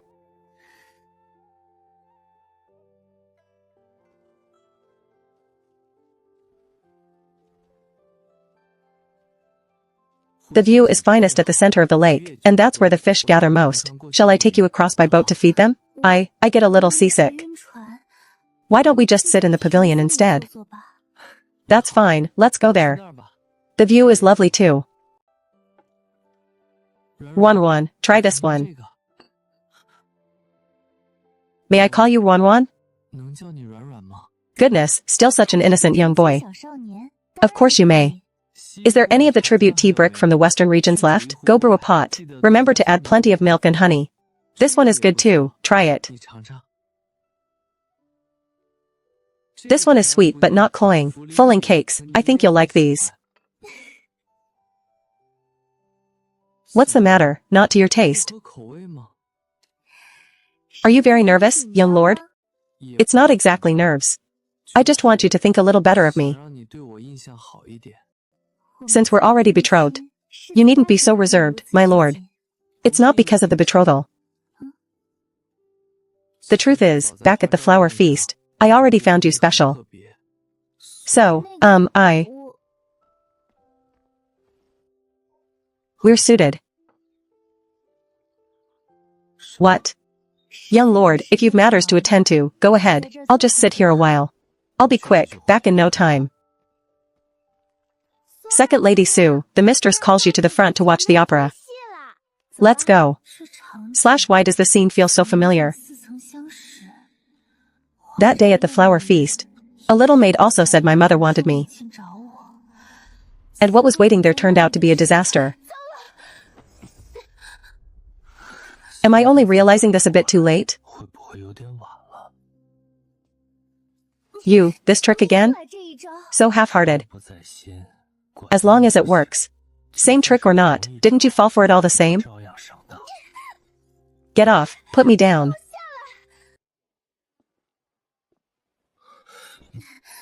Let me go. Don't move. Move again and I'll take you right here. What are you doing here? You tell me first, what are you here for? Does he know, or not? Haven't you finished making up your little lie yet? He'll find out sooner or later anyway. Might as well take the chance to make things clear. My lord, we can't go on like this. I'm already betrothed to the young Lord Mu. So? Shall I kill him for you? My lord, don't do anything rash. Mu Huixing knows nothing at all. He's innocent. Innocent? Then what exactly do you mean? What I mean is, I'll find whoever stole the token as fast as I can, and once I've done what you assigned me, we should never see each other again. After all, I'm about to be married. Su-wan. Kiss me now. And I can still pretend I never heard a word you just said. I mean every word. You and I were always on different paths. Enough, I've no patience to hear you out.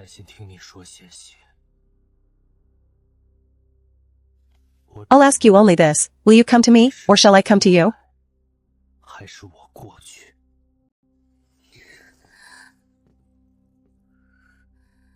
My lord, there are countless beauties in this world. Why fixate on me alone? Before, when I was unbetrothed, it was one thing. Now I found a good match, and I won't be dragged into your quarrels again. You're fine gentleman, I'll take you to see what he's up to. What are you doing? What fine deed is your dear gentleman up to right now? Look forward to what you're about to see. Where on earth are you taking me?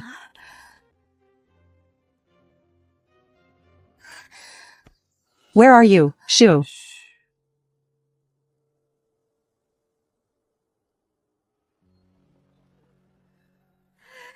Qingruwei, why do you do this to yourself? Even if you won't think of yourself, think of the child in your belly. How could you seek to end your life? A child, ending her life? My lord, the new mistress is about to enter the household. I don't want to put you in a hard spot for my sake. Just let me take this child who never should have existed, and be gone. Qingruwei, what are you doing? If you die, what am I to do? What about the child? My lord, Qingruwei truly doesn't know what to do anymore. Qingruwei is afraid. Wan, he's not the kind of man you think. He's kind, and simple of heart. When he meets you, he'd never make things hard for you. Disgusting.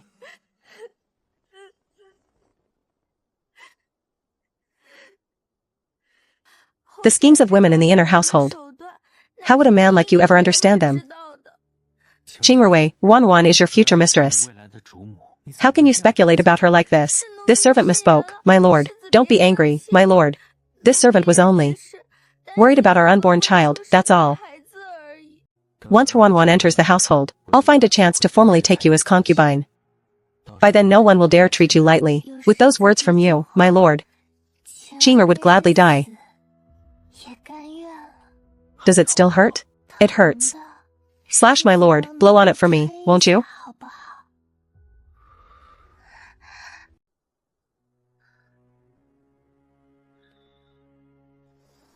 If you're really this angry, shall I kill them for you? Never mind. Let's go. Now you know what that fine gentleman of yours is really made of. Damn it. What? Regretting it? Let me kill them for you now. There's still time. I regret it terribly. I was so busy being furious that I left before finishing the live broadcast. What a bed scene. That was the first live, in the flesh version I'd ever seen. Miss it once, and you wait 100 years. Ah. Ah. What are you doing? Put me down. Slash, what's the point of watching? I'll let you experience it firsthand.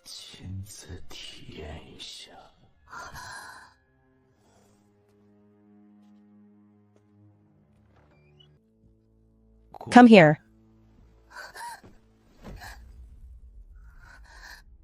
You, what madness has come over you?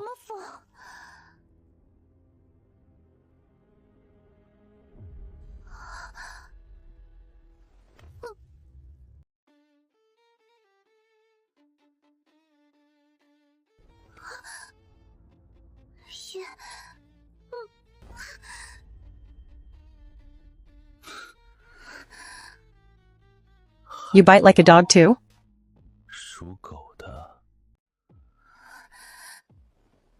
Yan Chen, don't do this. I'm frightened. Slash, for the first time, S1-3 didn't call me my lord, but spoke my name outright. The two words Yan Chen sounded soft and tender on her lips. I beg you. Knowing full well she's pretending, I still can't harden my heart. Slash, so you're pretending again. Weren't you the one who said, as long as it works, sincerity doesn't matter? I mean it. Yan Chen, put me down. Slash, no. Either you say it and mean it, or we keep going. Wait. I'll say it. If you dare say another word about keeping your distance, you're finished. Slash, aren't you just making this hard on me? Making it hard? He's already like this, and you still mean to marry him? Of course I won't marry him. I only want to escape this hornet's nest. It's not as if I truly enjoy eating garbage. What's spinning through that head of yours now? Your eyes are practically shooting sparks. Of course I'll marry him. A parent's command, a matchmaker's word. Besides, what man doesn't take several wives and concubines? Listen to that. Is that even human talk? You really mean that? Of course I mean it. But didn't you say before that you fancied me? Compared to your rank and standing, what does a mere infatuation count for? Just let me take this feeling for you, my lord, this feeling I never should have had, and bury it deep in my heart. Let it carry me through the long, loveless years that lie ahead. Slash, S1-3, since when did you become so obedient? I've always been obedient. My lord, you shouldn't waste any more time on me. After all, I'll soon be another man's wife. Another man's wife. What a coincidence. Another man's wife is exactly my favorite kind. Especially one as obedient as you. A meek, docile little lamb, weeping so sweetly.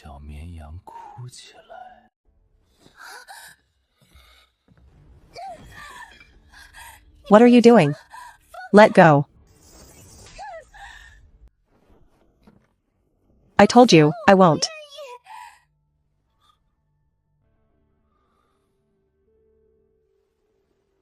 Come here. Don't come near, alright, fine. I won't touch you. The floor is cold.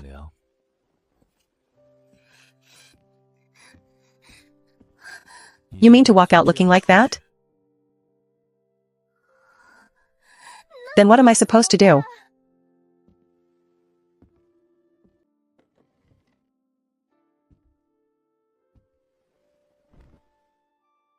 Come here. You'll mend my robe. Can you even do it? / do you have any other choice? No. Take off your outer robe. I knew you were up to no good. If you don't take it off, how am I to mend it? You'd better sew it properly.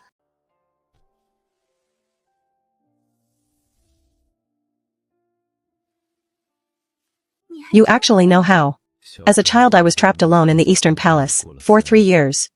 Naturally, I picked up a little of everything. In the original story, Yan Chen's father was the crown prince of the former reign, falsely accused of treason by the late emperor, and died wretchedly in prison. The crown princess followed him in death, leaving only the young Yan Chen behind, who by sheer luck, escaped the disaster. That's the very reason Yan Chen rose in rebellion. His childhood must have been terribly hard. There. Put it back on. You can't even tell now. Carrying a blood feud as deep as the sea. Aren't you weary? Aren't you in pain? Has there ever been even a single moment you thought of giving up revenge? Of living another kind of life? Of leaving all these grudges and disputes behind, with me? How could that ever be? If such a thing had happened to me, I'd probably fight it to the death too. Who am I to ask him? To abandon a game he schemed over for more than 10 years? And what am I to him anyway? I'll take my leave now. Su-1, as long as I'm here. You'll never marry into the Muducal house.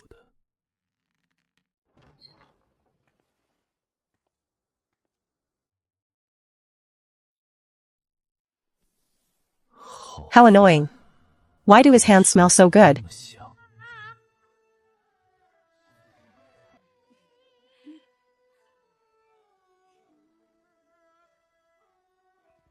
Wan, some small matters delayed me.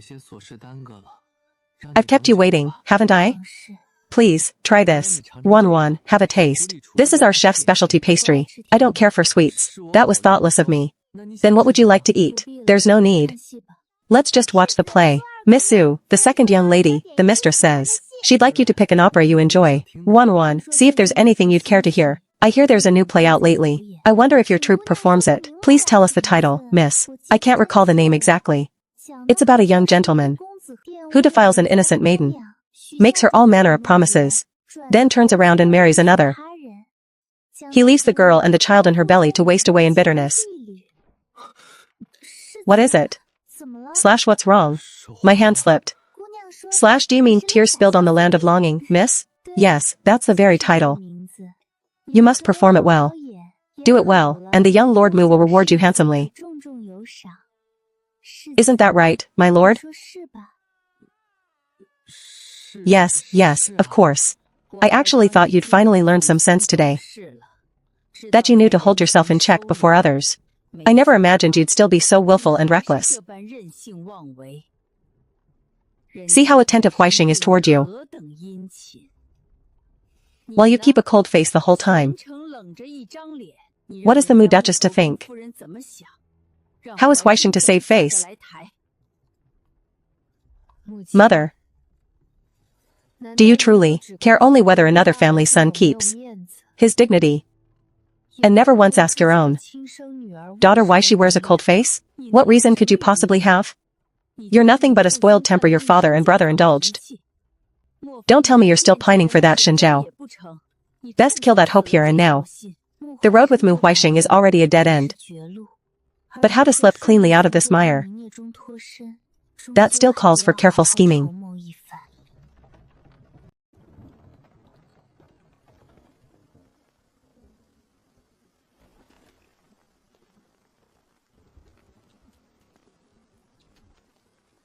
Shenjiao pays his respects to the prince. Young General Shen. Have you been waiting for me? I am, my lord. I don't care for beating around the bush. The fire at the Yongnan Marquis' residence the other day, that was your doing, wasn't it, my lord? Have you come to lay blame at my feet, young General Shen? I only wish to confirm one thing. You don't want to see Wan marry another either, do you, my lord? I'd like to propose an alliance with you.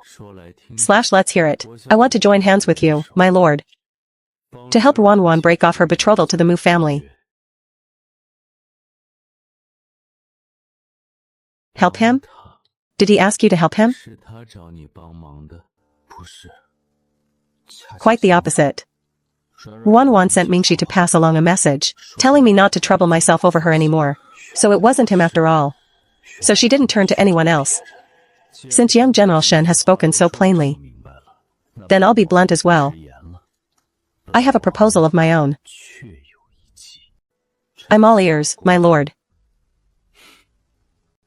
Go and kill Mu Huaixing. With no groom. Won't this marriage solve itself? So you mean you have no wish to cooperate, my lord? How could you refuse? It seems young General Shen's feelings for the second Miss Su amount to little after all. Setting aside that Mu Huaixing is far from deserving death. If I were to kill a man over this, Wan would surely be furious. She might even hate me. And then, without dirtying his own hands, the prince would be rid of both Mu Huaixing and me in one stroke. That scheme is a bit too petty. Huh. Wei Feng. Listen to that, it really is hard work. To think even this couldn't fool young General Shen. It seems I came to the wrong place today, my lord. I'll find my own way to handle this matter. I won't trouble you any further, my lord. My lord. Since young General Shen offered to cooperate himself, letting him step forward to handle certain matters, wouldn't that suit us perfectly? I haven't fallen so low that I need to rely on another man to protect my own woman.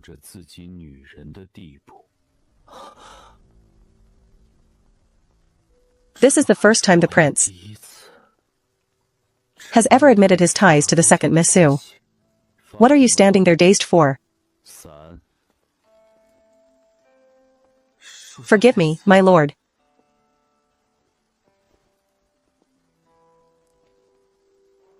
First thing tomorrow, slip out quietly. Find out for me about a maidservant at the young Lord Mu's side named Qingrui. Why look into her, miss? Never you mind. Remember, quietly, don't let anyone notice. Understood, miss. Rest easy, miss. Second miss, it's me, Qiu Tong. Qiu Tong is a maid madam he of Lingfeng Hall, brought from her maiden family into our household. Second miss, please, save my mistress. What's happened? My mistress has had a sudden attack. Even physician Li was at a loss. The young master went out on business with the eldest son and isn't back yet. Madame Su has already retired for the night. I truly don't know what to do. / don't panic first. Take some silver at once. And fetch a good physician from a clinic outside. Physician Li, the snow lotus pills my brother just brought back from the western regions. They say these can save a life at the critical moment. Go, we head to Linfeng Hall first.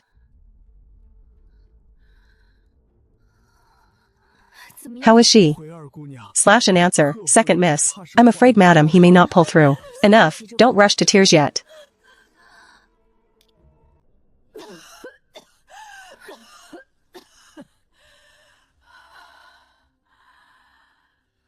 This single bowl of medicine actually worked such a miracle. Thank you, second miss, for saving her life. Get up, quickly. No need for such courtesies. I'll head back now. Tonight, someone may well be sent to bring me word. I'll go now. / if the token really was stolen by Qingrui, once she hears of my dealings with the prince, she won't be able to resist coming to probe the truth.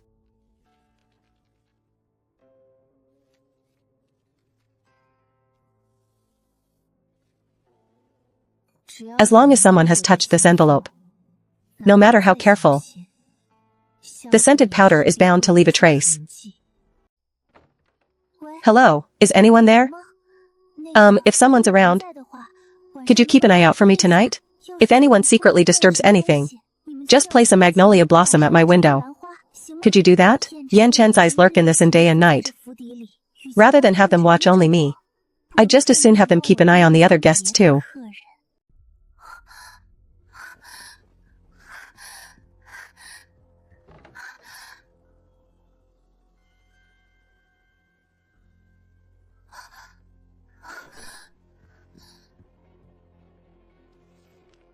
Could I really have suspected the wrong person?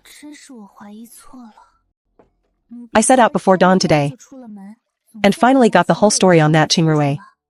Tell me. That Qingrui was originally a houseborn servant on the Mu family's estate. Then, somehow, she was assigned to serve at the young Lord Mu's side. That was over 2 years ago. Are her parents still on the estate? They are. Both her parents live there, along with a younger brother just turned 10. They say this Qingrui is much favored before the young lord, and now her father has become the head steward of the estate, throwing his weight around. On the 1st and 15th of each month, her father comes into the city to buy provisions, and while he's at it, collects things from Qingrui. The 1st and 15th, isn't today the 15th? It is. At this hour he's probably almost into the city. Hurry and get ready. We're heading out too. My lord, these are all records of the Mu ducal house's bribery and corruption, of monopolizing offices for their own gain. /mm. And there's the Duke of Mu's secret taste for men. Over the years, leaning on his power, he's quietly rounded up and abused young men. By rough count, well over 100. Send all of it to the residence of Grand Tutor Xia. Tell Xia Yunyan to seize this chance well. A chance for his daughter to atone for her crime by merit. There's one more thing. Word came from Su Fu's side, saying the second Miss Su has been secretly watching over Mu Huixing, and maybe planning something. Wasn't she dead set on marrying him? So even she couldn't hold her patience and means to act herself. Shall I send someone to stop the second Miss Su, my lord? No need to interfere. Let her make her mischief. Yes, wait. Never mind. Hold on to these documents for now. Since she wants to act herself, let her go and give it a try. Follow her yourself. Smooth the way and pave the road for her. Don't let anything go wrong. Yes. By the way, what's Hongxi's situation now? Hongxi is a man of high skill and lofty pride. The prince has long wished to bring him into the fold, to make Hongxi serve him with absolute loyalty. He laid his plans well in advance, step by step driving him into a corner. These days he's been searching everywhere, begging for a way out. Think of a way to have Su Wan cross paths with him. You mean to give Hongxi to the second Miss Su, my lord? Since she wants to deal with the Mu family herself, she can't be without a capable man at her side. Relying only on her and that foolish maid, she won't even know how she died. Understood, my lord. Making you grow up a little sooner isn't such a bad thing. After all, I can't shield you forever. What I mean to do in the future, failure means an end where my very life spills out. She has to slowly learn how to protect herself, how to use people and scheme, how to survive well in this world that devours the weak. Miss, where are we, Shu? Just this little bit? You think you're shooing off a beggar? Father, keep your voice down. My monthly allowance isn't much, and I still have to grease palms up and down. You come demanding money every month. Where would I get so much? Don't play innocent with me. You're already carrying his child. Surely the young lord wouldn't let your own father suffer. You just don't want to spend it on your old man. Don't call me father. If you fob me off with loose silver again next month, I'll go straight to the young lord and demand it myself. Bah, I'm laying it out here today. If you can't come up with the money next month, you're on your own. Miss, so you already knew. That Qingrui is carrying the young Lord Mu's child. We should tell the general and the madam right away. You won't agree to calling off this marriage. What mother covets is the title of Duchess of Mu. An unborn child is no obstacle at all to her. As for father, I know father and my brother treat me well, which is exactly why I don't want them clashing with mother over a matter like this. Then what do we do? Are we just to accept it? Of course not. It's only that this I must handle on my own.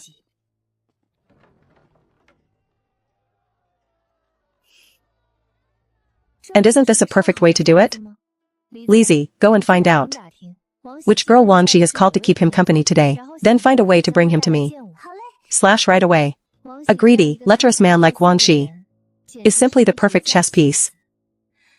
Next, it all depends on whether that girl at the Yanhong Pavilion knows how to play along. Oh ho, which fine gentleman is waiting for this lady? Haha. How is it just a slip of a girl? Sorry, sister has no time to play house with you. Don't keep this old girl from earning her keep. Wait, sister. Now, dear sister, what's the hurry?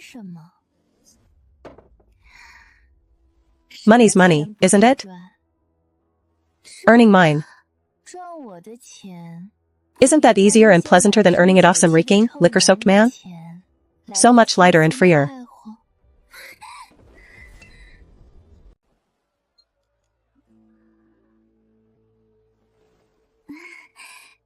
Right you are, miss, right you are. Whatever you'd have me do, just say the word.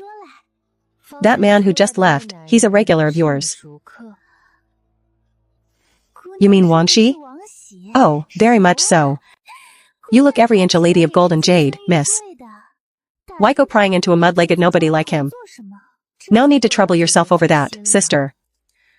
I only want to ask a favor of you. Whisper a few words into his ear. Once it's done. Besides these 2 tales of deposit, I'll add 2 more. Just give the order, miss. Whispering's nothing. You could ask me to whisper him clear up to the heavens, and I'd find a way. Xiaolu. Haha, such a small thing. Leave it all to me, miss. Then I'm in your debt, sister. Think nothing of it. Miss, will this really work? What if she takes the money and does nothing, or sells us out? How can we know without trying? A man like Wang Shi is the shallowest of the shallow, quite clever, actually. He knows to strike at people's weak spots, and to grease the small demon's palms to smooth his path, just so, but her methods are still too soft. Not ruthless enough. Wait, make another trip. Let that woman called Xianglu learn how to do her master's bidding obediently, if a single word leaks, or if she dares play false. Understood, my lord. How have you arranged things on Hongshi's side? My lord, Hongshi's mother is gravely ill. In urgent need of a medicine called Qilance blood. In all the capital, only the Fusho Hall in the western city has it. I've seen to it that the news reached Hongshi's ears. As for the second Miss Su, I've laid out her route in advance. She's certain to pass through the narrow lane before Fusho Hall. The timing will fall just right. My little girl wants to learn to play the game herself. So I'll pave her road and set the pieces for her. Even the sharpest hidden piece in my hand, I'll place within her very reach. I need only wait for her to stretch out her hand and grasp him in her palm. And that so-called 3 lions pill. It's the Zijin elixir old master Long poured his heart's blood into. A gently nourishing, restorative tonic.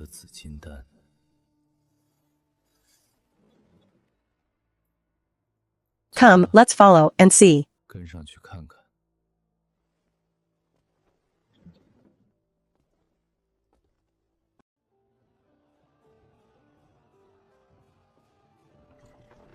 What's the matter, miss? The road's completely blocked. Looks like we won't get through anytime soon.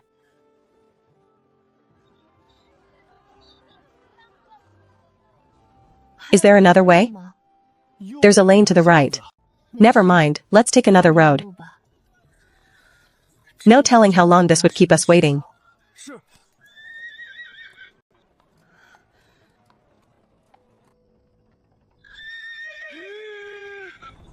Careful, miss.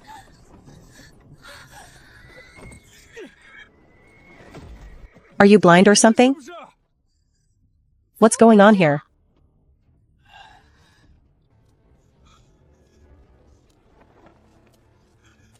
Shopkeeper, have a heart. I beg you, sell me the Qilance blood. My mother is gravely ill. And this one medicine is all that can save her life. This is an apothecary, not a soup kitchen. No money? Then get lost, far away, get in the way of my business again, and I'll break your dog legs, believe me. Shopkeeper, I beg you. Just give me the medicine, and this life of mine, Hongshi's, is yours. I'll toil like an ox and horse to repay you all my days. Hongshi, if I remember right. In the original story Li Yanchen had a fierce general under him, named exactly Hongshi. Later, when Yanchen rebelled, and Xin Zhaoya's troops laid siege, it was he who charged single-handed into the encirclement, one long spear steeped in blood as he broke their lines, until no one dared step within reach. Seeing the sorry state he's in now, he can't have made contact with Yanchen yet. If I can take this blade into my service, isn't that like fitting myself with the strongest insurance there is? So that even if trouble comes down the road, my chances of escaping alive rise a good deal. You'll take the hard way over the easy way. Beat him for me, /wait.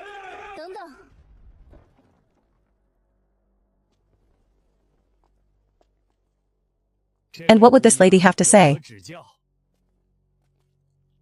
What he needs, how much does it cost? I'll pay it. Slash kind of you, miss, but this Jilin's blood is a rare thing. And the price, well, it doesn't come cheap. 300 taels, not a copper less. Very well. Lizzie, hand over the money, slash miss. Miss, we're in trouble. You gave all the money to that girl earlier. And now there's only a few dozen taels left in the purse. I was careless, so set on buying off Xianglu, that I forgot to keep some in reserve. Miss, why don't we go back to the residence for silver first, then return? What, no money? No money and playing the big spender? And here I thought some fine young lady had opened her generous heart. Shopkeeper, I beg you. I can't just walk away like this. This isn't only about a life. It's about weather. In this world bristling with danger, I can grasp a bit of power that's truly my own. An emergency loan, as it were. No harm in using it once, right? Go and pawn it. Miss, but this is the prince's. Slash never mind all that. Saving a life comes first. Go. I'll be quick, miss. It's only being pawned for the moment. The instant we're back I'll fetch silver and redeem it. He surely won't notice, will he? He has so much to deal with every day, so busy. Where would he find the leisure to check what I'm wearing? Yan Chen, with that twisted possessiveness and his eyes everywhere. Could he really not know? Here you are, miss, 500 taels. 300, not a bit short. Generous of you, Mississippi. Now, the medicine.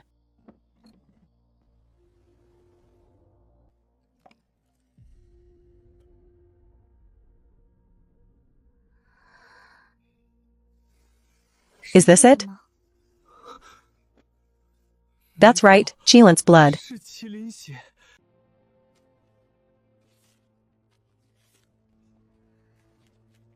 Humph, count yourself lucky today, boy. Miss, such great kindness. Hongxi will never forget it. I'll toil like ox and horse to repay you all my life. No need to be my ox and horse. Once you've saved your mother, if you don't mind, you can come and serve as a guard at my side. Yes, Hongxi obeys. Mountains of blades, seas of fire, not a word of refusal. Good. Miss, I can't accept this. Slash take it. Your mother is gravely ill, and after this there'll be doctors, medicine, and care to see to. Money needed at every turn. And once you come to my side, you'll need to hire someone to look after your home, for I can't have you running back and forth between the two. Thank you, miss. That's enough, no more words. Hurry back with the medicine. Sir.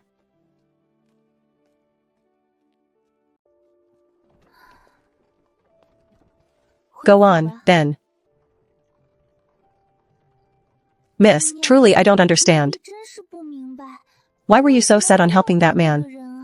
That man is worth far more than 500 taels of silver. More than 5,000 taels of gold. But, slash no more but. We must hurry back to the residence for silver, and redeem that hairpin at once. If that vengeful star finds out, this head of mine will surely be off my shoulders.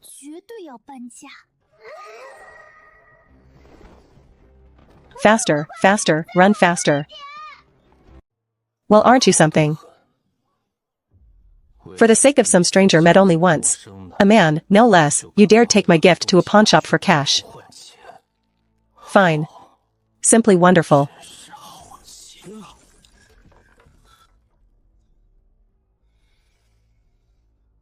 Wei Feng, go and chop off both of Su Ruan's hands for me.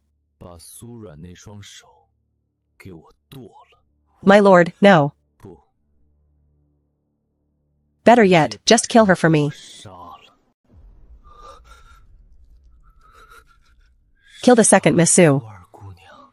The prince has gone mad with rage, hasn't he? You mean to stand there and wait to die? Get moving, now. Slash yes. Ah, what a fate is mine. Had I known, I'd have cut myself down yesterday. Gone straight to bed and never gotten up. Kill the second Miss Su, do I dare lay a finger on her? Forget it. One step at a time, we'll see.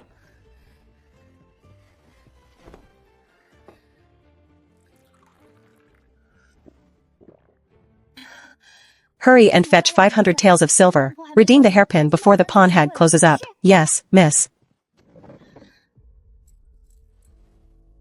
Me, miss, what is it? No need to redeem it. Looks like this hairpin sprouted legs and came running back on its own. Miss, are you all right? Lizzie, go quickly and bring me the almanac. /wa. What do you want the almanac for? I want to work out whether the 7th day after my death is an auspicious day to be laid in the earth. Don't play dumb, isn't it obvious enough? The thing's already been sent back. So the prince knows I pawned the hairpin, no. It can't be, no, it must be. Certainly is. Yenshin surely knows I pawned the hairpin. And knows too that I spent a fortune on medicine to save some strange man.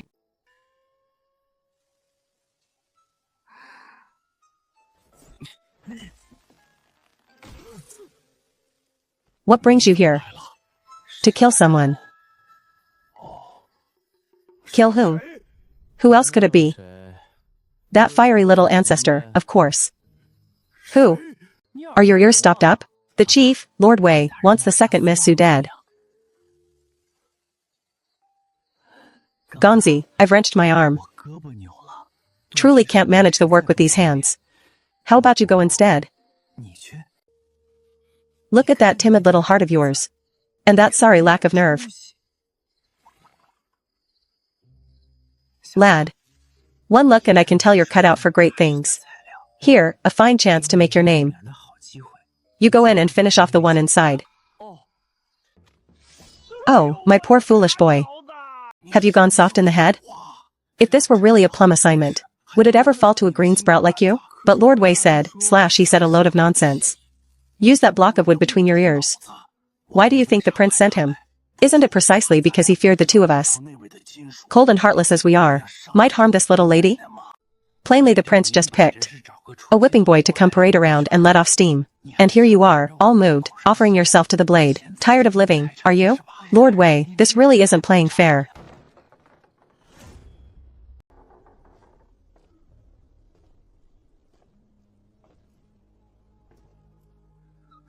Help. Will anyone leave this courtyard alive today? Out. My lord, pray calm your anger. You, girl, don't make me say it twice. It's all right. You go on out first. But, miss. Go now. Be good.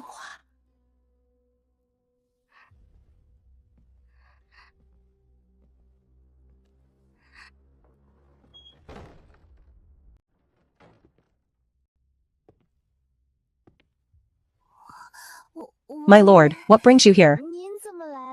So late at night. Whatever it is could just as well wait till tomorrow. Have you dined, my lord? Hungry?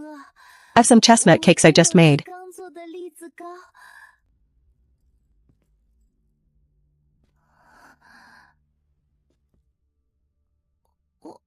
My lord. My lord, I was wrong.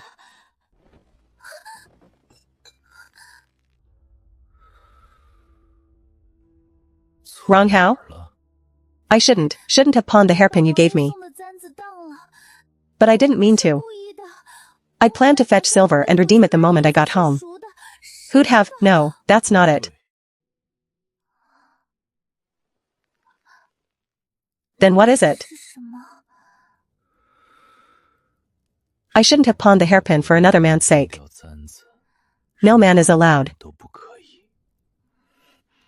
Not even your father, not your brother. No man at all. You've been very disobedient. You must be punished, my lord. But today truly was an emergency. Hongxi's mother was gravely ill and desperately needed that medicine. I wanted to help him, but I hadn't enough money. I truly couldn't think of any way out. Su Wan. You could have thought of a way. So long as you wished to. You could have taken a horse or carriage to carry him. You could have waited there while someone fetched silver from the residence. You could even have used your standing as daughter of the general who guards the realm to throw your weight around. So long as you were willing to think, you had 1,000 ways to settle this matter. But you didn't. Without a moment's hesitation, you chose to pawn the hairpin I gave you. Because in your heart, that hairpin is nothing but a lifeless trinket, there or not. Lost, pawned, destroyed, it makes no difference. Just as I am to you. Gone is gone. All the same to you, isn't it? I count for even less than that hairpin. At least the hairpin, in your hour of need, could be traded for silver to save the day. And me? All you want is to be rid of me, at any cost.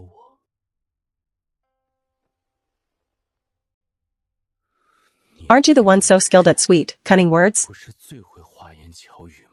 How is it you can't even spin me a lie or two now? I'm sorry.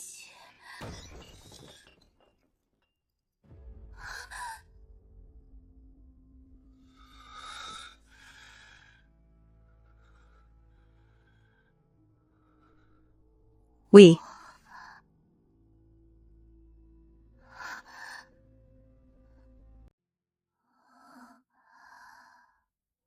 S1. Do you have any idea? Just how infuriating you are? Huh.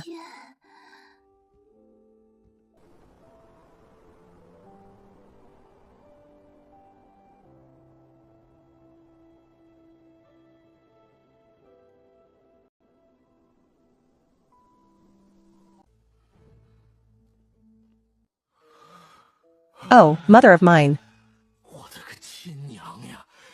That was far too terrifying. Hush, my lord, oh my lord. This is no coming to call you to account. He plainly came looking to torment himself. Second Miss Sue. Ah. Did the prince have something more to say? The prince said nothing. It's I who have a few words for you, miss. Was I really too harsh? Well, from your side of things, miss. No. After all, you were desperate to save a life. But from the prince's side, yes. Perhaps you don't know, miss, that hairpin is the sole keepsake of the late crown princess. What?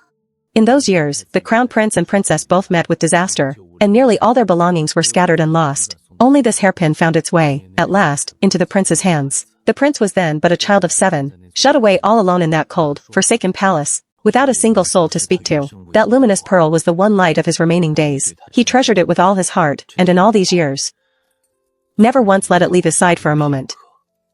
That the prince gave it to you, miss. I needn't spell it out, I think. You surely grasp the depth of its meaning. But he never told me. The prince has borne far too much suffering since childhood, so his temper was ground hard, and his feelings very deep. He didn't say it. Perhaps fearing that once you knew the hairpin's origin, miss, the weight on your heart might make you refuse it instead. Deeper still, perhaps he simply didn't dare to hand over something he holds as precious as life itself, into another's keeping. That would mean admitting he has a weakness after all. Can you truly feel nothing of it, miss? How differently the prince treats you. He has never indulged anyone the way he indulges you. I know matters of the heart can't be forced. If you hold no feeling for the prince at all, miss, at least don't wound him too deeply.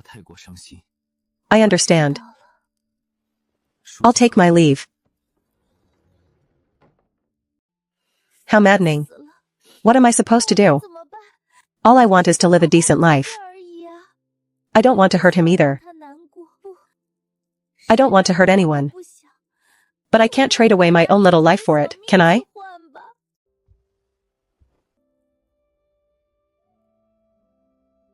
At worst, I'll never let it leave me again. That should do, right? Yan Chen, you stingy little thing.